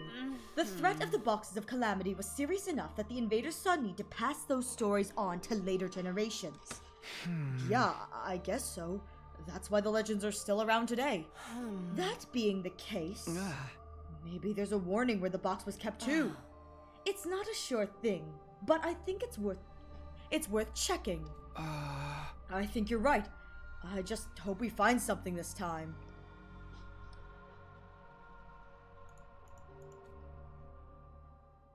Hideko and I got to work, sifting through the rubble into what was once the shrine grounds, and eventually, Here, I found a scroll! Good job. If it was kept here, there's a good chance it has some information we can use. I undid the string and unrolled the scroll. It was packed with strange writing I couldn't understand, although it did look just a little familiar. Good thing we know someone who can read this. Yeah, let's go ask him. Oh? I see. I see. Oh! Did you find out anything new? Sort of. This is definitely a document about the Box of Calamity. I'm sure of that much, but... But what? It's written in code. Huh? In code? Yes. It's been deliberately made more complicated and difficult to read. Huh? If they went to all that trouble to keep this information secret, it must be important. It will probably take me several days to completely decipher it, though. I'm sorry. Don't worry about it. We know you're going to be doing your best. That said, the faster you finish, the better. Ow! Rude! Hiruko! I understand. I'll get it done as fast as I can. Thank you. We'll leave it with you then. Dang. This is progress, right? We can't say for sure until the scroll's deciphered. At the very least, it does feel like we'll have a chance to move things forward. All because of you. Thanks, Hiruko. I didn't really... Oh. What's the problem? I saw something streak across the sky just now. What? What do you mean you saw something streak across the sky? Huh? Oh, was it one of those shooting star things? Oh. Perhaps. But it was gone before I really knew what I was looking at. Oh, shoot! With that said, it looks like there will be an ad coming in the following minutes, so please use this opportunity to get a drink, get a snack, stretch your legs. We will be back momentarily once we are gone. Once we are done, we're going to be back momentarily. Thank you so much for your patience.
All right, we are back. No, I wasn't muted. I was typing. I'm sorry. I was typing. Yeah. Please forgive me. Please forgive me. I was typing. You guys know how aggressively I type. I just took a little longer of a break on that one because I was trying to. There's a lot of stuff going on behind the scenes in November. This is Ariel talking candidly. But the next few weeks for Ariel are going to be chaotic. I've got this 12-hour, and then there's a collab that's being planned for Friday, as I said on my schedule, and then there may be things in the works for the next week that I've been invited to, and then there may be things in the work for the week after that that I've been invited to. Kind of depends. And since November is starting soon, by the time I get through all of that, I'd like to have a birthday subathon. To raise funds for Ariel 2.0. So it's gonna be, there's a lot that's going on behind the scenes right now, and I'm just kind of like very busy bun as I figure it all out. Yeah, but birthday subathon, as much as I joke about everything going towards AVEN fund and whatever, it's a lot of that money is gonna be put towards Ariel 2.0. Yuzu can confirm, because I've been chatting with him, that Ariel 2.0 is in the works. So starting to fundraise, and for what it's worth, for what it's worth, all of you guys' subs and bits and whatever, that money also goes into the 2.0 pile as well, which is kind of nice. So there's a lot to look forward to, a lot of planning to do behind the scenes, and a lot of chaos, but there's a lot coming up for me in the, thank you for the stretch. There's a lot coming up for me in the next few weeks, so it should be fine. It should be fine. Plus things happening in my, IRL that I don't really want to talk about. Not bad, just I don't want to talk about, you know what I mean? But there are things that are changing in my IRL life that I have to accommodate as well, and I'm like, there's so much change happening. I don't like change. You know how it is. Thank you for the head pats. Thank you everyone for your kindness and your patience, you know what I mean? But yeah, Ariel 2.0 is in the works, and we're considering getting, not considering, we are hopefully getting a live 2D model, which will be kind of cute. I don't mind Bun 1.0, and I don't mind hanging out with Bun 1.0 for the, oh, look at this cruelty. And he leaves. Yeah, just drops a pile of shit on me and then he leaves. Look at this man. But yeah, there's plans in the works for Bun 2.0, and we're getting things done. And actually, another thing we have in the works is that I'm considering going 18 plus full time. So there's that, but I'm kind of figuring out where I want my 18 plus rules to be, because, and today we're 18 plus, so I can say this, I don't want the chat to turn into nothing but the penis game. I don't want the chat to turn into nothing but the penis game. So I'm figuring out where my own boundaries are for 18 plus, because I can be 18 plus without being NSFW the whole time. You know what I mean? So I'm putting stuff in the works for that, but I think that that's probably the right move to make. But yeah, we're doing stuff. I'm assuming your old model would not be compatible with your new model. No, it would not. The old model and Bun 1.0 will not be compatible with my new model. I'm actually looking at getting my actual model like rigged and drawn by a different artist. I will be providing concept art and stuff like that, but the actual art and rigging will be done by either an artist and rigger or a separate artist and separate rigger. Mostly because there is a specific style that I'm thinking of looking at for Bun 2.0, and I'd really like to have someone else who's more well versed in that style do it personally. So that's what I'm kind of,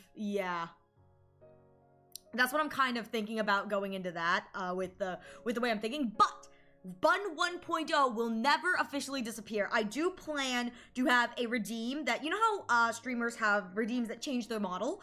I'm going to have a Bun 1.0 redeem so that you guys are able to redeem Bun 1.0, and for a set amount of time, Ariel will go back to Bun 1.0 with all of the costumes, with all the outfits, with all the whatevers. The only difference that I'm making with Bun 1.0 is that the change my outfit will transform into Bun 1.0 choose my outfit. So you guys will be able to not only redeem Bun 1.0, but redeem a specific outfit with Bun 1.0. So you don't have to do like, you have to redeem Bun 1.0 and then redeem the outfit. You don't have to double dip like that. So it'll be just, when you redeem 1.0, you can tell me what outfit you want.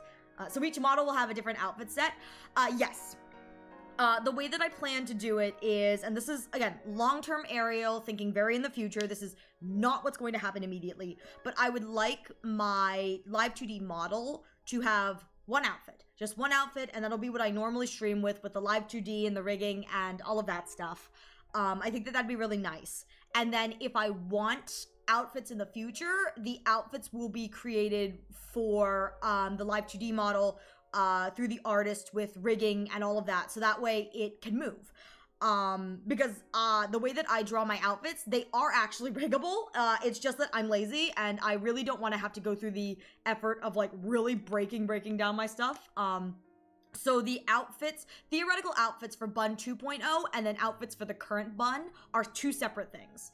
And so that's kind of what I've got in the works, planning things like that. But yeah, we'll have to see how that goes. I'm currently, you know, working on the design for Bun 2.0, which is kind of fun, and then I'm shopping around for open artists and riggers in a style that I'm kind of particularly fond of.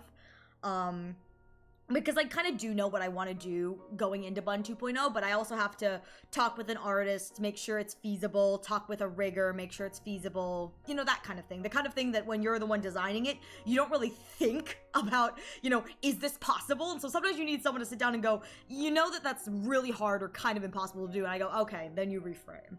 But yeah, there's a lot of stuff going on in the back end that I'm working on, I'm planning, and that's one of the things, is Bun 2.0, which will be really, really fun. But mind you, Bun 2.0 is quite a ways away. It's quite a ways away. But it is something that, like, I'm thinking about, you know, in the interim as I go towards, yeah. But Bun 2.0 is not going to look that different from Bun 1.0, you know what I mean? I'm very happy with Bun 1.0, so I'm just changing and getting things to be a little, like, more on, like, a theme and a cute brand and kind of, like, what I think would be, like, really fun to have as a Live 2D model. But for what it's worth, not a lot in the grand scheme of Bun 1.0 is changing, because I really like Bun 1.0. Yeah, there are a lot of say-so-ish streamers that are 18 plus. I got faith in you and your mods. Yeah, and just because someone streams are 18 plus doesn't mean you can break the rules. Exactly, and so what I'm doing with the 18 plus thing is I'm figuring out, like, where my boundaries are set and what things I'm like, please don't do that. Like, I am not going to be like a super sussy or like a kind of like flirty 18 plus VTuber. That's not what I plan to be. I plan to pretty much be what I am during Hundo. Maybe a little less, depending on what game we're playing. But nothing's gonna change in that respect, and so I just kind of am setting ground rules in the terms of, this makes me uncomfortable to see in my chat, so that my moderators know if it starts to happen, I can speak up, they can speak up, and we can shut down kind of what I don't want to see. So there's a lot of chaos going on, but at the very least, if I go 18 plus, I'll be allowed to talk about doinking more often, which is kind of fun. You guys are gonna get really sick of it. Because I just want to see people doink, you know? The Gi in me wants to see people doink. I want to see people get it on. I want to sit in my chair and do it. Yeah, things will be a bit more, as Yuzu said, things will be a bit more loose, but it's not a pass to treat Ariel as an NSFW streamer, because I don't want that. I want to be sussy sometimes, but you know, I don't want to be like always NSFW. Because that gets boring after a while. I'd rather just be a little chaotic creature that, like, lives under the bed. With Ato's beautiful, beautiful bed futon. I'm gonna be real here. If there's not a CG that reveals that Ato has a little hidey hole under Takumi's bed, I will throw hands. Like, Ato absolutely has, like, a tiny little hidey hole, like, underneath. Like, there's no way he doesn't. Absolutely no way he doesn't. Like, he's gotta. Where's the clear button? Where's the clear all button? There's a clear button for the, oh, sorry. It's just so much. Where's the clear button? Because I can't see chat. That's fine. Let's see,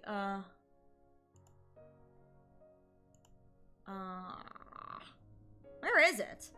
There should be a thing that lets me... The heck? Sorry, I'm fighting my tits, guys. Oh, there it is. That's the button. Okay, I found the button. Maybe. There we go. All right. She fixed. She fixed. She fixed. All right. Yeah. But that's just some of the stuff that Bun has in the works, and Bun's figuring it out as Bun goes along. But sometimes we gotta move things along a little bit faster, and I tend to get really confused and kind of overwhelmed. So Bun is doing their best, but there are things in the works. Bun is working on things. Bun's figuring things out. Bun doesn't like having to do all the work and make all the decisions. It's hard. Bun's indecisive. Bun's dumb. Bun is hard. Bun is hard. No, Bun is not hard. Bun is but the Bun is doing their best sometimes, you know what I mean? But yeah, so that's kind of some of the stuff that's in the works, which I think is kind of fun. Okay. So, back to the geese, back to the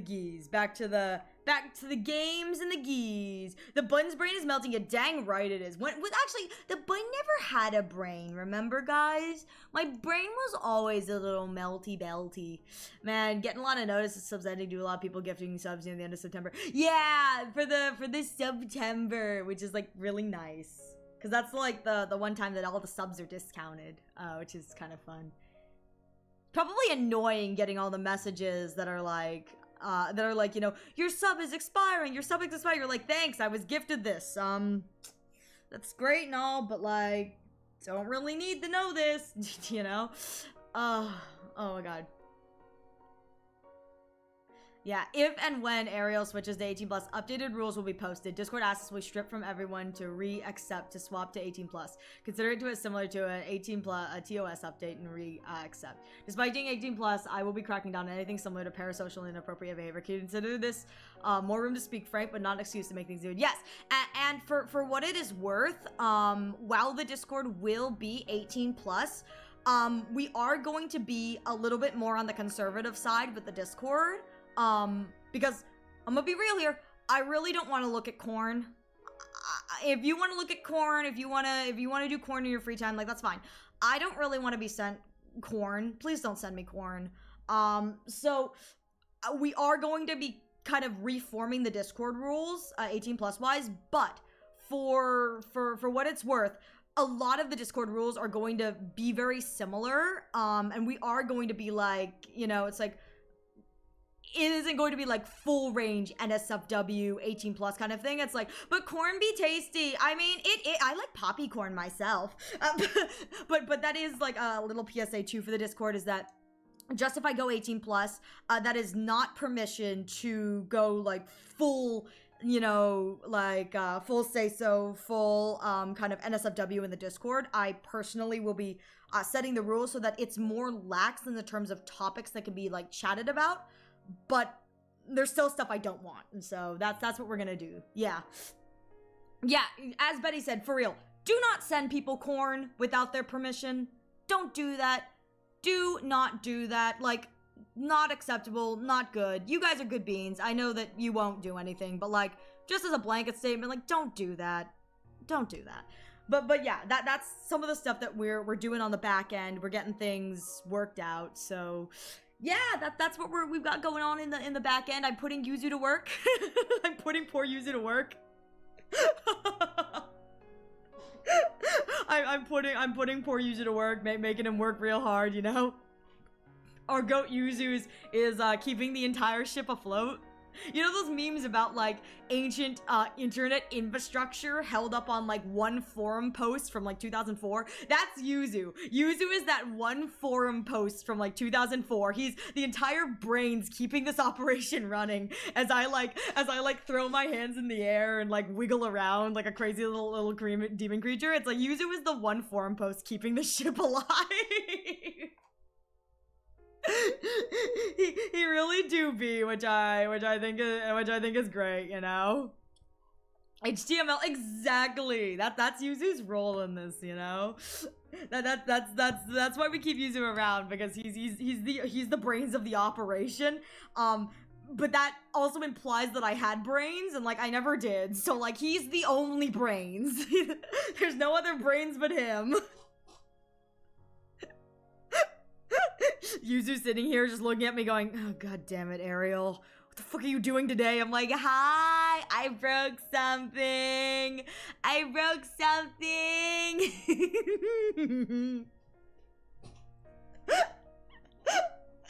For what it's worth, he has said to me, he goes, listen, I know you could figure this out on your own, but it's so much faster if I figure it out for you. I'm like, okay. Thank you for the help. I will acknowledge that Yuzu can acknowledge and has acknowledged that he's like, you could figure this out. But also, I don't really want to wait that long, so I'm gonna figure it out for you. And I think that's so funny. I'm like, thank you. Thank you. My brain melty a little bit sometimes, you know? Sometimes my brain be melting. It just... Alright, okay. I should probably get back to the game, but thank you guys for just letting me spitball there a little bit. Thank you for the head pads. Okay, alright, hang on. Let me open this can. Take a drink.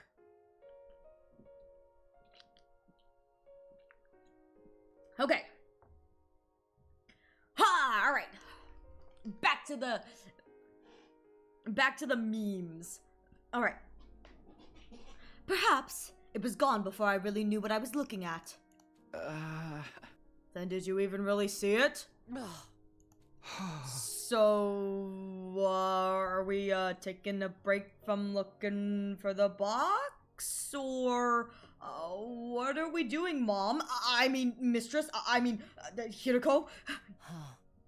I don't think searching blindly will do us any good. Let's wait and see what the scroll says. The scroll is only going to add more questions. No answers, only questions. Hiroko and I went our separate ways and returned to our rooms. I had a feeling I was going to sleep very well tonight, for the first time in what felt like a long time. The next line's gonna be, but all sweet dreams were never come to pass, because when I woke up the next morning, it's like, Hiroko's dead. 86. I must have been pretty tired from the last few days, because by the time I woke up, the sky was already sinking below the horizon. Hiroko and I did manage to tell everyone about the scroll we found, though. And just like that, night fell, and the day was at an end.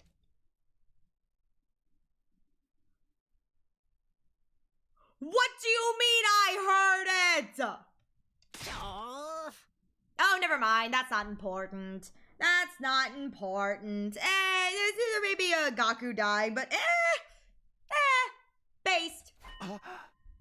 Hey, that's Gaku's voice. I wonder if he's dying. That would be nice. I flew out the door like a bullet from a gun. That was the scream I heard. On the roof I saw Hiroko, Shoma, Tsubasa, and Nozomi. So we're missing Gaku and Takemaru. I looked around and from the darkness it appeared.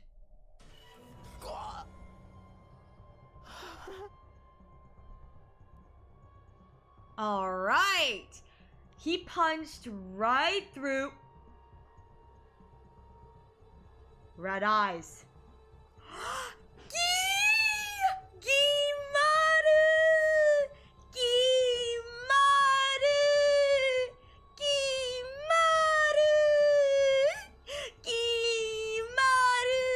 The black looks so good on him. It really does. Kimaru, my beloved. So we have 4 Gis. Kimaru. I'm here for this. Tagimaru. Tagimaru, yes. Also, W, Takemaru, or Tagimaru. Tagimaru, W, Gaku is dead. Heck yeah, that's what we're talking about. Okay, this brings up a lot of questions though, so I'm gonna wait and see what this game says, but This brings up a lot of questions for me.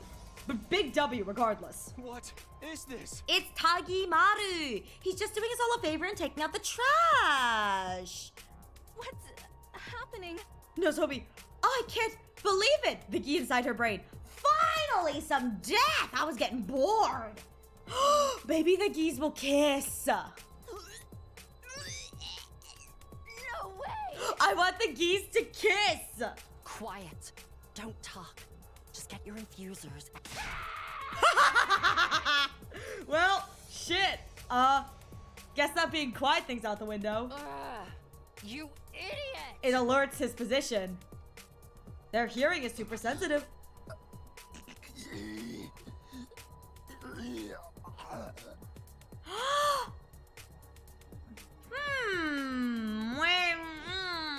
Okay, this is weird. He's saying gee, gee, gee, gee, gee, but don't only the blue geese, the larva geese that control, so the little marker drones, aren't they the only ones that say that? Cause the red geese are perfectly capable of mimicking human speech. Yeah, all do, I believe. Oh, okay, do they all? That's interesting, because again, the red geese we know are perfectly able to mimic human speech. And we know that the blue larvae that go in, all they can say is gee. I wonder, okay, I got lots of questions. But look, it's a gee! Gimaru. Tagimaru! Kill Shoma next! Shit. You idiot! Kill Shoma next!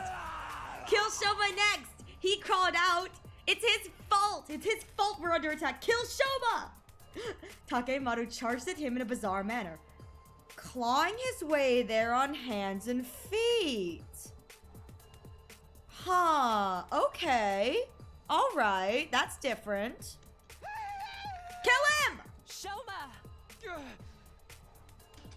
Shoma ran right into me first, then Hiroko trying to escape and knocking us both. Fucking Shoma! See, this is why Shoma deserves to die. This right here is why Shoma deserves to die. I all in favor of killing Shoma, honestly right now, say I. Because of that, the one who ended up shoved into the front of the pack was Tsubasa. Tsubasa! Shoma L, major Shoma L, few Shoma. Look what you just did. Look what your panic caused. Move, Tsubasa! I frantically pushed towards the front, but couldn't make it in time.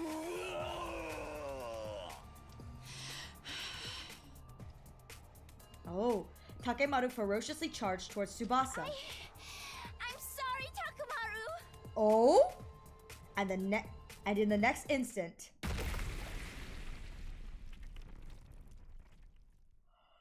she has a blow-up remote! Hell yeah, Tsubasa! Oh my god, we love that plot convenience! She's got a remote for the bombs! Oh my god, you know what? Good on her. Good on her. Also, few Shoma. Shoma lived, but a goat? Oh my god. Yeah, 07, Tagimaru. I'm so sad. He died as he lived in a blaze of glory. Kind of sad about that, not gonna lie. I was hoping for more gi, but that means 4 gi. 4 people have been gied. That makes me happy. But I will say, short-lived, but goat. Seriously. But Shoma? Shoma. Shoma for this. Like, this is... Few Shoma. Few. Few. Ah. Huh? It's like... Huh? What the heck, Tsubasa? What was... Takemaru's body just... blew up? Tsubasa got that remote. Tsubasa? Did you? You're damn right she did. Yeah. I blew him up. Yeah, queen. You? But how? I got the little remote. With this. A remote control? I made it from Sire and Nigo's disassembled bodies. Oh! This remote has a switch to activate the bombs implanted in our bodies. Nice! Oh, that came in so clutch. I made it without knowing if I'd ever need it, but I never imagined I'd have to use it like this. Big W on Tsubasa's part. Well done, girl. Well done. And you walk around with something like that on you? Then perhaps the most dangerous one among us is Tsubasa. Hideko like, I see. I'm sorry.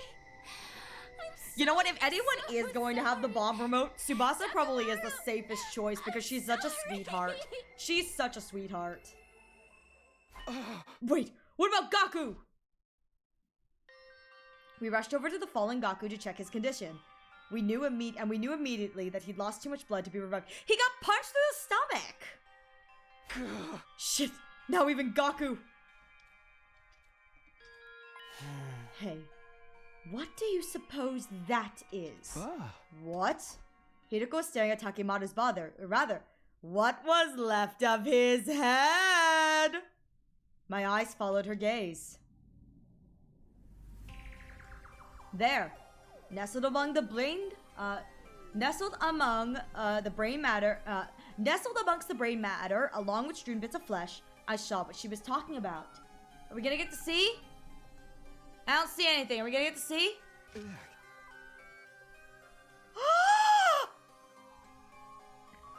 Oh my god, it's my beloved! It's my beloved! Hello, my darling! How are you doing? You're stuck on my head, sweet baby girl. Hello! It is red, which confirms Takemaru is alive. So, I have two questions. Well, was alive. Yeah, it's not alive anymore.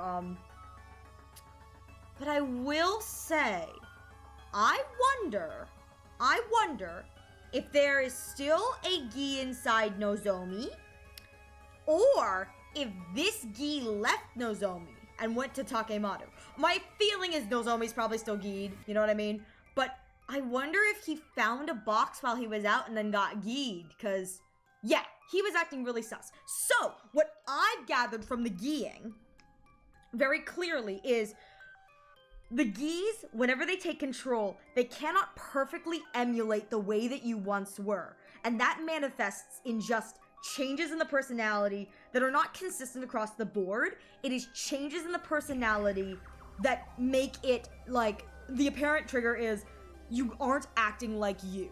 So Takemaru, instead of being the bold and brash, he went kind of scoffed and kind of hesitant.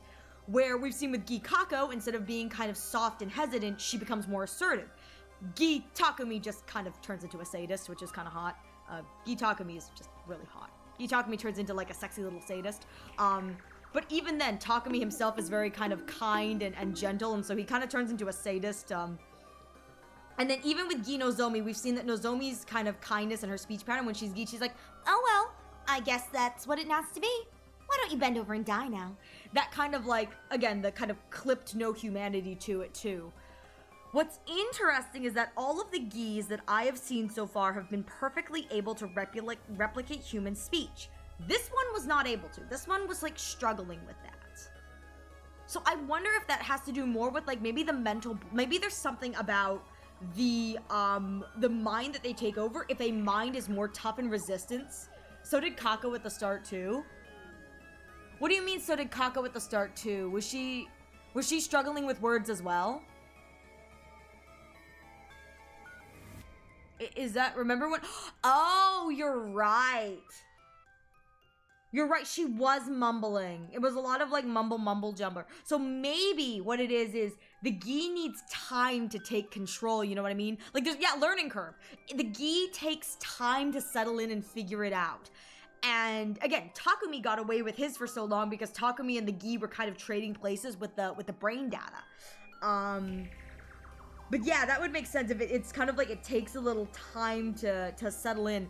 And Nozomi on day 23 when she got, you know, when theoretically around whenever she got geed or whenever she started whatevering, around day like 30 or whatever, she's had enough time, I think, to kind of like acclimate. Or again, there may be an issue of her switching. She may be switching too. So like she'll come to, and then close their eyes and come to, but I'm gonna be real here. The gi looks so sad, like all squished out, drawn like this. I feel bad. Like, Gi Baby didn't deserve this. My sweet Gi Baby. Anyways, Gi Baby here to stay, baby. I'm so sad this is another Gi dead. But if he did find a box out there, that kind of confirms that perhaps the Gis come from the boxes of calamity. You know what I mean? What is that? It's a Gi. See? It says Gi. It's moving. Does that mean it's alive? It's a Gi. I can only guess that it was inside Takemaru's head. Yeah, it wraps around your brain. And that would explain why he acted the way he did. So, it's some kind of parasite? Hey, don't you be calling my sweet Gi bun that way. My Gi Baby is a beautiful, beautiful Eldritch horror. Thank you. We can't say for sure. Okay, I'm sorry. I just realized that the Gi sound kind of sounds like a squealing pig. I'm just gonna play this again for you guys.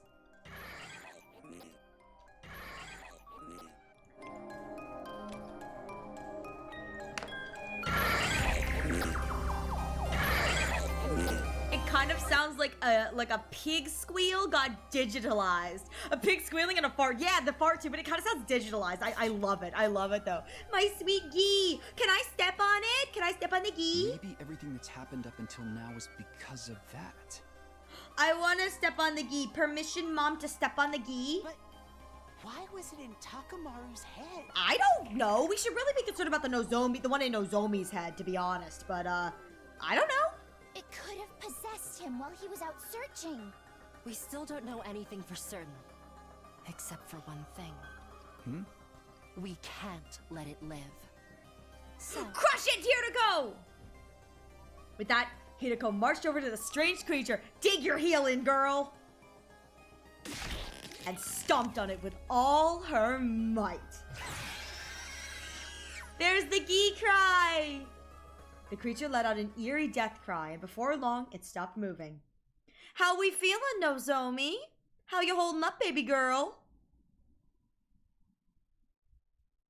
We're not gonna address how Nozomi's feeling? Up and Atom troops, time to rise and shine! Get ready for your 87th day of active service year at Last Defense Academy! Prepare to spend another day enduring the unendurable and suffering the insufferable to pave the way for humanity's future greatness. Yo, my god, maybe the queens had beef. Oh my god, wait, because they're both red queens, you know? Maybe, and here's a thought, this is just me theory crafting out of my ass because I think this is fun now, because I love the Gis. Maybe the queens had beef, maybe the red queens hate each other, because the red queens possess live humans and then die, whereas the green queens possess dead humans and lay their eggs. So maybe the hierarchy is like red queen at top, green queen underneath, and then the blue larvae, which are like, you know, again, the blue larvae possess dead bodies to create more dead bodies so that they, you know, they can repopulate and whatever.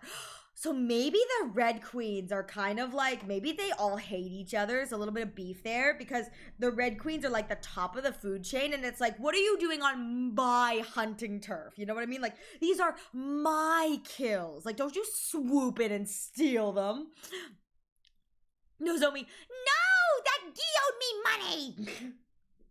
I love it though. I would love it if it was revealed that the Gis have a whole hierarchy and they hold grudges, and I think it'd be great. That's just something I think would be fun. I would seriously expect you could just mop up the blood and then pour it in the person revive-o-matic. Nah, man, that's not how Vigimo game logic works. If they die on screen, they dead. Why? Because this game needs to fill the kill quota. Be ready to give your lives to protect our beloved school from the vile and barbaric enemy! My brain hurts. Why does it hurt so much? I hate this.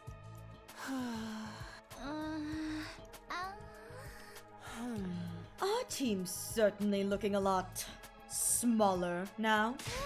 You don't have to be so mean about it. I'm just stating the truth.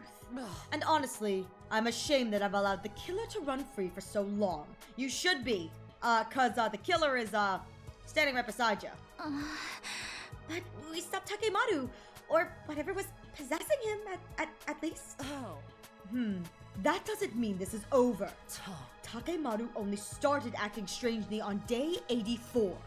Before that, he never displayed any unusual behavior. If he were behind the other murders, it wouldn't make sense for him to start breaking down all of a sudden. Furthermore, he used sheer brute force. It was nothing like the other methods of killing we've seen so far. Are you saying what I think you're saying? I'm still not 100% certain. We'll come back to this later. The scroll we found should give us some answers. There's no use speculating about it now. Either way, I think it's too soon to say that the killer is finally out of the picture. Hey, Hiroko, why'd you ask us to meet up in the courtyard anyway? Because we're about to get a visitor. Oh, it's Dalsha! We all followed Hiroko's gaze. Sure enough, there was an indistinct figure in the distance, getting closer and closer. Hi, Dalsha! God of the Daddy Piss Dragon! hear my plea and lend me thy strength. Blood of my bond release! It's the Paragon of Piss!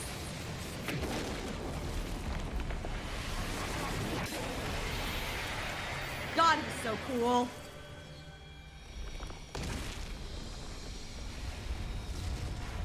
I don't want another romance route. Romance route was lame. I'm an old-fashioned man.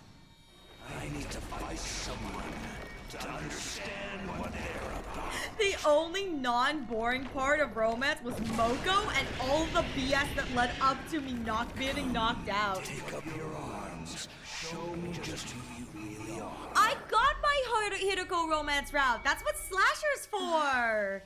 A commander? But you said Veshnas was the only one left, Takumi. I thought she was. I'd never seen this guy before. There aren't any other invaders around either. Hiroko, how do you know he was coming? Women's intuition. For real? Just get ready. We need to fight him. Rallying us together, Hiroko handed us our infusers, which she just so happened to have brought along. Stabby, stab, stab! Hideko's so prepared. Girl was ready.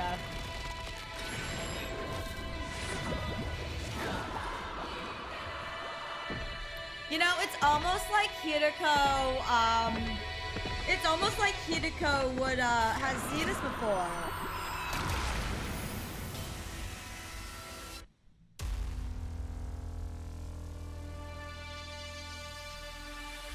How do you think Ariel would fare in this battle how do you think you'd fare in this battle with this lineup, Ariel? Oh, I'd be fine. Takumi's 18 of 18, Hiroko's 18 of 18, Tsubasa's 18 of 18, Nozomi's 18 of 18, and Shoma's 16 of 18, with the only one that isn't max, his stun move. His move that deals 1 damage and then stuns him. I'd be fine. Keep up the good work, everyone.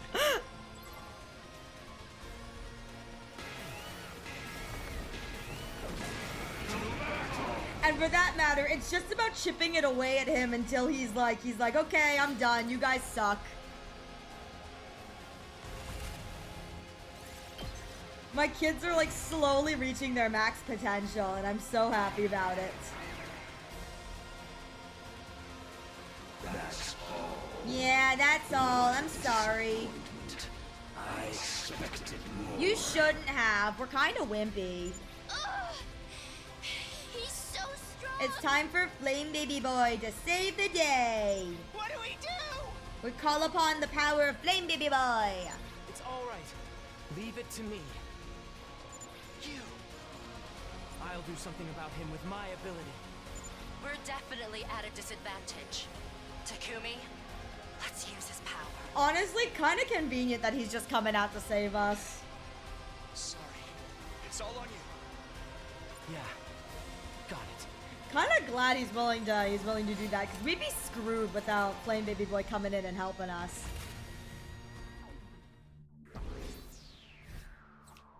All right.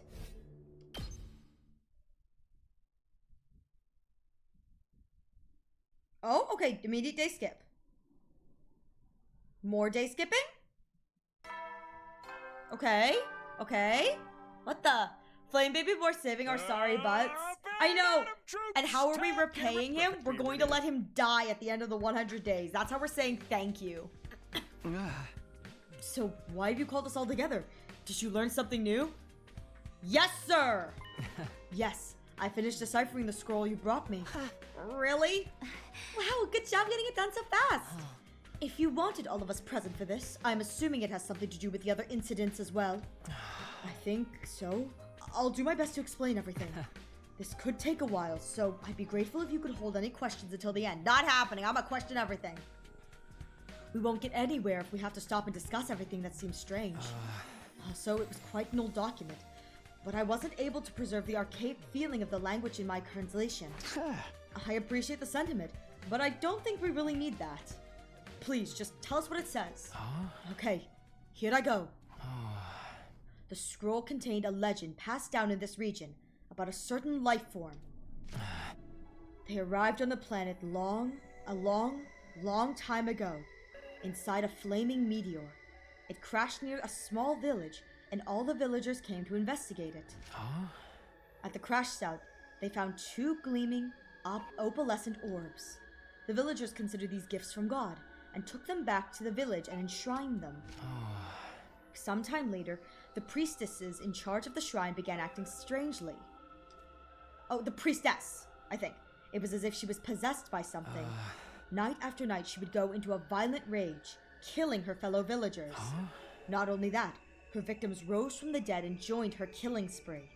The massacre went on until the village was almost completely wiped out. Only a single, solitary child remained. This child ran to the neighboring village, begging for their help. The people took up arms and marched on the village where the mad priestess dwelt. None of them returned alive. In fact, they returned as possessed walking corpses, attacking both their own village and others nearby, adding to the body count even more. The destruction spread like a plague, until word of it reached the capital.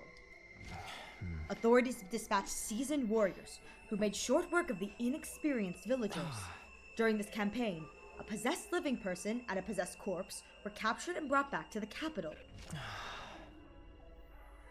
Hey! I've seen this scroll before! I've seen that image before! Would you look at that? I've seen this before! There, they were dissected and analyzed by high-ranking holy men. They were surprised to find a strange creature living inside the heads of the possessed. Government officials and ministers all called for the extermination of these repulsive beasts. But the holy men saw things differently. These creatures have brought calamity on us. This much is true. They have taken control of villagers, both living and dead, and driven them to do horrible things. But these too are God's creations. They may have been sent here as divine punishment for our impious ways. Killing them would constitute a crime against the Almighty. The matter was brought before the Emperor, who allowed the creatures to live. He also ordered that their biology be investigated further to prevent similar tragedies and explore the possibility of using them to the nation's advantage. Thus, the 2 creatures were spared and came to be known as Gi, based on the peculiar screeching sound they made. By the time the government research bore fruit, the Gi numbered 64 in total. That's a lot of Gi! But it was felt that having too many of them around would likely result in another tragedy. The researchers carried out a cull, leaving only 6 alive. Each of which was sealed away inside a small box. And there are 6 boxes of calamity. These boxes were enshrined in different locations across the land. That's more or less the chronology of the events described in the scroll. Gi. Is that what the thing we saw was?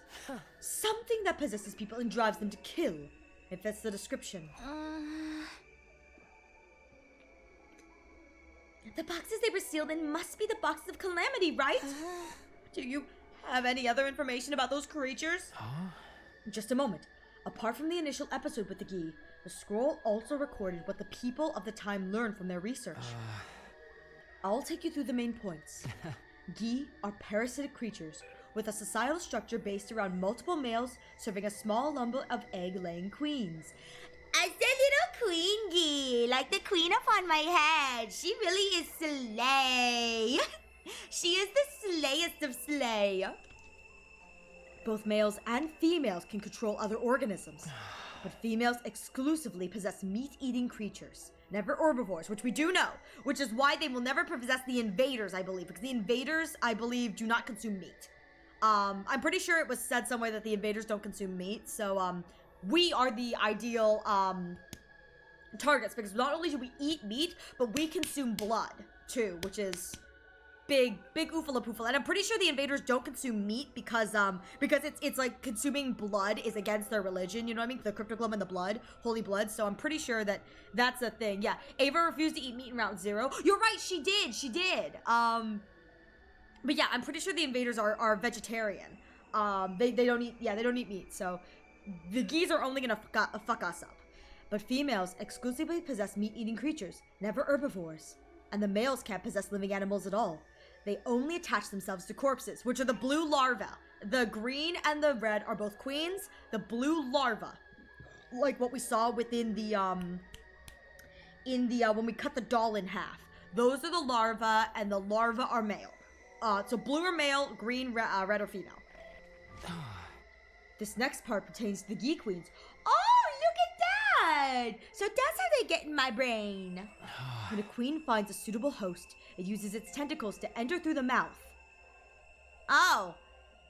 I guess it doesn't go in through the nose. Dang. That's sad. Sad. Okay, I guess they go through the mouth. From there, it travels through the nasal cavity and into the brain. Shrug. Once it settles in, it can no longer switch to another host.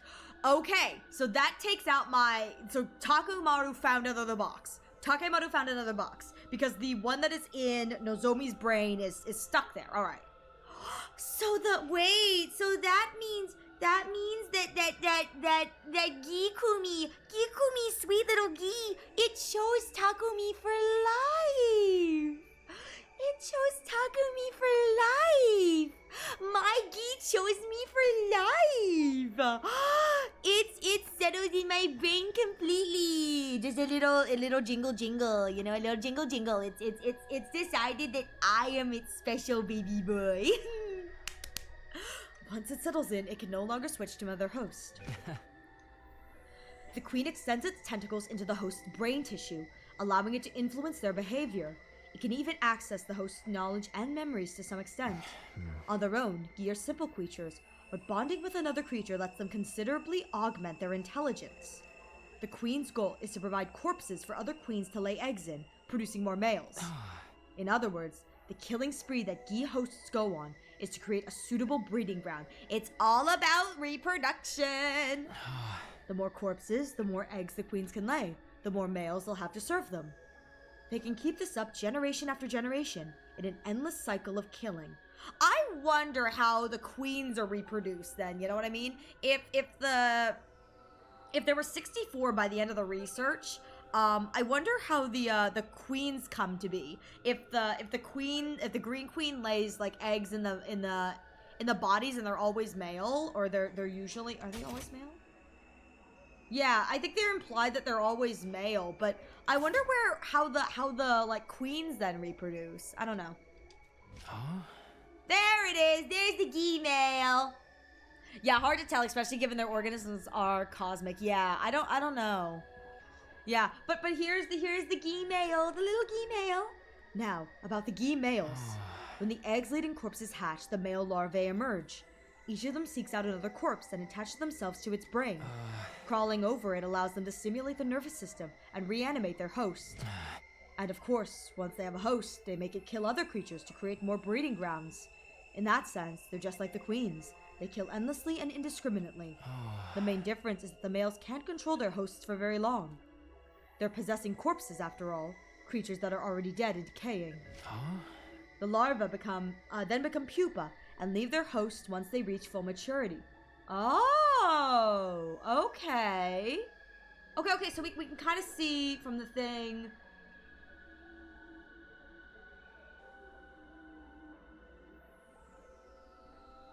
That thing looks like a fucking frog! Wait a minute. Wait a minute. Wait a minute. Is this saying that the larvae that we see become pupa, become gee, become frog, become human? No, shut up! Shut up! I'm gonna make questions. I have the ability to make questions. I'm gonna make questions. Because they resemble flying insects, they inevitably get eaten by small animals like frogs and birds. Ow! That's why they want to eat frogs. Wow, gee are fucking petty. Fucking gee are fucking petty. They really are petty bitches. They're like, they get eaten by frogs and birds, so now that they're in that big boy human thing, they're like, I'm gonna eat the frogs. Fuck you. They really are petty bitches. Once they reach the stomach, they release sperm into it. Because that makes sense. Embrace the sperm. The geese sperm is incredibly resistant and won't be killed or dissolved by stomach acid. Then those birds and frogs are eaten by the queen's host. Oh! Huh? In this way, it gains access to the sperm and is able to fertilize its eggs. This is also the time that it lays an egg that will hatch into the next queen. Oh! That's how the queens hatch. Okay. Huh. So, okay. There we go. So, once the gee male babies get eaten by the frogs, they release sperm, and then once we, the host, you know, the queen's host, once I eat the bird, then the sperm is inside me, and the queen can lay an egg inside me, and that's how they reproduce. Oh, that's one hell of a cycle. Baby girl on my head, are you going to... A good thing I've never had frog or bird. Actually, no. I've had chicken before. Oh my god. I've had chicken before. Maybe the chicken. My baby girl, are you gonna lay an egg? Oh my god, this really is Mpreg. Oh my god, it really is Mpreg. Are you gonna lay an egg in me, baby girl? Ow. Oh my god, I love this. I wonder if the gender of the queen hatches into is random or if it's something different, you know what I mean? Like, I think that's crazy.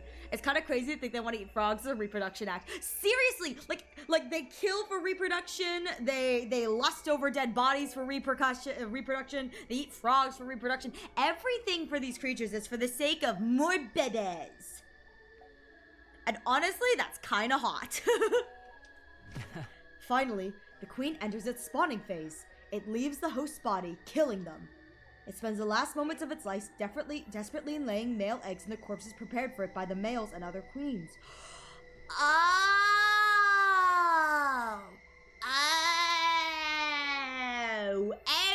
Okay. I understand now the spawning phases. So, the red and green are the same queen, just in different phases. So the red queen so theoretically, the red queen inside Takumi eats a frog, sperm gets in the tummy, and the queen will then lay another queen egg. Once I die, once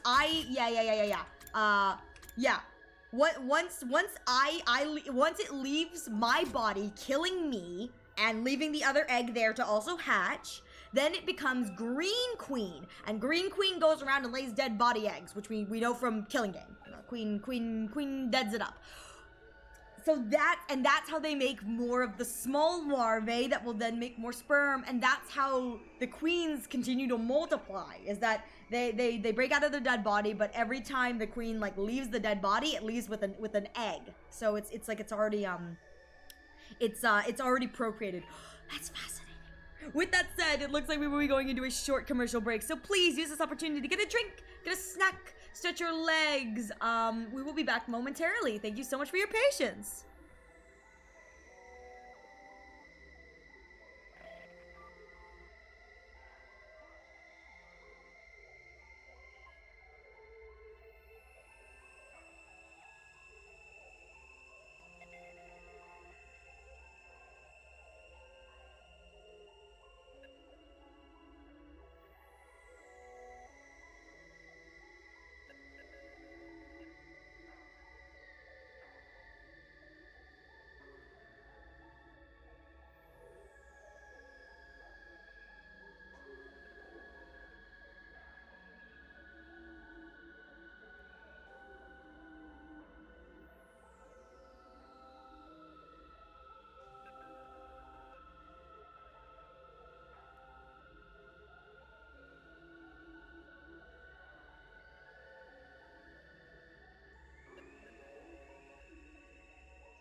Pyong pyong. Thank you all so much for letting me rest my voice.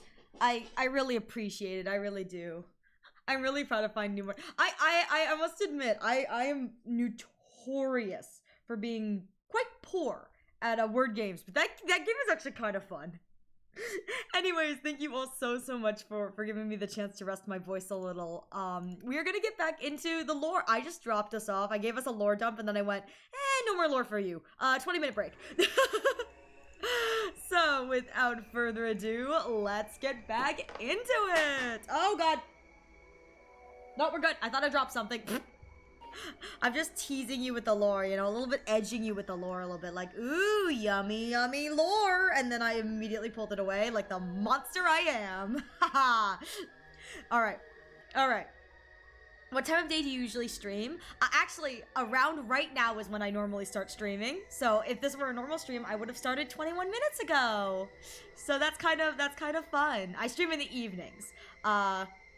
Oh, we're at the time of day when you usually stream.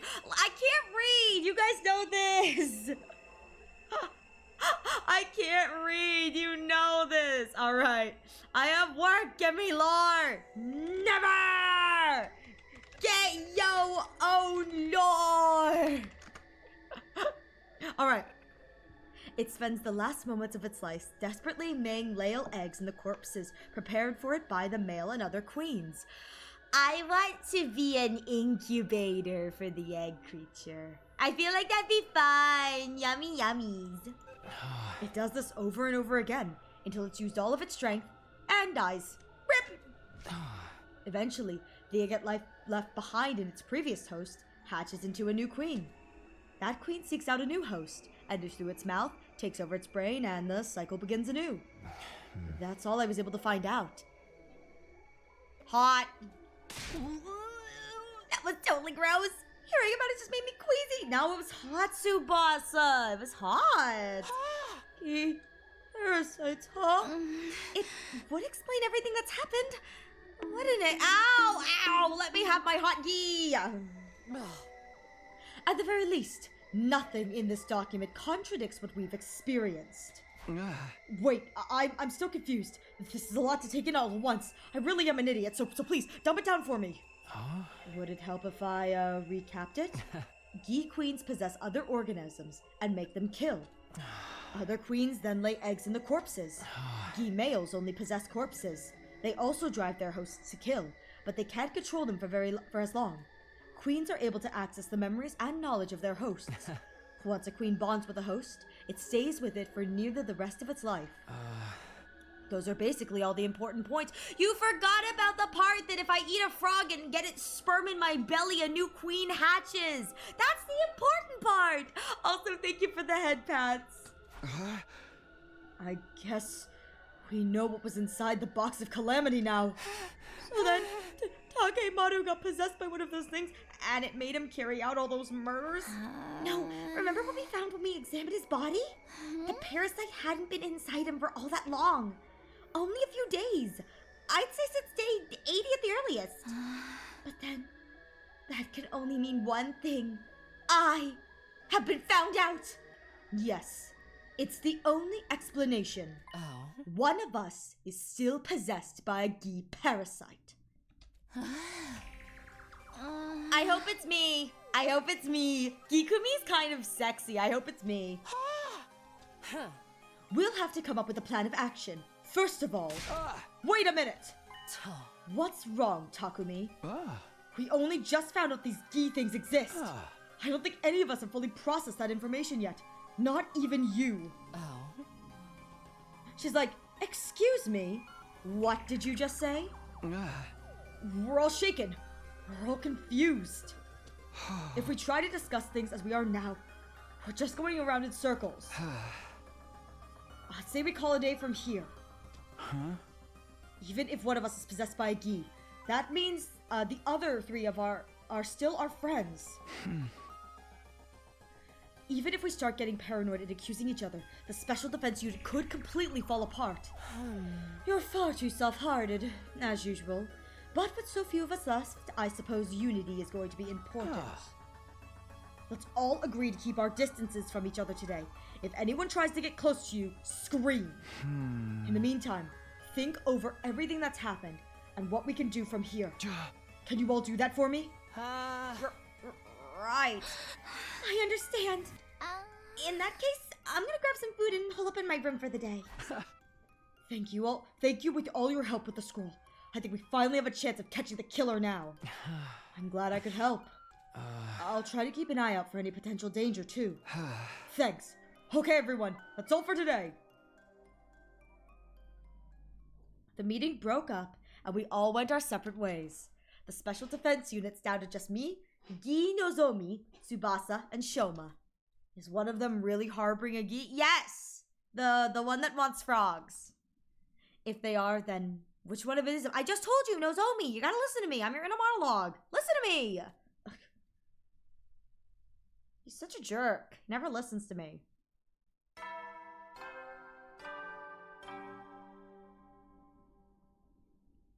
Up and Atom troops! Time to rise and shine!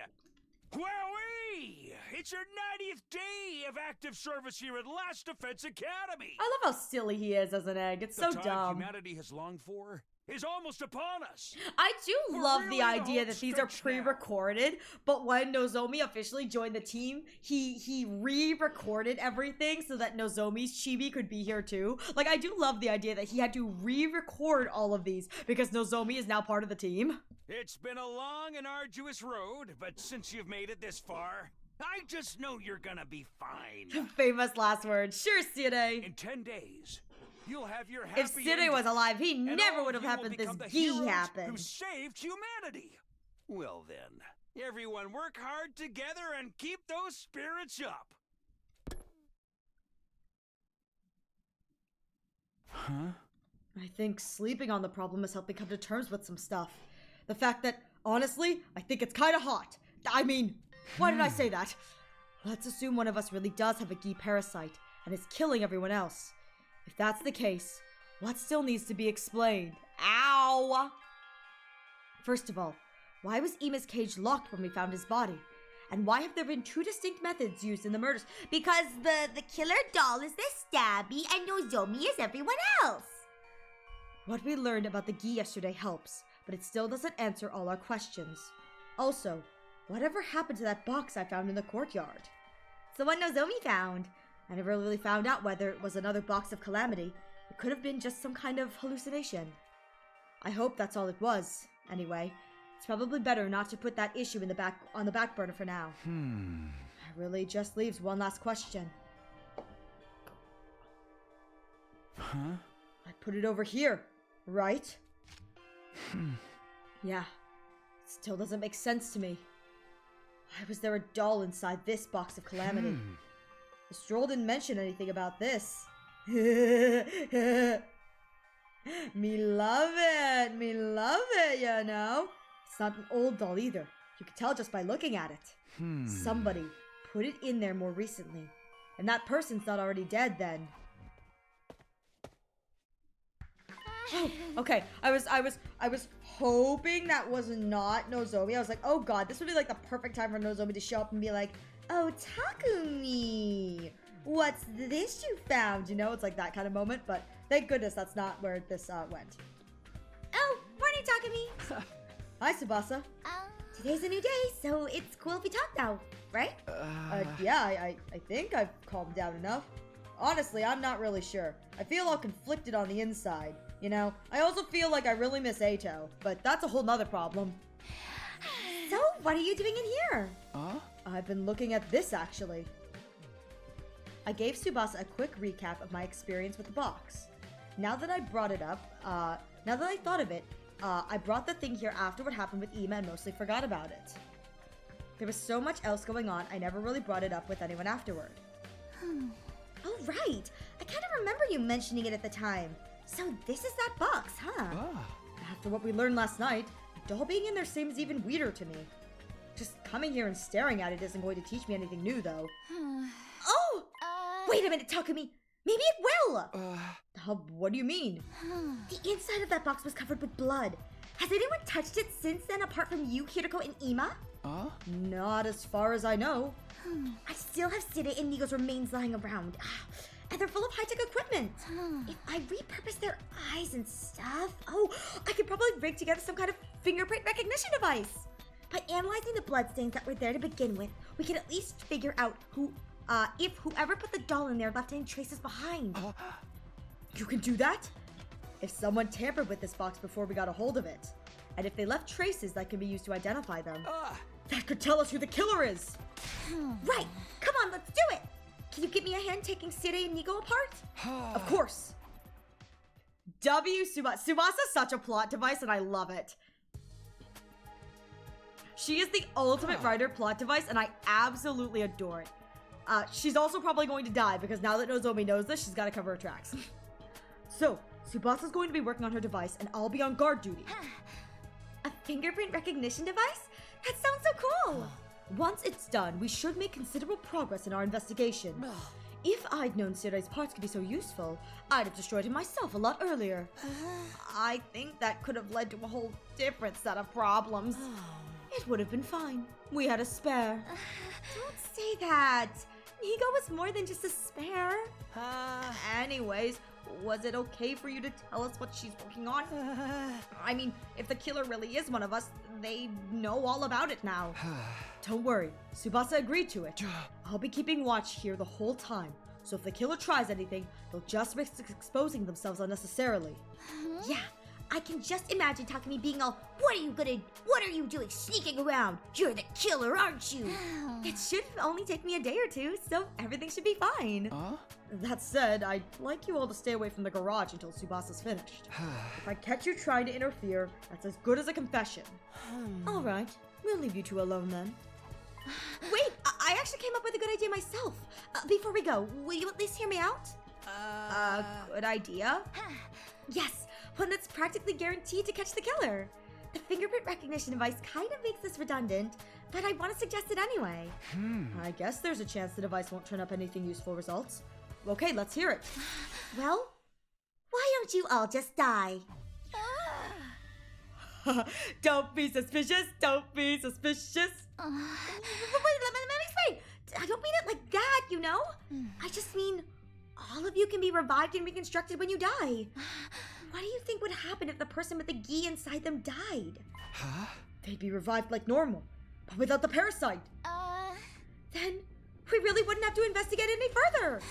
Don't get me wrong, dying is still scary to me, but these are extreme circumstances and all. The Freudian slip, seriously. Especially since I don't know if Nozomi's data is loaded into the Revivomatic, so she's the only one who can't die. And somebody has a gi inside her. So, should we come up with a new way for us to all kill each other at once? No, we can't do that. This plan won't work the way you think it will. Are you sure about that? First of all, the idea that the Revivomatic would bring us back without the gi is speculation on Nozomi's part. But it makes sense. It's designed to bring us back, not any parasites that are attached to us. The machine always uses our most up-to-date records for the revival process. That's why none of us ever come back with longer or shorter hair than when we died. If any of us changed our hairstyle, it would revive us with that new style too. So, if the most recent record included you having a gi parasite, it would revive the parasite as well. You know? And it wouldn't revive. I wonder. Here's my wondering. If you die with a gi parasite inside you, did I die early in the okay, so obviously if you do the kill Aja route on day 4, I watched someone else play through it. Day 4 is when you get gi'd. I wonder if I die before anything happens, because I get gi'd on day 4. I wonder if that is the confirmation that if I die, the gi data stays with me. I don't know if I die anytime between the start of Slasher and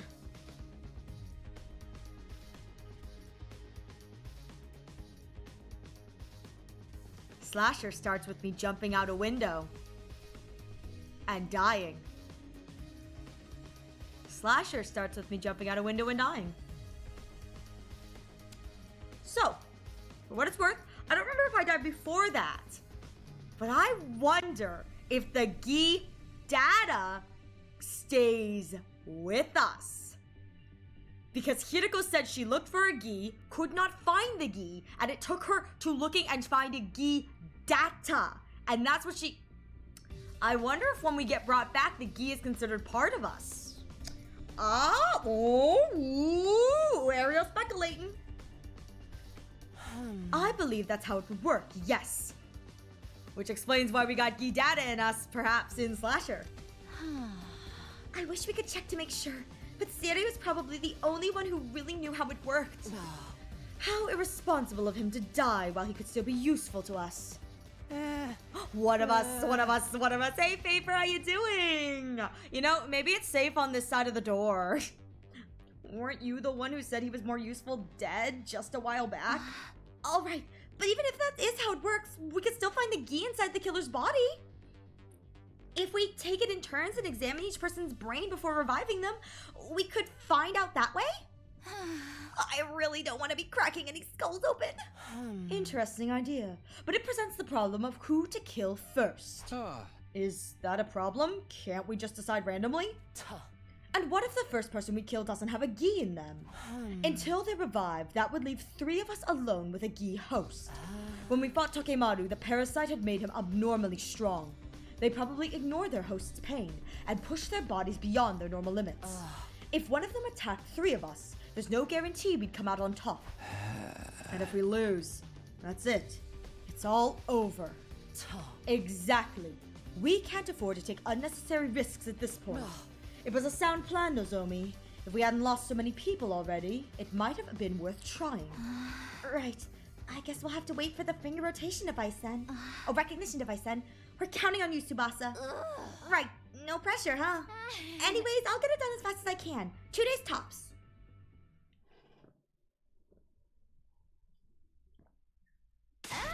Takumi! I did it! I found out whose fingerprints were inside the box! Whoa. You finished the device? And you figured it out already? Was that one day? I thought it was going to take you a couple of days. Why didn't you tell me sooner? I'd have checked over the box with you. Well, you know, there was still a chance you might have been the one with the parasite. I inflated my estimate so I could finish and check on my own just in case. Then, if it turned out it was only your fingerprints in the box, I'd have time to get away before you tried to take me out. You have a frighteningly active imagination sometimes. Anyway, that's not important right now. You found fingerprints, right? Yeah, they were right in the blood itself. They must have been left there before it dried. That means the owner of those prints touched the box before you found it. So come on, who was it? It was... Shoma! You're the one possessed by the Gi parasite. What? What? Wait. What? That was not what I was expecting.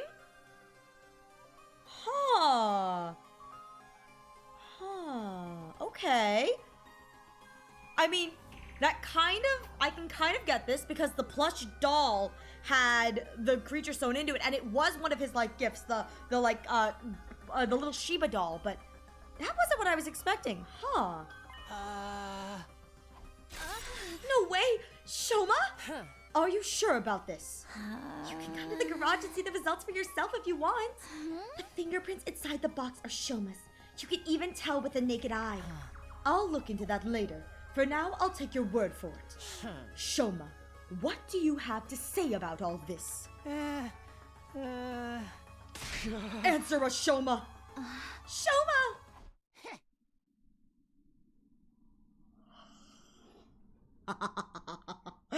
Here it comes! Holy shit, we have more Gis in play! Gima! You. That's right! It was me! I killed them all!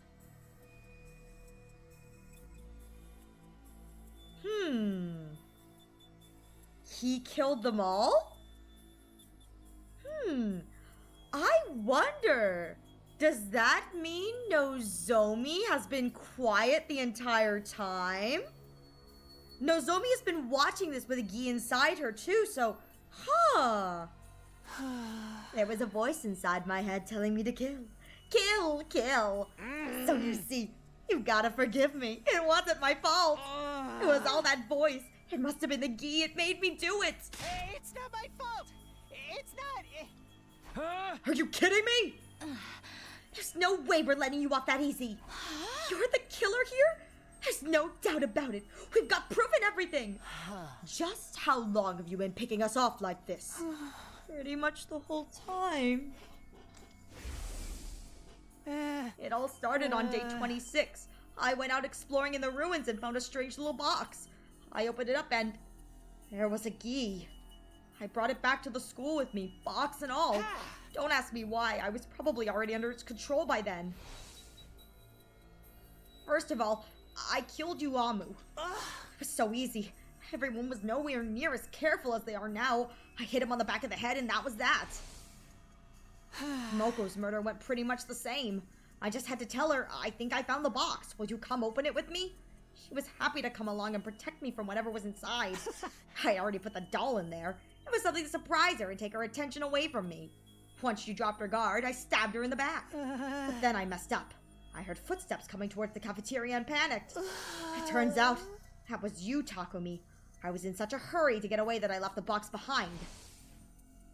After that, well, you know the rest. But we know there are two gis at play here. And he has not admitted to killing Side Inigo. Which stands to reason someone else took out the eggs. The other murders were more or less the same. No new tricks or gimmicks. So you admit it was all you? Of course. Why else would I be telling you all this? Hey! I see. We'll have to restrain you while we decide what to do with you. I'd recommend you come quietly. There. That should do it. You're all so mean. What the fudge is this? The hell is this? What the hell? I kind of like Gima.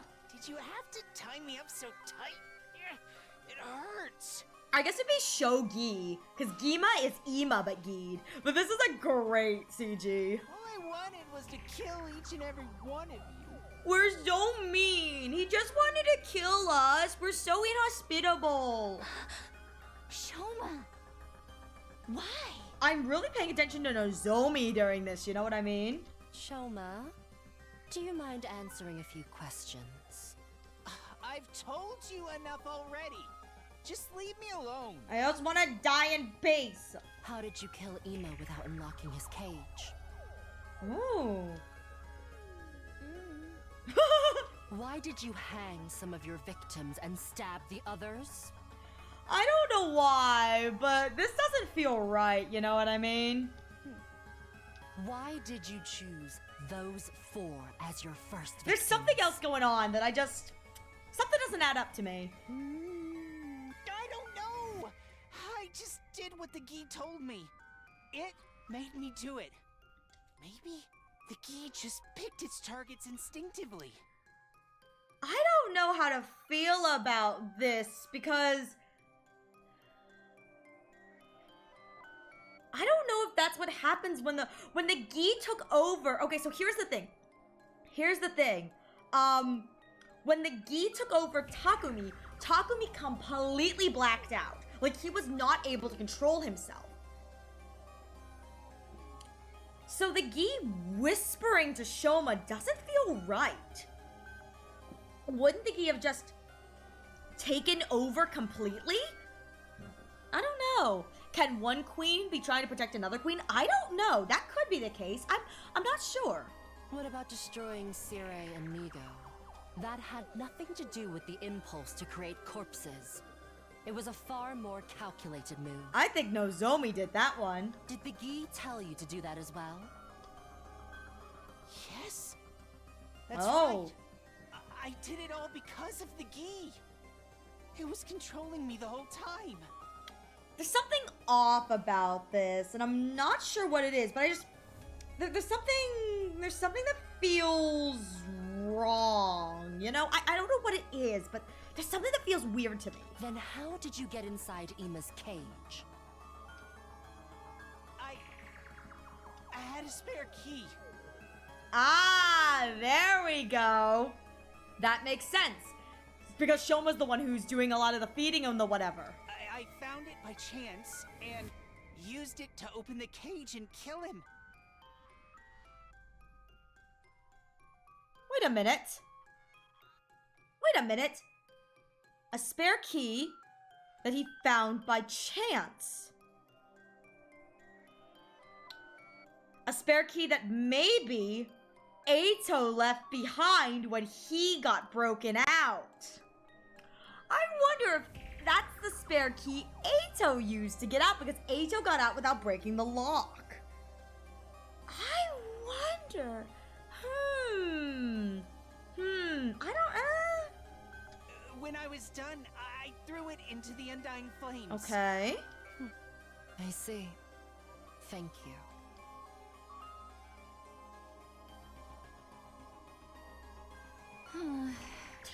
What did you guys think of what Shoma said just now?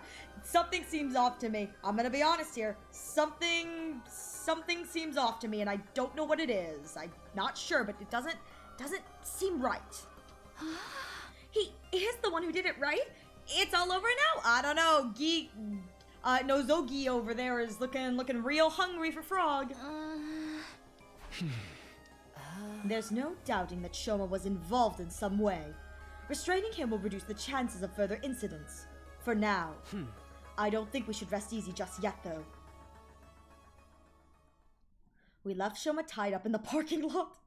I love that we just, like, left him chained up in the parking lot. It's just, we're like, all right, you stay there. Stay there. Sit there and think about what you've done.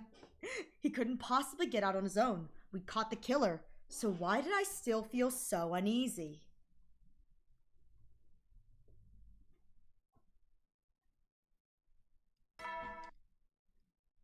Up and at the goal. You'll be now. Get. Long face, Takumi. You finally caught the killer. You could act a little happier. There's no way I could be happy about this. You get that, don't you? Yeah, it doesn't feel as satisfying as I'd hoped. But worrying over it won't help us now. We've got more important things to think about. Right. We still need a strategy to deal with Dalsha. Oh, today is Dalsha's return. Those words were barely out of my mouth when the alarm sounded. Intruder alert. Oh my god! Intruder alert. This squad is literally just Unauthorized boss personnel detected on blitz. school grounds. This is just Defense boss mode blitz the initiated. squad. All available troops prepare for battle immediately.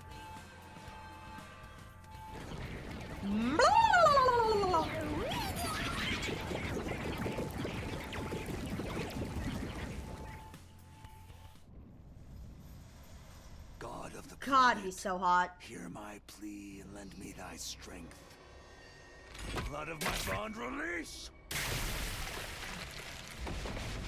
You've forgotten an important part about the key? It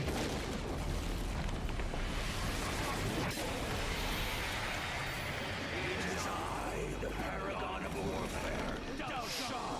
I have come! What have I forgotten about the key? Okay, all right. Let me think this through while this goes on. You've forgotten an important part about the key. Is it that Shoma said he had a spare? Is that what I? Don't worry, Hiroko knows it. Is it the fact that Shoma said it was a spare, or was it that he said that he found a spare, which means that someone else has the actual key? Is that what it is? Damn it, he's already here. Come on, Takumi, we have to hurry. Right. Stabby, stab, stab.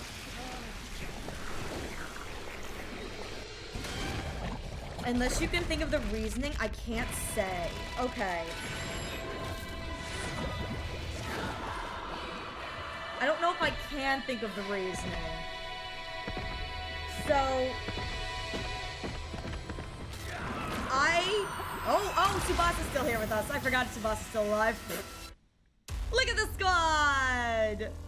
This is actually a killer squad. This entire squad here is fully level maxed, which I think is funny. The fact he spoke about the key in front of Hiroko told her everything she needed to know. The fact that Shoma spoke about the key in front of Hiroko told her everything she needed to know?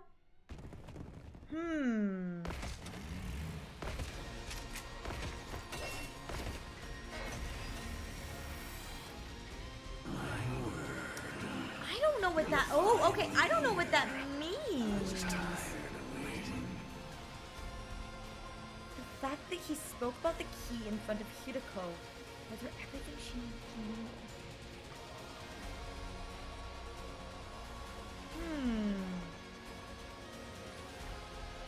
I don't know if there was talk about that key earlier.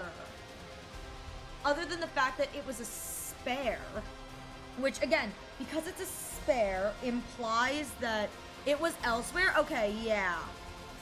So here's my thought process, that Shoma saying it was a spare implies, yeah, a very different place and time? Huh.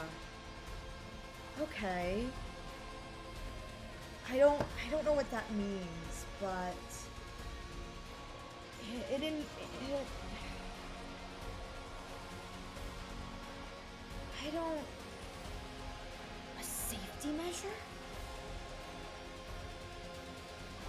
Is this from when Eito was still locked in the cage? That key has a very unique feature to it. A safety measure. Hiroko. Wait a minute. There was a route. I don't remember which route it was, but I think that there was a route and a mention about the key being unable to be copied or something. Like the master key was unable to be copied, and the only person who had that key was Hiroko.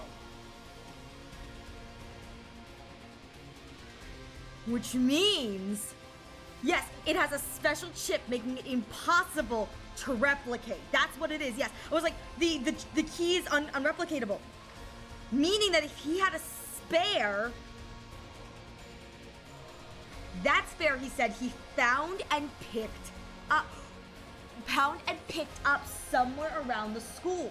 Which means that Hopper we saw at the beginning of this thing when Kako was going whatever and then Eito vanished, that Hopper may have been either Hiroko from a different timeline or somebody else with that key. Well, now hold on. Where's the original key? My assumption is Hiroko still has it, but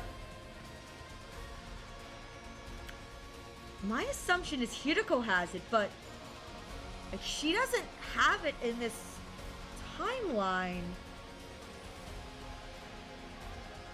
I think Hiroko has it? Unless, in this timeline, does somebody else have the key? So sad, time to work. Bye. Bye, Kairi. I'll see you later for Hundo. Have a good day at work. Does somebody else in this timeline own the key? I wonder. In this timeline, was I given the key? Yeah, I guess I'll have to wait and see. Was I given? Okay, I think somebody else was given the key in this timeline then. You brought friends with you this time. Yeah, he had I to. wanted to come alone, but that woman went and sent them with me. That woman? Do you mean Vashtas? I wonder if Nozomi has the key, but I wouldn't be surprised if I have the key in this route. Have I been keyed too? More importantly, let us begin. Okay, here goes. This is not at all a bad squad to be doing this fight with. This is probably the epic squad. DPS Hiroko, Takumi for and then blitzing for Nozomi, and then Tsubasa for accelerate and whatever the other one is that increases your attack. This is such a good squad. There.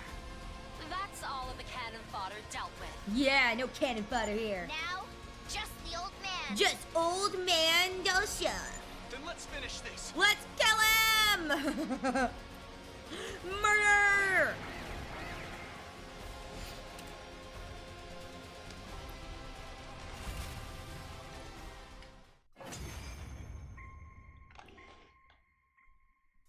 How trifling and lukewarm.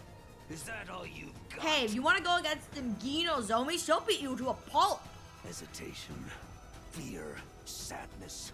They show in your every move. Ooh, I haven't seen the ghost in a while. I wonder if she'll show up here. We're doing everything we can. You can't just insult us. How regretful that I was dragged into such a trifling battle. Just what is the value of a battle that ends without seeing the entirety of the opponent's might? Enough. I'll dispatch all of... Oh, there she is. So, it's you. That's kind of lame that she just shows up here right at the end. Huh? He stopped moving? Isn't this our chance? He just shows up right at the end. This is just, especially in this route where like this has become the back burner. It's like she hasn't really appeared. Like It's like it's someone just is here. standing in It's kind of front weird. Of him. That's...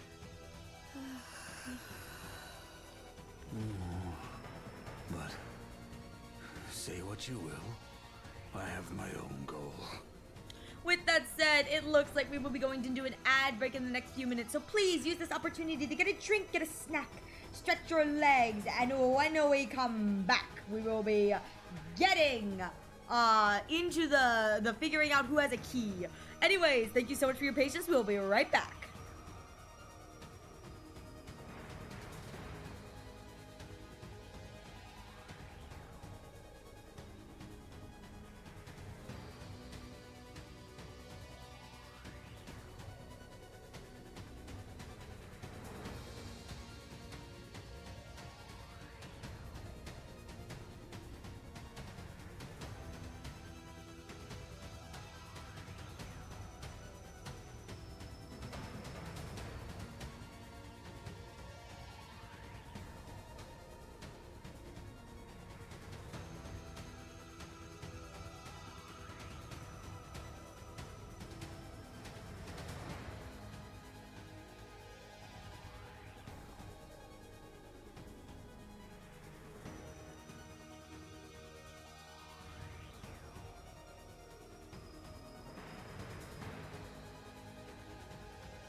We are back. Thank you all so much for your patience.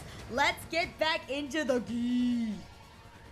Wait, so how many kids have been gied so far? So Takumi's been gied, and Nozomi has been gied, and Kako has been gied, and Takemaru has been gied, and Shoma's been gied. I'm pretty sure Shoma's gied anyway. I don't know.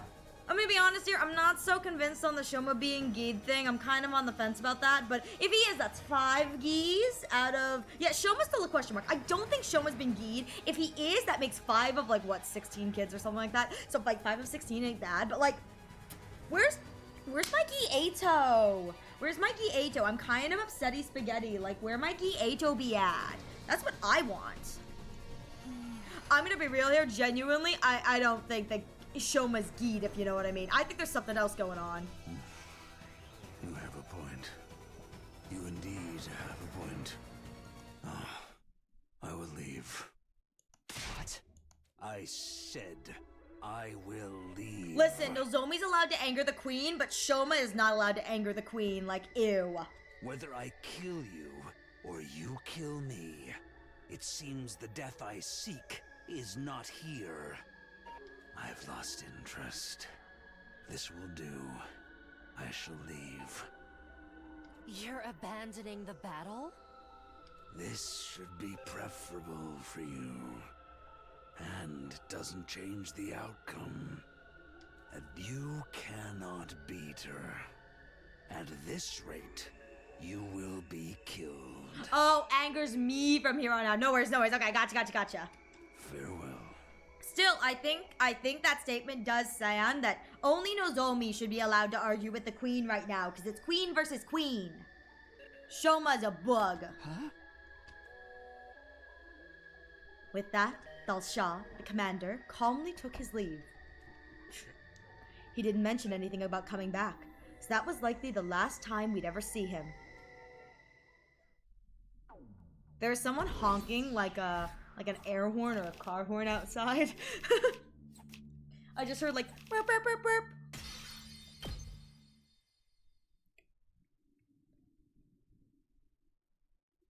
Huh?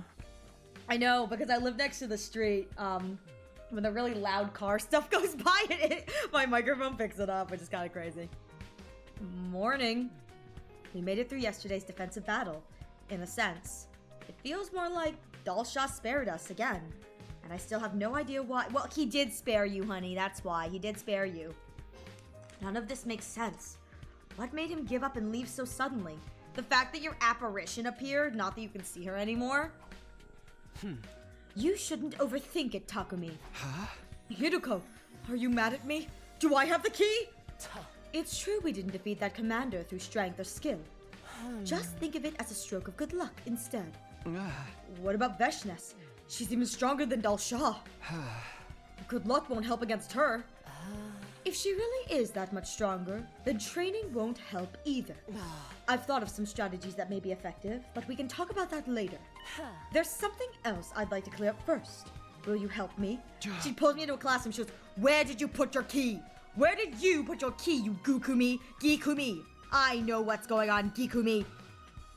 Sure, I guess. What is it? While things are still quiet, I want to see if Shoma's been lying to us.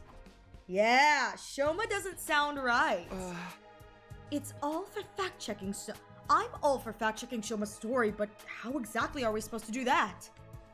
It's simple enough. We're going to look around inside the wall of fire. Inside the wall of fire? The wall? But the fire extinguishers can only put out a little at a time. That also means the ground around that area is exposed until the flames come back. Time enough to check the ground for any stray items. We're really doing this. It's our only choice if we want to know whether Shoma was telling the truth or not. Oh!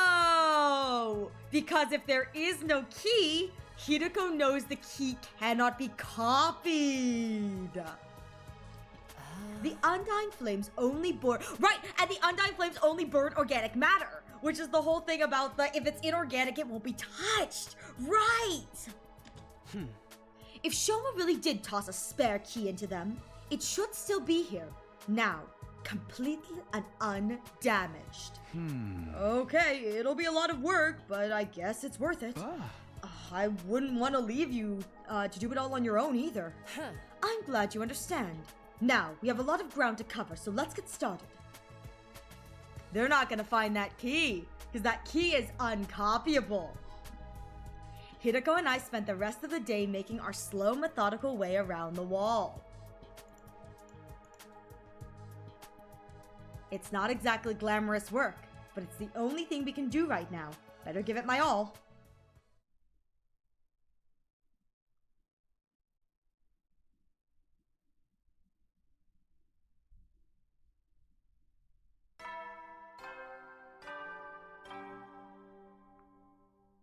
Up and Atom troops, time to rise and shine. I like it's that your one. 96th day of active service here at Last Defense Academy. That's cute. That one's new. That one's new. I like that one. The goal is right in front of you. All of humanity is cheering you on. Fair point. Humanity is also destroying nature itself. Yeah, that one's a good one. When all this is over, it will be the start of your new lives and a new chapter in the history of humanity. Ew. You'll be honored as heroes for generations to come. A bright and happy future awaits you. The heck is a bright and happy future? Now get out there and give it your all today.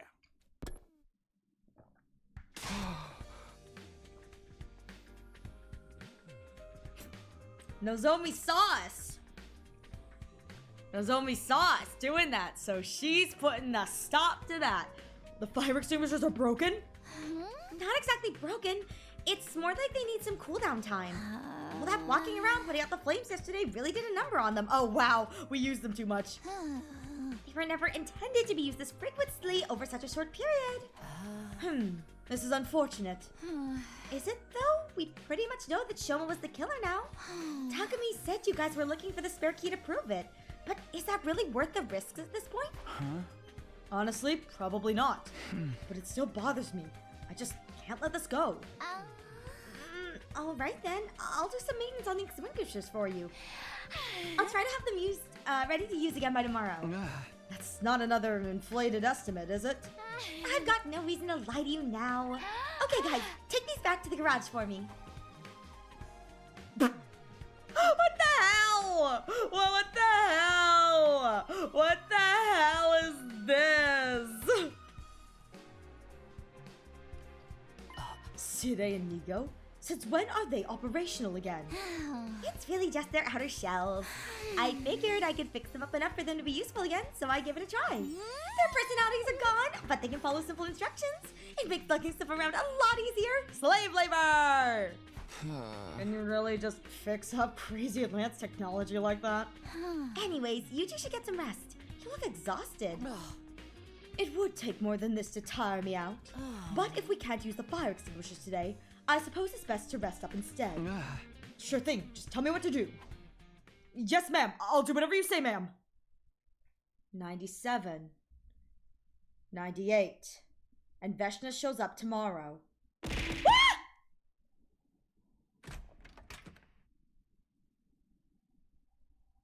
Why don't I lock my doors?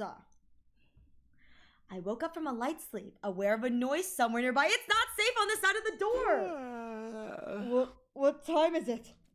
I checked my clock. It was already day 99, although the morning announcement hadn't played yet. I hadn't slept very well that night. Why did I wake up so suddenly? That's right, I heard a noise. It sounded like a door opening. No, don't go outside! I jumped out of bed and rushed out the door. My heart was pounding, a vague sense of dread catching in my throat. Oh God. All right, blinders on. Blinders on. Ariel's got the blinders on. I was desperately hoping I was just hearing things, but when I looked around, Hideko's door is open. I don't see Hideko anywhere, though. Does that mean she wasn't the one who opened it? Who did then? What's going on? Hideko! Hideko, I'm coming in, okay? Hideko? Hello? Are you awake? Tell me if you're... What the? The killer doll! There's the little doll, the bitch-ass doll! The doll was moving. It was moving like it was actually alive. And it was holding a knife. There's no time to stand around. Get it! Take this! I scrambled forward and kicked the doll right in the abdomen. It went flying like a soccer ball and smashed through the window. What? Who's there? Hiriko, I need you to come with me. I found the real killer. The real killer? It's the doll. The doll we found in the box was behind it all.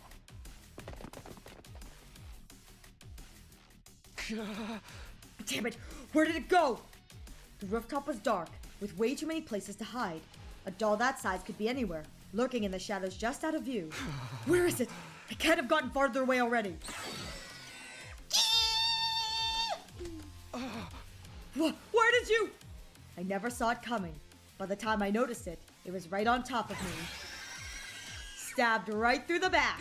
Oh no! No. Ha! Oh, the Gi is dead. The Gi let out a final cry. It's dead now. I'm sad. I miss the Gi. That was a close one, wouldn't you say? Hiriko, thanks. You saved me. You did the same for me a minute ago. I didn't think I'd get to pay you back so soon. So we're even then? I wouldn't say that.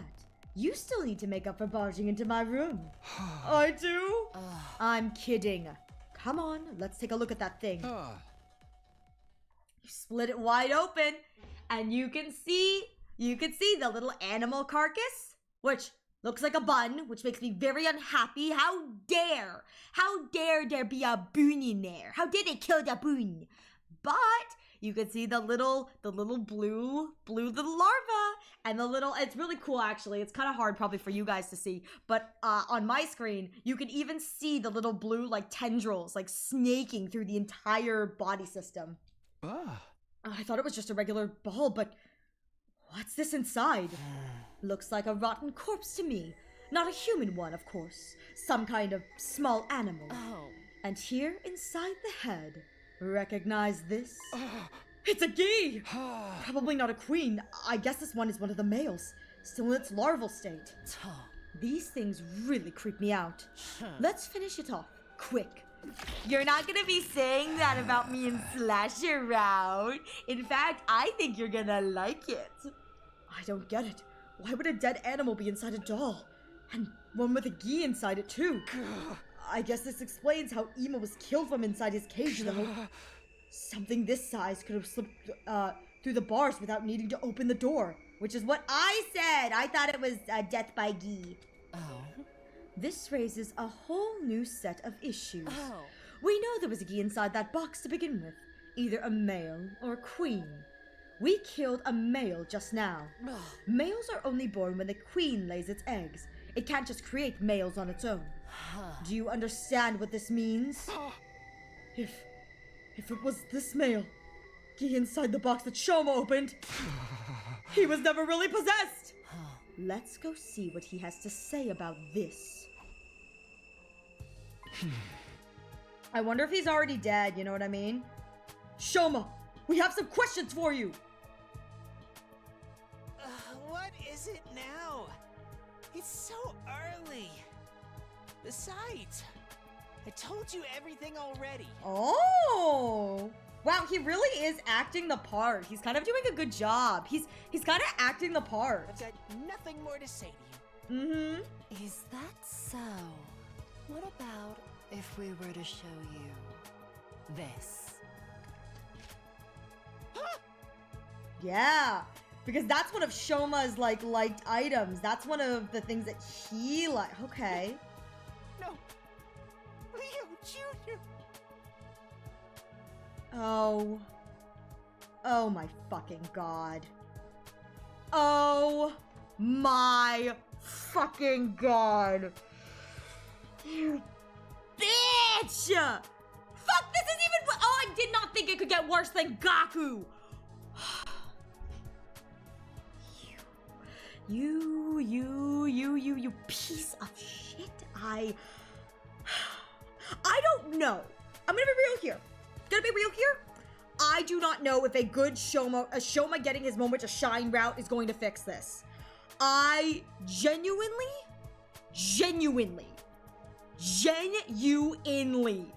don't know if a Shoma route where he like gets a chance to show off and shine and whatever, because again, everyone gets a chance to shine.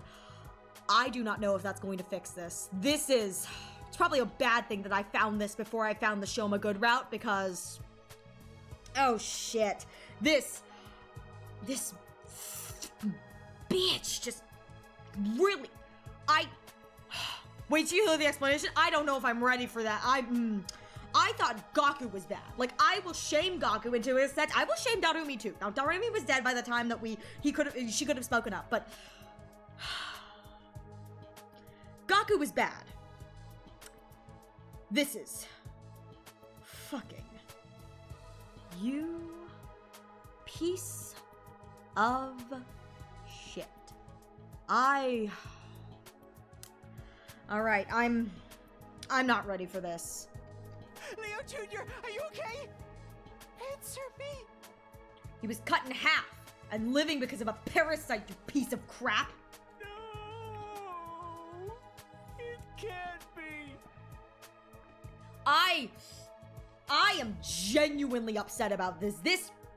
I was upset about the Gi and Gaku, but this just, I'm not ready for this explanation, but let me tell you, the implied, just with the Leo Jr., the implied explanation pisses me off so freaking much. I understand that, like, this is a war, you know, no one wants to be here, the situations are really crappy. I get that. I do. I get that.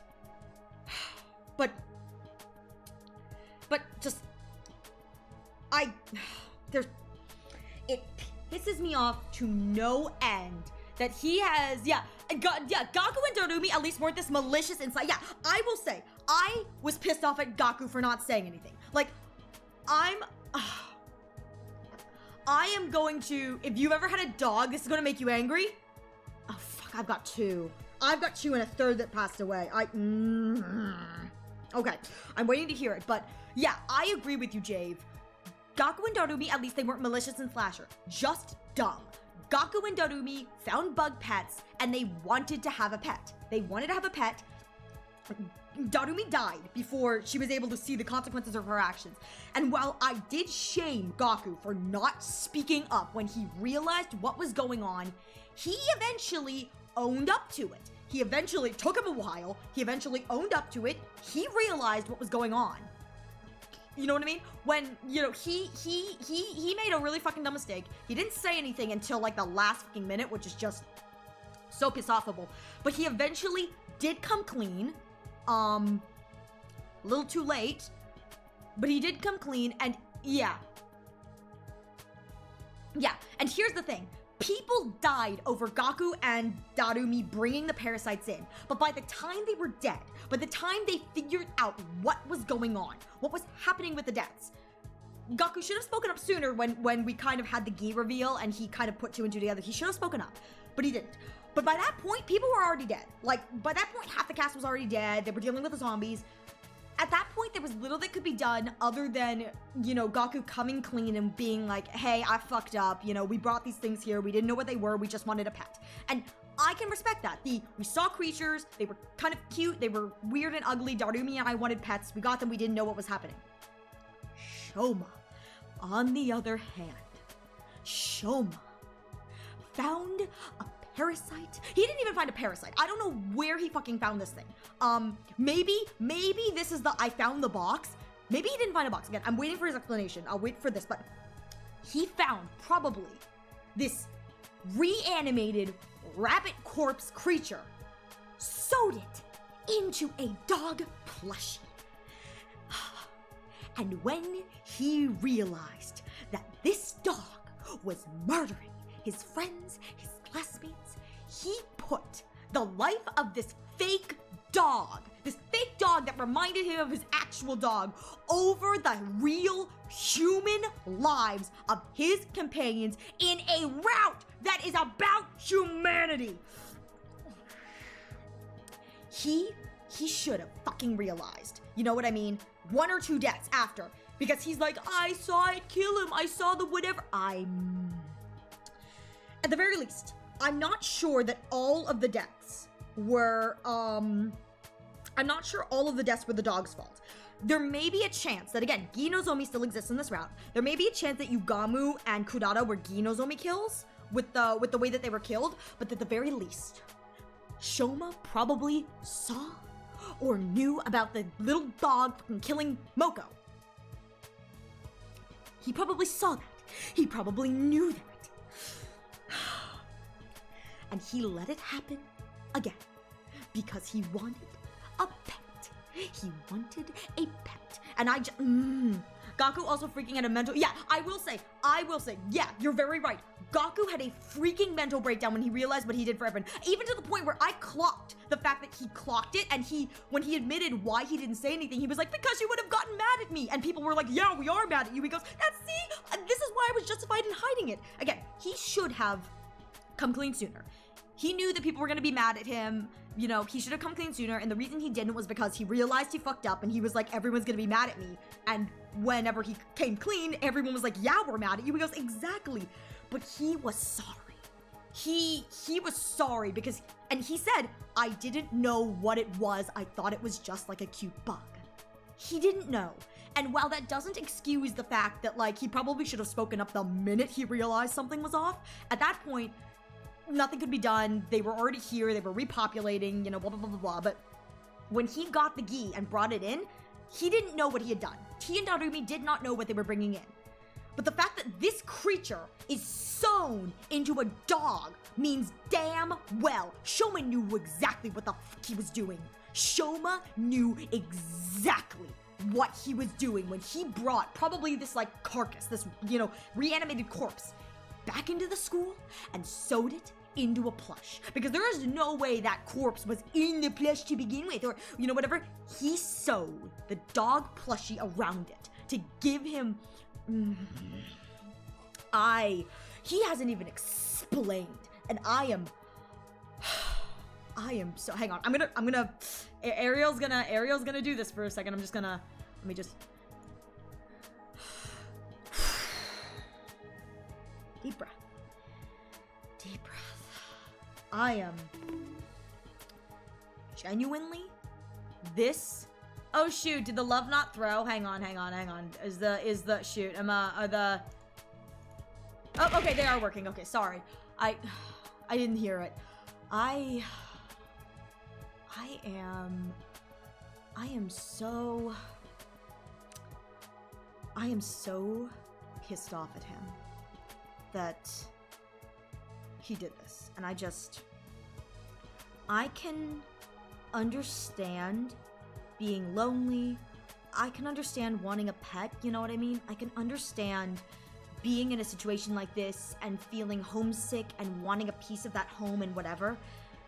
But what I cannot excuse, just personally, is the moment he figured out it was like killing other people and really messed up in that way, he kept quiet because he wanted that pet.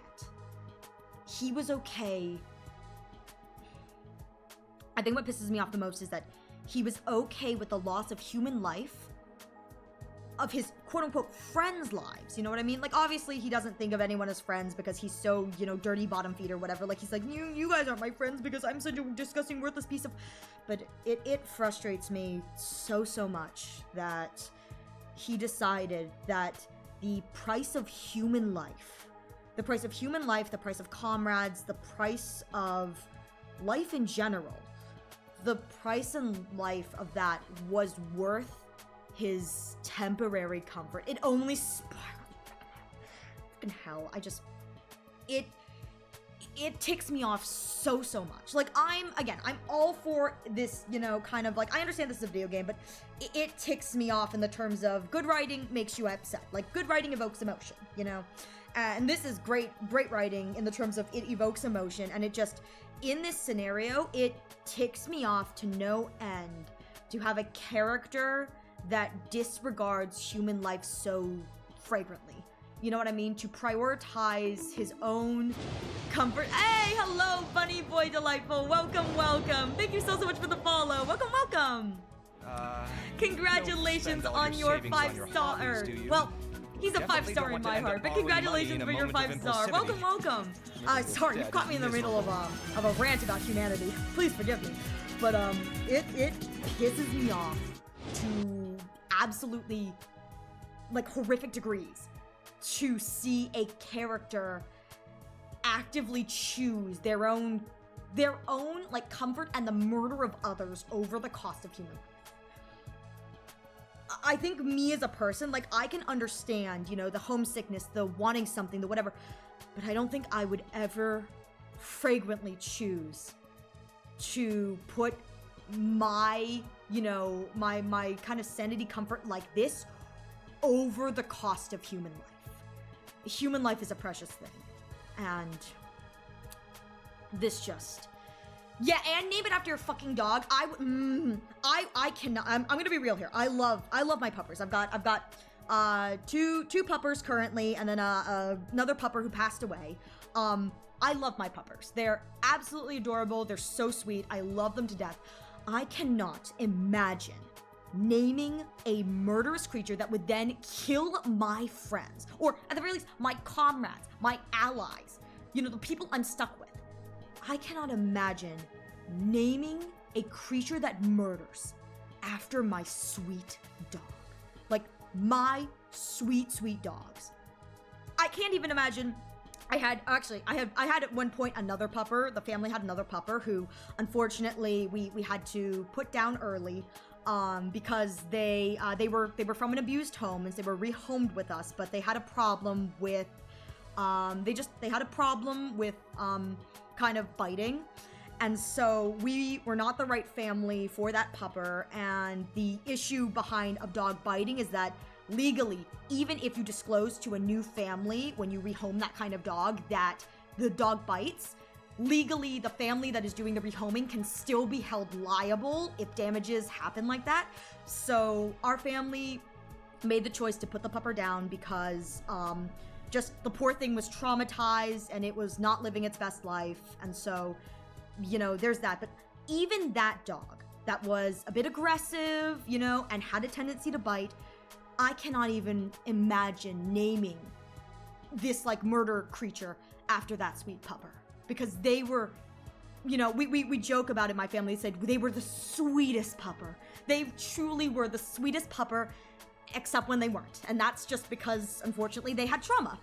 I can't even imagine naming the aggressive pupper we had, you know, naming, like, this kind of creature after that.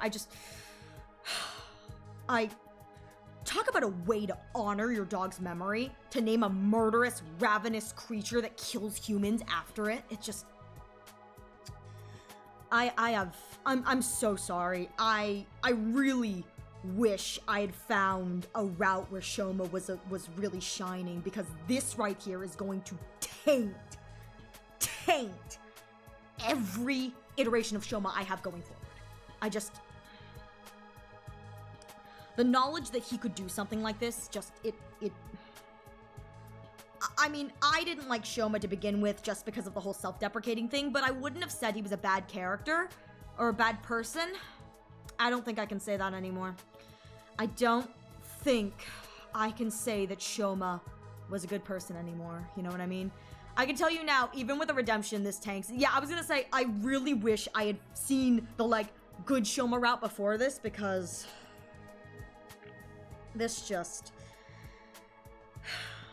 I mean, I'm gonna be real here, and my regulars are going to understand how I feel about this. I hate him so much more than I could ever hate Gaku. I hate him in this moment, sans explanation, so much more than I could ever hate Gaku. I do not think there is anything at all that could redeem this. And you know what makes me really sad too? Is I have a friend who, unironically, Shoma is one of their favorite characters. If not, their favorite male character. And I hope when they hit this route that it does not ruin it completely for them. Because this is... I don't really know if I want to hear his explanation. I really don't know if I want to hear his explanation. This is rough. This is rough. You know, this is rough. Okay. I'm gonna take a deep breath. I'm gonna continue on. I'm gonna try and get through this. Thank you for the head pats. I'm gonna try and get through this, but I'm glad I did this after the Gaku route. I'm gonna be honest here. I cannot imagine doing this and then going to the Gaku route with the yay! With the stupid ritual. I'm so glad I got the joke route out of the way first, because this is a pill to swallow, you know. Oh, Jave. I'm so sorry to hear that, but yeah, I think you can understand, yeah, that it's like, you know, I don't think, and this is just my personal opinion, but I don't think that there is anything wrong with putting down a beloved family pet if the quality of their life is not worth it. You know what I mean? It's like, good pet owners kind of have this understanding that they love their pets and they want to see their pets live as long as possible, but they don't want their pets to suffer. You know, and I think you can relate to that with what you've said, but it's like, you don't want your pets to suffer. You know, the last thing you want is for your beloved family members to suffer. And so I think that this is one of those things where it's like, as much as it hurts, you know, heart-wise to see someone, you know, beloved to you go, it really is a case of like, I would never want to see my current puppers suffer. You know, if either one of them developed like, you know, something that would then, you know, hinder the quality of their life majorly, it's like, I would rather see them rest peacefully than live, you know, an extra 1-2 years in pain, in suffering, with poor quality of life. It's like, you know, it's kind of, I believe, the job of an owner to do their beloved pets right. Because again, we as humans and owners, it's our responsibility to take care of our pets. And so it's like, I think that with that responsibility comes the call of, you know, our loved ones shouldn't suffer. But anyway,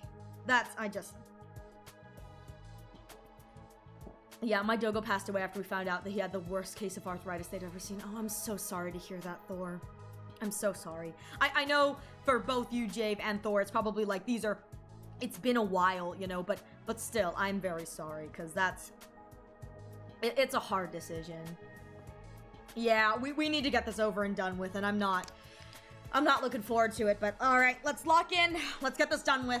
I want to punch him so badly. Shut the hell up! Shut the hell up! I have no sympathy for you. I have no sympathy for you, and the stat still stands that we have a Gi running around too. Again, I know it's Nozomi, but like, we have a Gi running around too, and you have completely fucked us over. Leo Jr.? Who in the world are you talking about? Actually, I will say, kind of fitting that I was going for Shoma Bond events in this playthrough. I was like, I'm gonna see how many Shoma Bond events I can get through. Kind of topically relevant that I was doing Shoma Bond events. I'm good at this. I'm good at, like, choosing the stupid character that has a Bond event that then impacts the story. Like, just, again, it's all random, but I'm kind of good at this. Whoa, just calm down, Shoma. I mean, I did the same thing for Gaku, and then the whole, whoever's Bond event I get next dies, and then both Hiroko and Gaku kick the buckets. I'm good at this. 10 out of 10 for aerial bonding. We found a knife on this thing. This is what actually stabbed Moko and Ima, right? You never need to talk to him again. No, I'm still missing, I think, one Bond event. 1 or 2 Bond events, but quite literally, earlier in today's long butt-ass episode, we got the Bond event where he was talking about how much he loves Leo, which is kind of funny. They freaking added the waterfall tears thing, and it feels so out of place in a scene like this. I know, it's so, like, comedic, and yet the entire tonal shift of this is like, dude, read the room. What was it you called it? Leo Jr.? Called it a mistake. Yeah, stop your crying. Tell us what's up. It's really true? Leo Jr.'s dead? I mean, considering I split it in half, yes. In that case, I might as well come clean. You're only coming clean because your dog died. That's right. This little guy is Leo Jr. Oh, good lord. You've been keeping a Gi larva as a pet? Seriously? You even named it? Oh my god. I didn't know he was a Gi at first. What do you mean at first? When I met him, he just looked like a regular old dead animal. So you're telling me, even if it didn't have a Gi larvae in it, you were going to keep a dead animal as a pet? Shoma, Shoma, oh my god, Shoma, oh god, that doesn't make this any better. Tell us everything. The truth this time. Oh god, Shoma. Okay. It all really began on day 30. I was out searching in the ruins on my own that day. Ever since Kako disappeared, Ima had been in such an awful mood. Huh? Right. I think I spotted you heading out alone around that time. Holy shit! Takumi saw him. I don't know if Takumi saw him leaving. Takumi saw him get back because he asked Shoma, hey, what are you doing when he got home? Oh my god, what the hell? I don't know if Takumi saw him leave 100%, but at the very least, he saw Takumi, I think he saw him get back because Takumi was like, hey, what are you doing? Like, Shoma being out alone was odd. And so Takumi was like, hey, what are you doing? Like, where'd you get back from? And I think he said he just got back from, like, looking for Kako. I think Takumi even commented on the fact that it looked like he was holding something. Oh my god. Oh my god. While I was walking around out there, I found him. What the hell is that thing? What the hell is that thing? I didn't name him Leo Jr. until later. Oh, but that's when I found him. What is that thing? Is that like a mini invader or... What creature is that? Like maybe it's like a lizard or something. I don't know what that is. That's weird. He was almost dead. He could barely move, and parts of his body were already decaying. Something about him reminded me of Leo, my dog back home. I couldn't just leave him to die alone. This rotten piece of meat reminded you of your dog? What? Just because it also had 4 legs? There's other stuff too. I mean, they're both just so cute. Let's just call it a matter of taste. So then you brought this animal back with you? Yes, I brought him back to the school and named him Leo Jr. after Big Leo. I made the doll the next day. I wanted Leo Jr. to have something to protect his weak, rotting body. He fit inside just right and seemed pretty comfortable too. Moko saw you with it that day. She thought it must be a present for someone. Shoma was walking around with a big plushie. Oh my god, I didn't even connect the dots that this plush doll was the plushie that Shoma, because she said it must be for an admirer. And I guess it was, but for Leo Jr., not one of us. A little while later, Leo Jr. started to recover. He got a lot more active, and pretty soon he could move around on his own. But I knew if anyone found him, they'd probably want to kill him. So I went looking for a box. A box. Just a little box I could hide Leo Jr. inside for a while. It didn't take me long to find one. I found it in that place and took it. That place? Where do you mean? I cleaned out the box and put Leo Jr. inside. What do you... Hey, wait a minute. We're brushing past that place. Where's that place? Because this is probably the box Nozomi got Gi'd from. I thought everything would be fine then. He'd be safe even when I wasn't around. But then, one night, while I was asleep, he got out. I grabbed the box and went looking for him. And then, Moko. You found Moko's body, yes? That's right. I put him back inside his box as fast as I could, but then I heard footsteps. I was in such a hurry to get away, I didn't even notice I dropped the box until it was too late. Which is why the box was left there. And those footsteps were mine. That must have been when your fingerprints ended up on the blood inside the box too. I found out later that the box had been put in the garage, but I couldn't exactly go in and take it. So I just went along to see him there sometimes. Leo Jr.'s the one who killed Ima. I'm sure of that. There were even more bloodstains on him than usual that day. Shoma probably cleaned him up, which is why when I looked at the sprite change, the tummy was clean. It was no longer bloody. So there's that. And this also confirms that the Nozomi and Kurata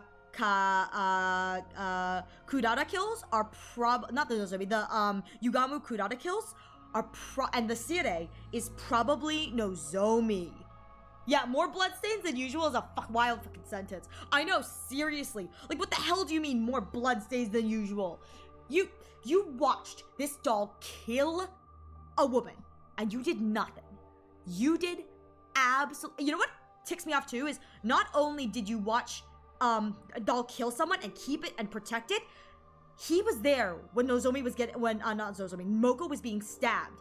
He could have gotten her to the Revivomatic. He could have found a way to save her.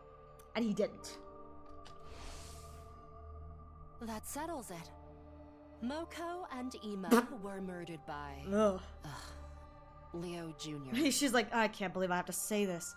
Could have, didn't. That's what I mean. Yeah, he could have saved her. And he prioritized the stupid little murder doll. He could have saved Moko.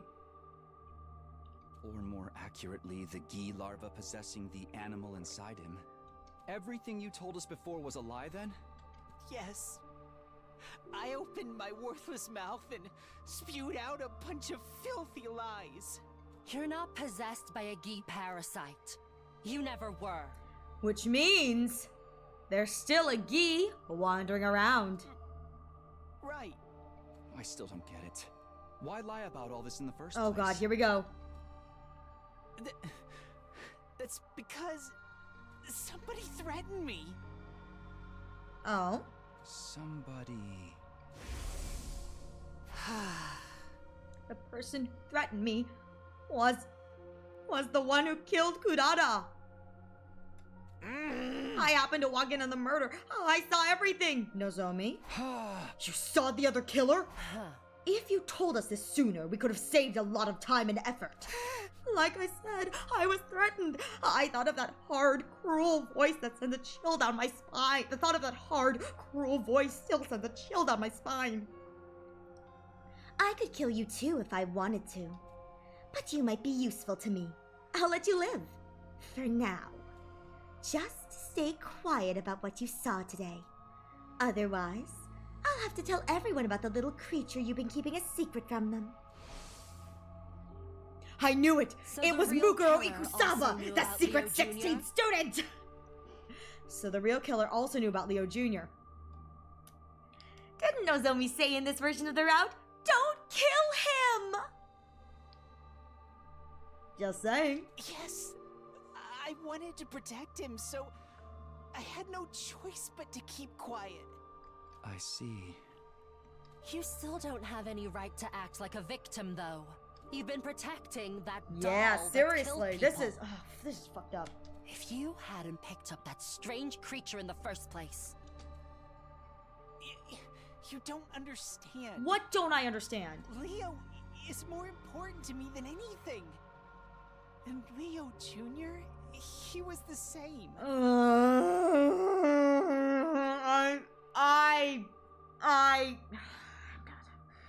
I'm not even gonna comment on this. I'm not even going to comment. I'm gonna hold.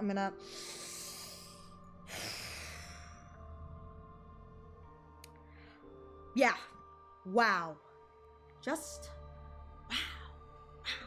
Wow, Shoma, I'm just... From the moment I found him, he's been my rock. He's given me the strength to keep going when everything seemed hopeless. I don't care. Tell us who the other killer is. Well... Whoever it is, they must be possessed by a Gi Queen, right? I think so. You remember how I told you I took the box from somewhere? It was in somebody's room. The room Nozomi. of the mastermind behind all of this. Nozomi. Stop dragging it out. Enough dramatic buildup. Yes, seriously. Tell us who Thank you, Hiroko, for echoing my thoughts. Oh, I bet you she's here, isn't she? All right.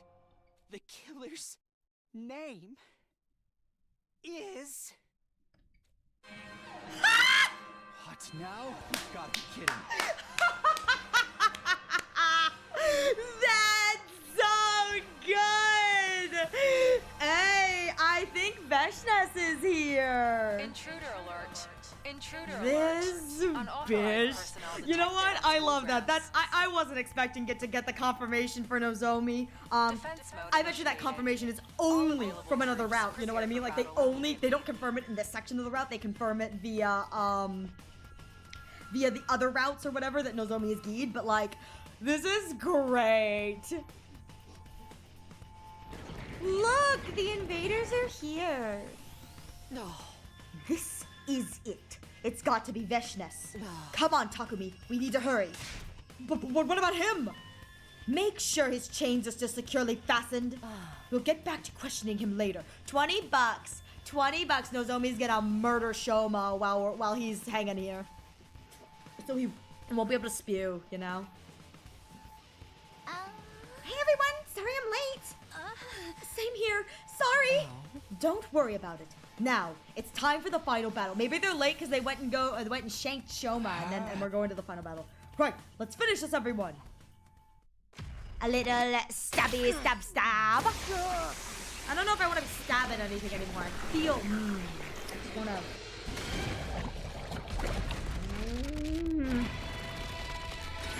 I will say, what would be really hot is if everyone has a gi. Maybe Tsubasa has a gi too. Thank you for patting my gi. She deserves it. She needs a little comfort after this BS. My sweet little gi pet. My gi pet would murder, but like at least I'm honest about it. Ow, ow, ow, ow, ow. Yeah, like Shoma, yeah, Kim. Like, at least when I murder with my little gi pet, like at least I'm honest about it. Just saying.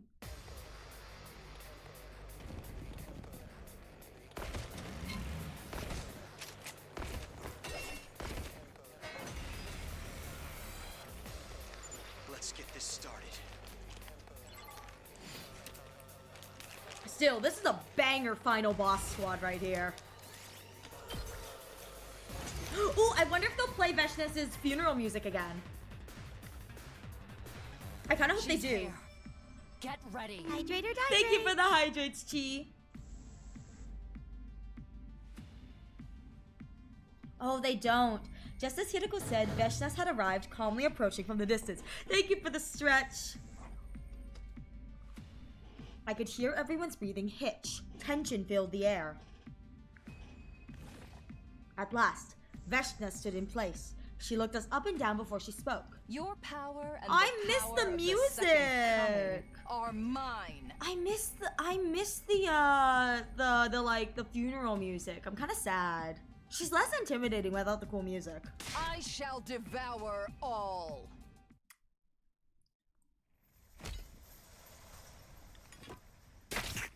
I really miss it.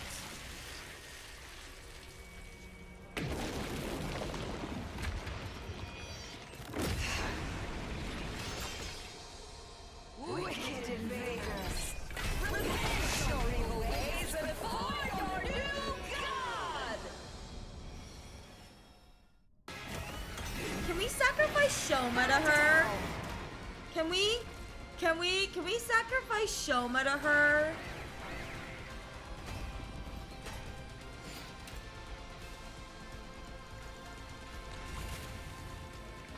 Okay, is she gonna zap us? Yep, here's the zap. See, you can see Hideko like falls over and bleeds and dies in the little cutscene. This attack, it can't be. I believe you'd call it an undying flame attack. Now, put yourselves back together and come at me again. Yes, ma'am.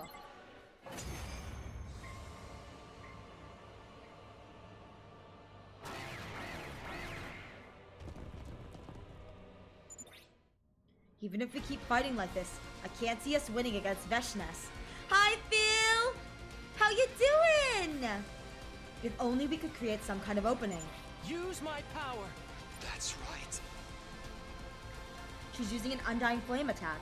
So, we should fight fire with fire. Okay, everyone, here we go.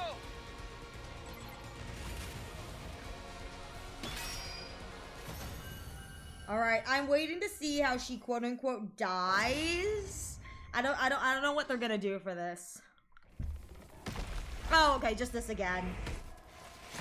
Just Takumi killing her. Okay, that's fine, that's fine.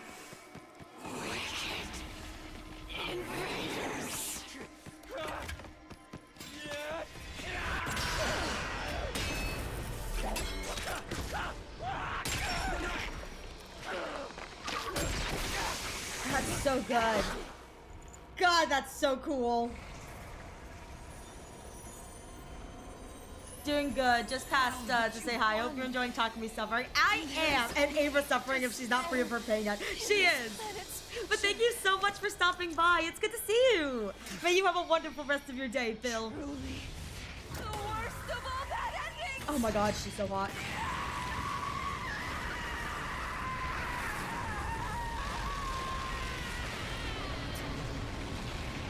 I wonder what that, like, evaporating kind of death thing is all about. There's probably a reason for it that we'll learn later, but I wonder what that's all about. That's definitely different. Ah. Alright. I don't believe it. We actually won! Well, until, you know, Nozomi kills us all, but, you know, that's a problem for future me. Thank you. We couldn't have made it through this without you. Don't mention it. Now, excuse me. I need to rest. Great job, everyone! Hey, didn't you say you made some progress in your investigation too? Yes. It's better that you hear it from Shoma, though. Shoma, we're coming in. Shoma? What the? Shoma's dead?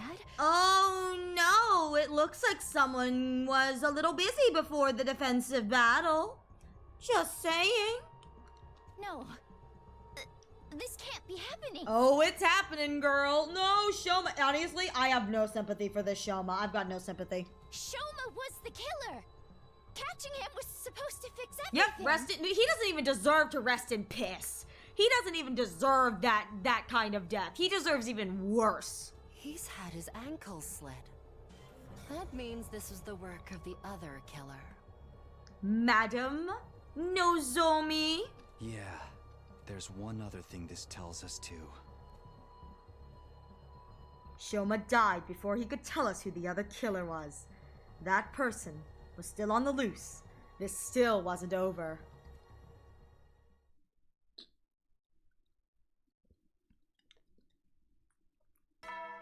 He deserves another toilet death for this.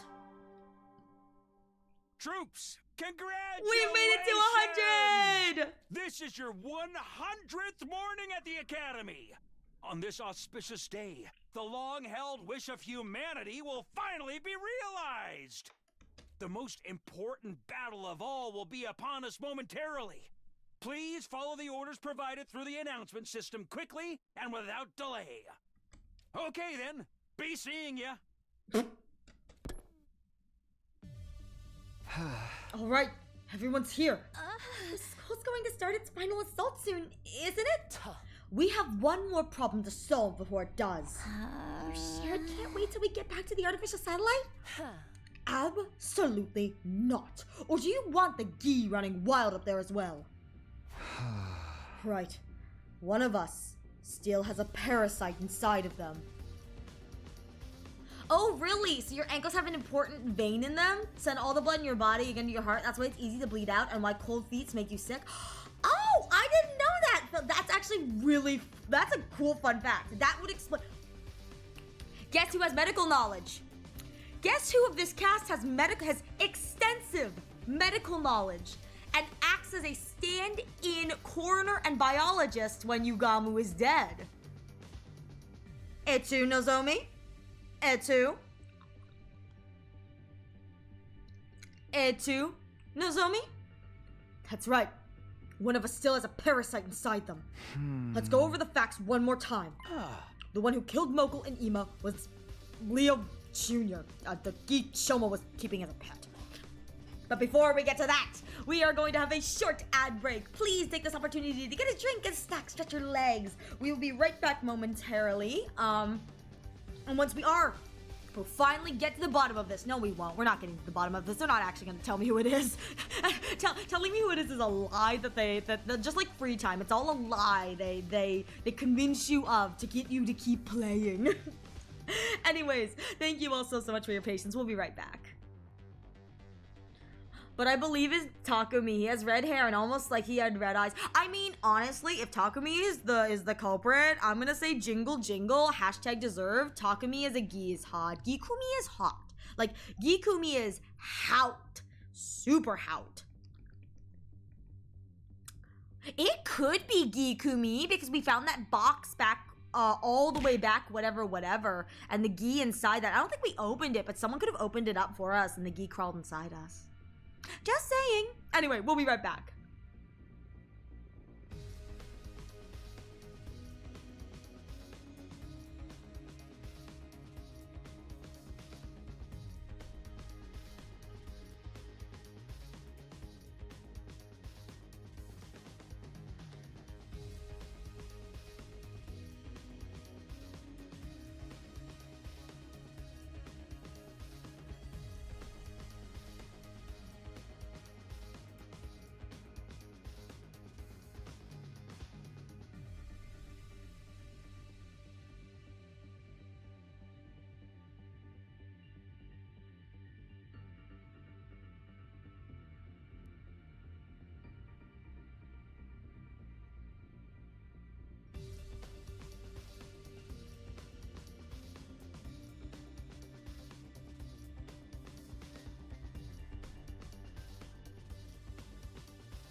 Pyong pyong, we are back. Thank you all so much for your patience. Huh. I have many thoughts and it kind of sucks. But I will say, I am wondering if they're gonna find Ginozomi or if Ginozo's gonna snap or what have you. I'm kind of invested in this, like, last minute, like, yeah. So anyway, Shoma.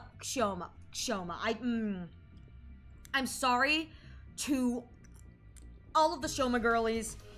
Again, I use that term girlies gender neutrally, but like, to all the Shoma girlies, I'm sorry. I cannot support your man. This ruined me. But anyway, who cares about him anymore? I don't want to think about how disgusting he is. Let's talk about the fact that Ginozomi, the queen, is still here. So I do wonder what they're going to do to uncover her, because she's been pretty good about this so far. But let's see. The one who killed Moko and Ima was Leo Jr., the Gi Shoma was keeping as a pet of Kim. Gross. But Yugamu Kurata and Shoma's killer is still on the loose. Although technically, you could add 2 more to the body count. We know for sure that me and Hiriko aren't possessed. Because neither of you had the opportunity to kill Shoma? Right. We both left the parking lot together, and we were never apart until after the battle. That means it was one of you, Nozomi or Tsubasa. You were both late getting to the war room when the alarm sounded. What if there's a third killer and they're both working together? Not possible. If that were the case, the victims would have come back from the dead. Remember, it's other queens that provide the queen with corpses to lay its eggs in. Or, to put it another way, if none of the corpses had had eggs laid in them, that means there can't be more than one queen here. It's only males that can reanimate corpses. And even if they did, they wouldn't be able to use hemoanima. Right now, once we die, our cryptoglobin starts losing its power. So, it has to have been one queen and one male we've been dealing with. Well, Takumi, have you figured out who the killer is? I think it's... Do I get to choose? Do I get to choose?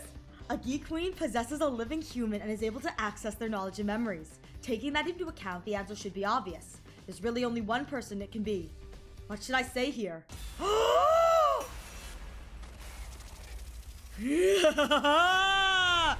It's time to go around and find out.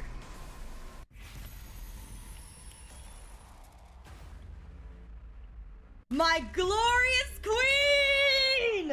I bow to you, my queen!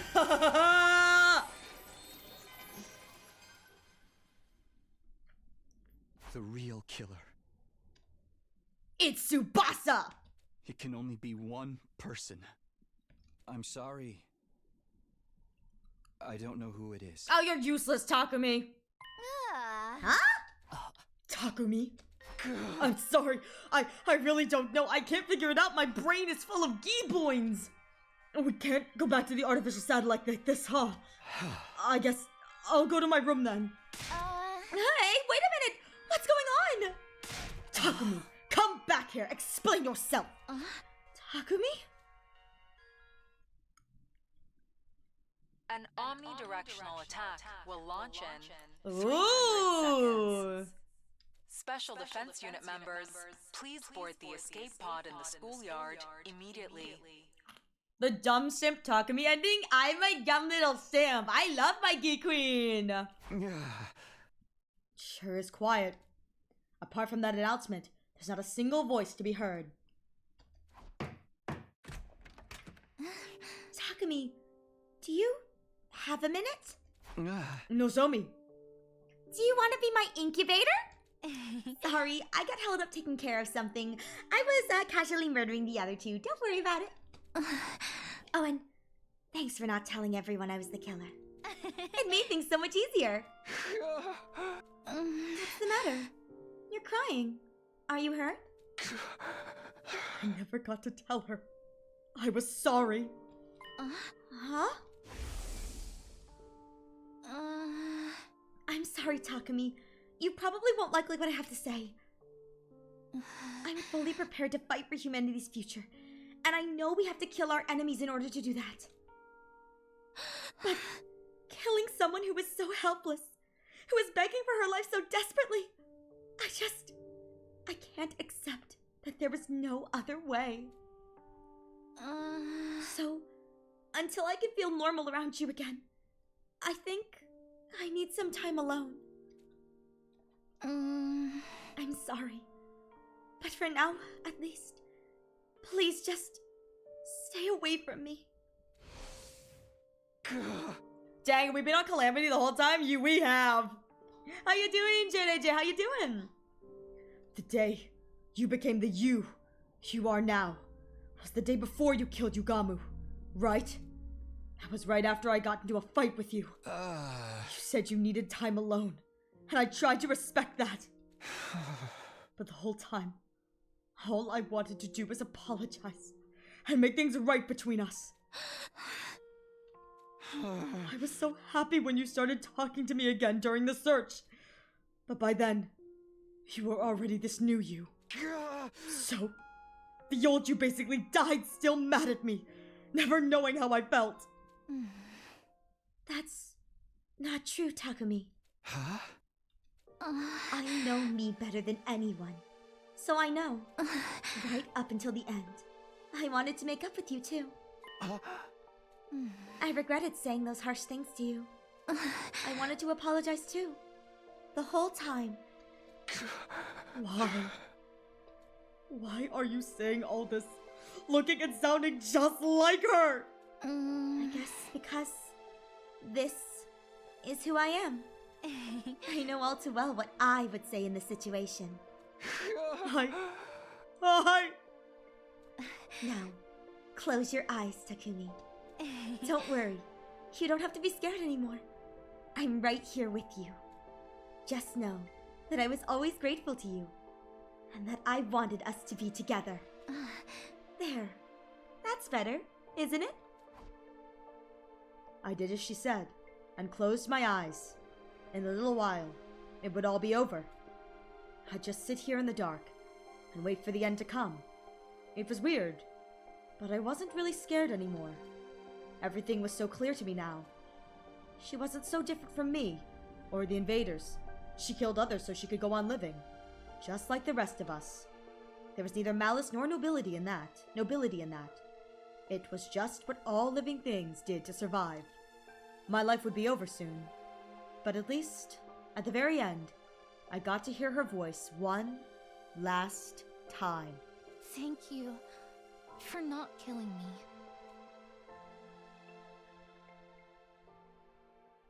Damn, and that's where they leave it. Damn. Oh my god. I actually really like that ending. Oh! Hello, Nexus Gala Project. Thank you so much for the follow. Welcome. Hello, how are you doing? Let's see, what 5-star did you get? Oh my god, my heart is just... Congratulations on your 5-star Kafka, and welcome. Not gonna lie, not a bad way to go out. I kind of agree. It's not the worst way to go out. You know what I mean? Hello. Okay, I'm going to go get a drink really quickly. I'm just gonna let this play, and I'm gonna... Okay.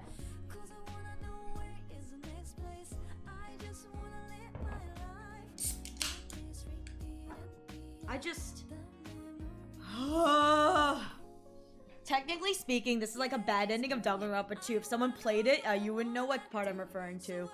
I think I know what you're referring to. It's been a while since I've seen DR2, but oh my god, I'm here for this. Okay, what's the name? Simping for geese? Misguided Pity. Oh, that's actually really good. Misguided Pity, that's good. All right. Okay. All right, let's go back and let's go kill Nozomi.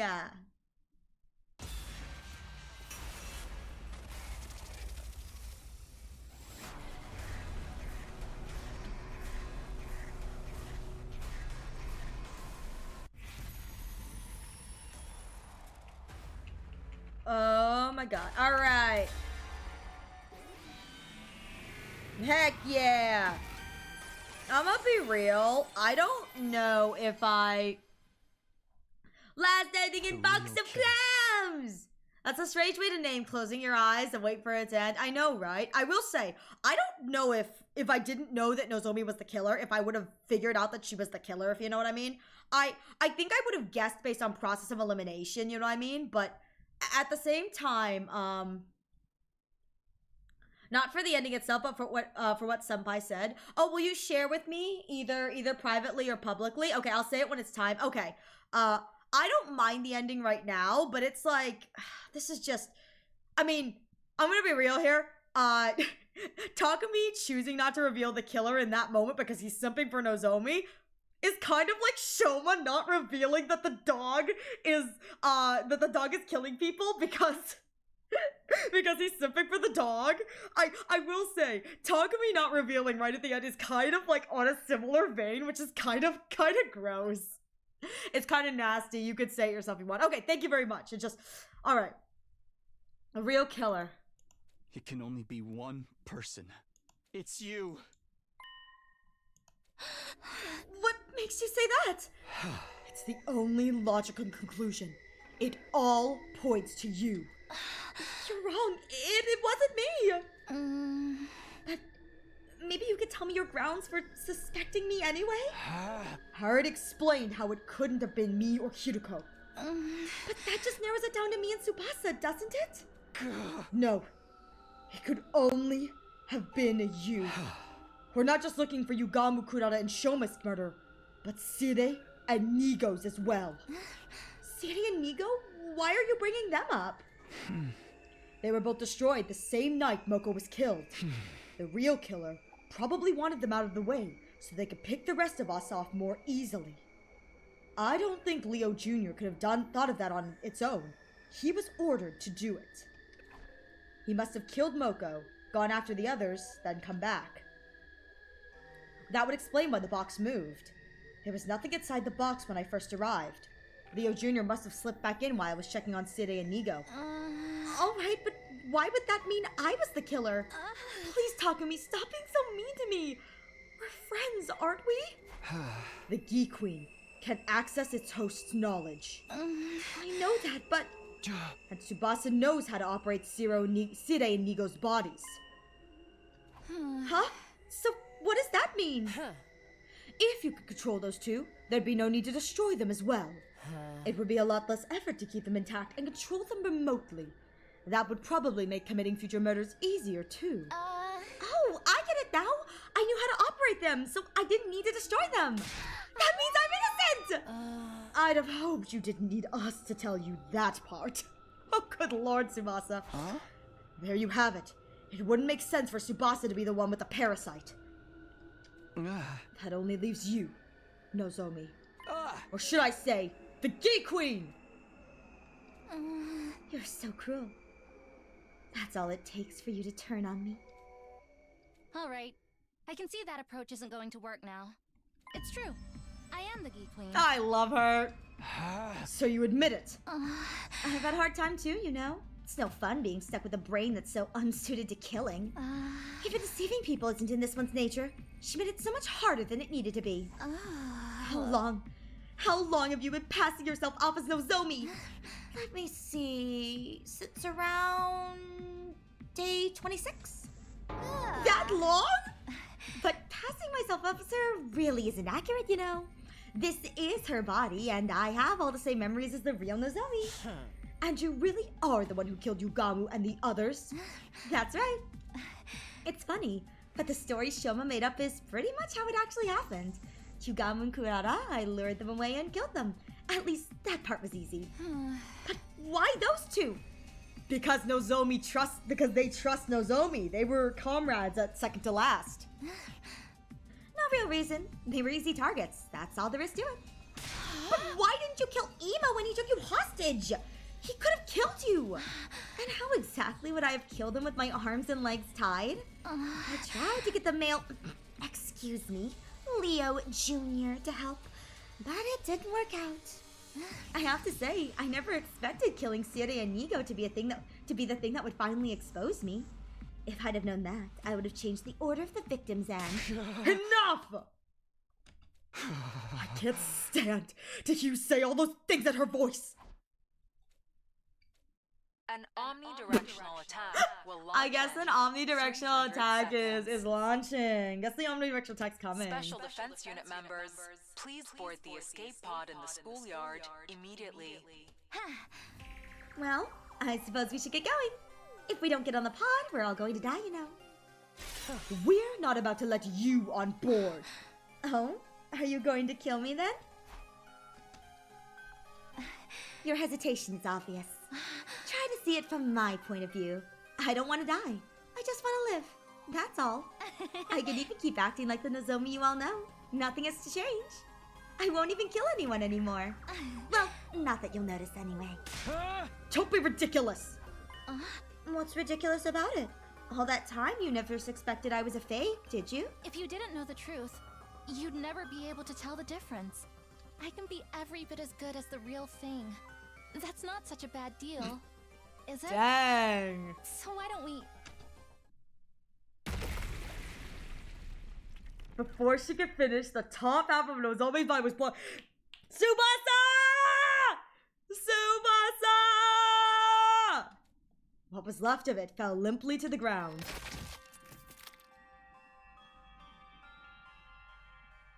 This is... the bomb. I'm sorry. She sounded so much like Nozomi, it felt like we might end up agreeing with her. And I couldn't let that God, happen. 2 wins. Thank you, Yuzu. 2 wins for Tsubasa. 2 big W's for Tsubasa. I promise not to commit crimes anymore, said every criminal ever. Oh my god, poor Tsubasa in this route. She's had to take 2 lives like this, but you know what? That's a big W for her. It's okay, Tsubasa. It had to be done. One of us had to stop her. I'm just sorry you had to be the one to do it. Wait, Takumi. The Geek Queen is still alive. What now? It'll die in the final attack anyway, even if we don't do anything. No, we can't take any chances. I'm going to finish this.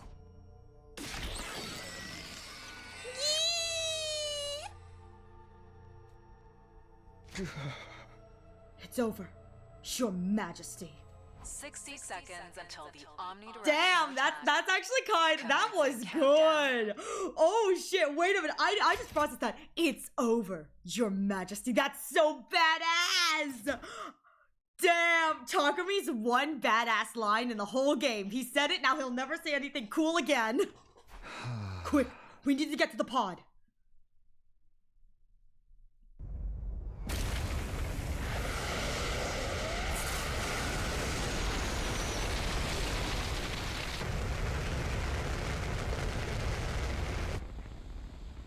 I shouldn't have expected anything less from Senpai. I love that. That's great. That's great. Oh, look how sad we look. So this is the end. Oh, this is so sad. I glanced around the inside of the escape pod. So many chairs. So many empty chairs. We'd finally learned the truth behind the murders. But that wouldn't bring the victims back. Even the person I'd sworn to protect above all others was gone. That left me with one big question. What was all this for? I can't answer that question for you. But what you did here wasn't meaningless. I can tell you that much. You uncovered the truth when no one else could. And I was there to see it. I'll remember what you did here. And another me, in another time, will remember too. Hiruko. Because of you, a tragedy like this won't occur again. You won, Takumi. You defeated the Gi. And you overcame the tragedy they tried to cause. Yeah. Maybe you're right. I tried to give the words more strength, to sound more confident. I needed to convey myself as much as anyone else. Convince myself as much as anyone else. We won.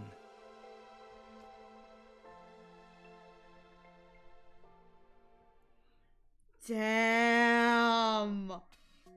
Oh my god. The Hiroko line of another me in another timeline will remember you too. Holy shit. Holy shit. Box of Calamity. Hollow Victory. Complete all Box of Calamity! I am officially finished Box of Clams! That's what we're talking about! Oh my god.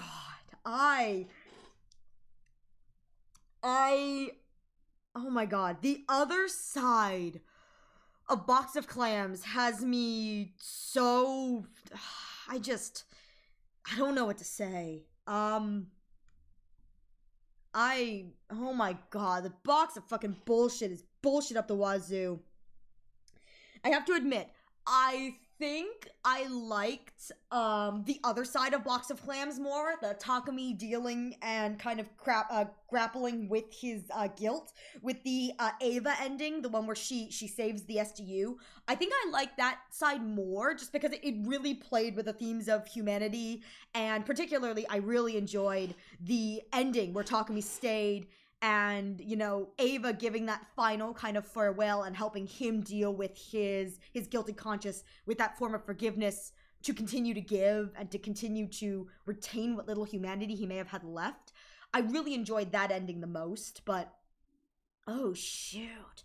These box of this, I'm gonna be real here. This ending right here with the Hiroko lore and the Box of Clams, I think that this side was more lore heavy in the terms of the gi and the timeline whatevering, so it's less thematic, more lore heavy.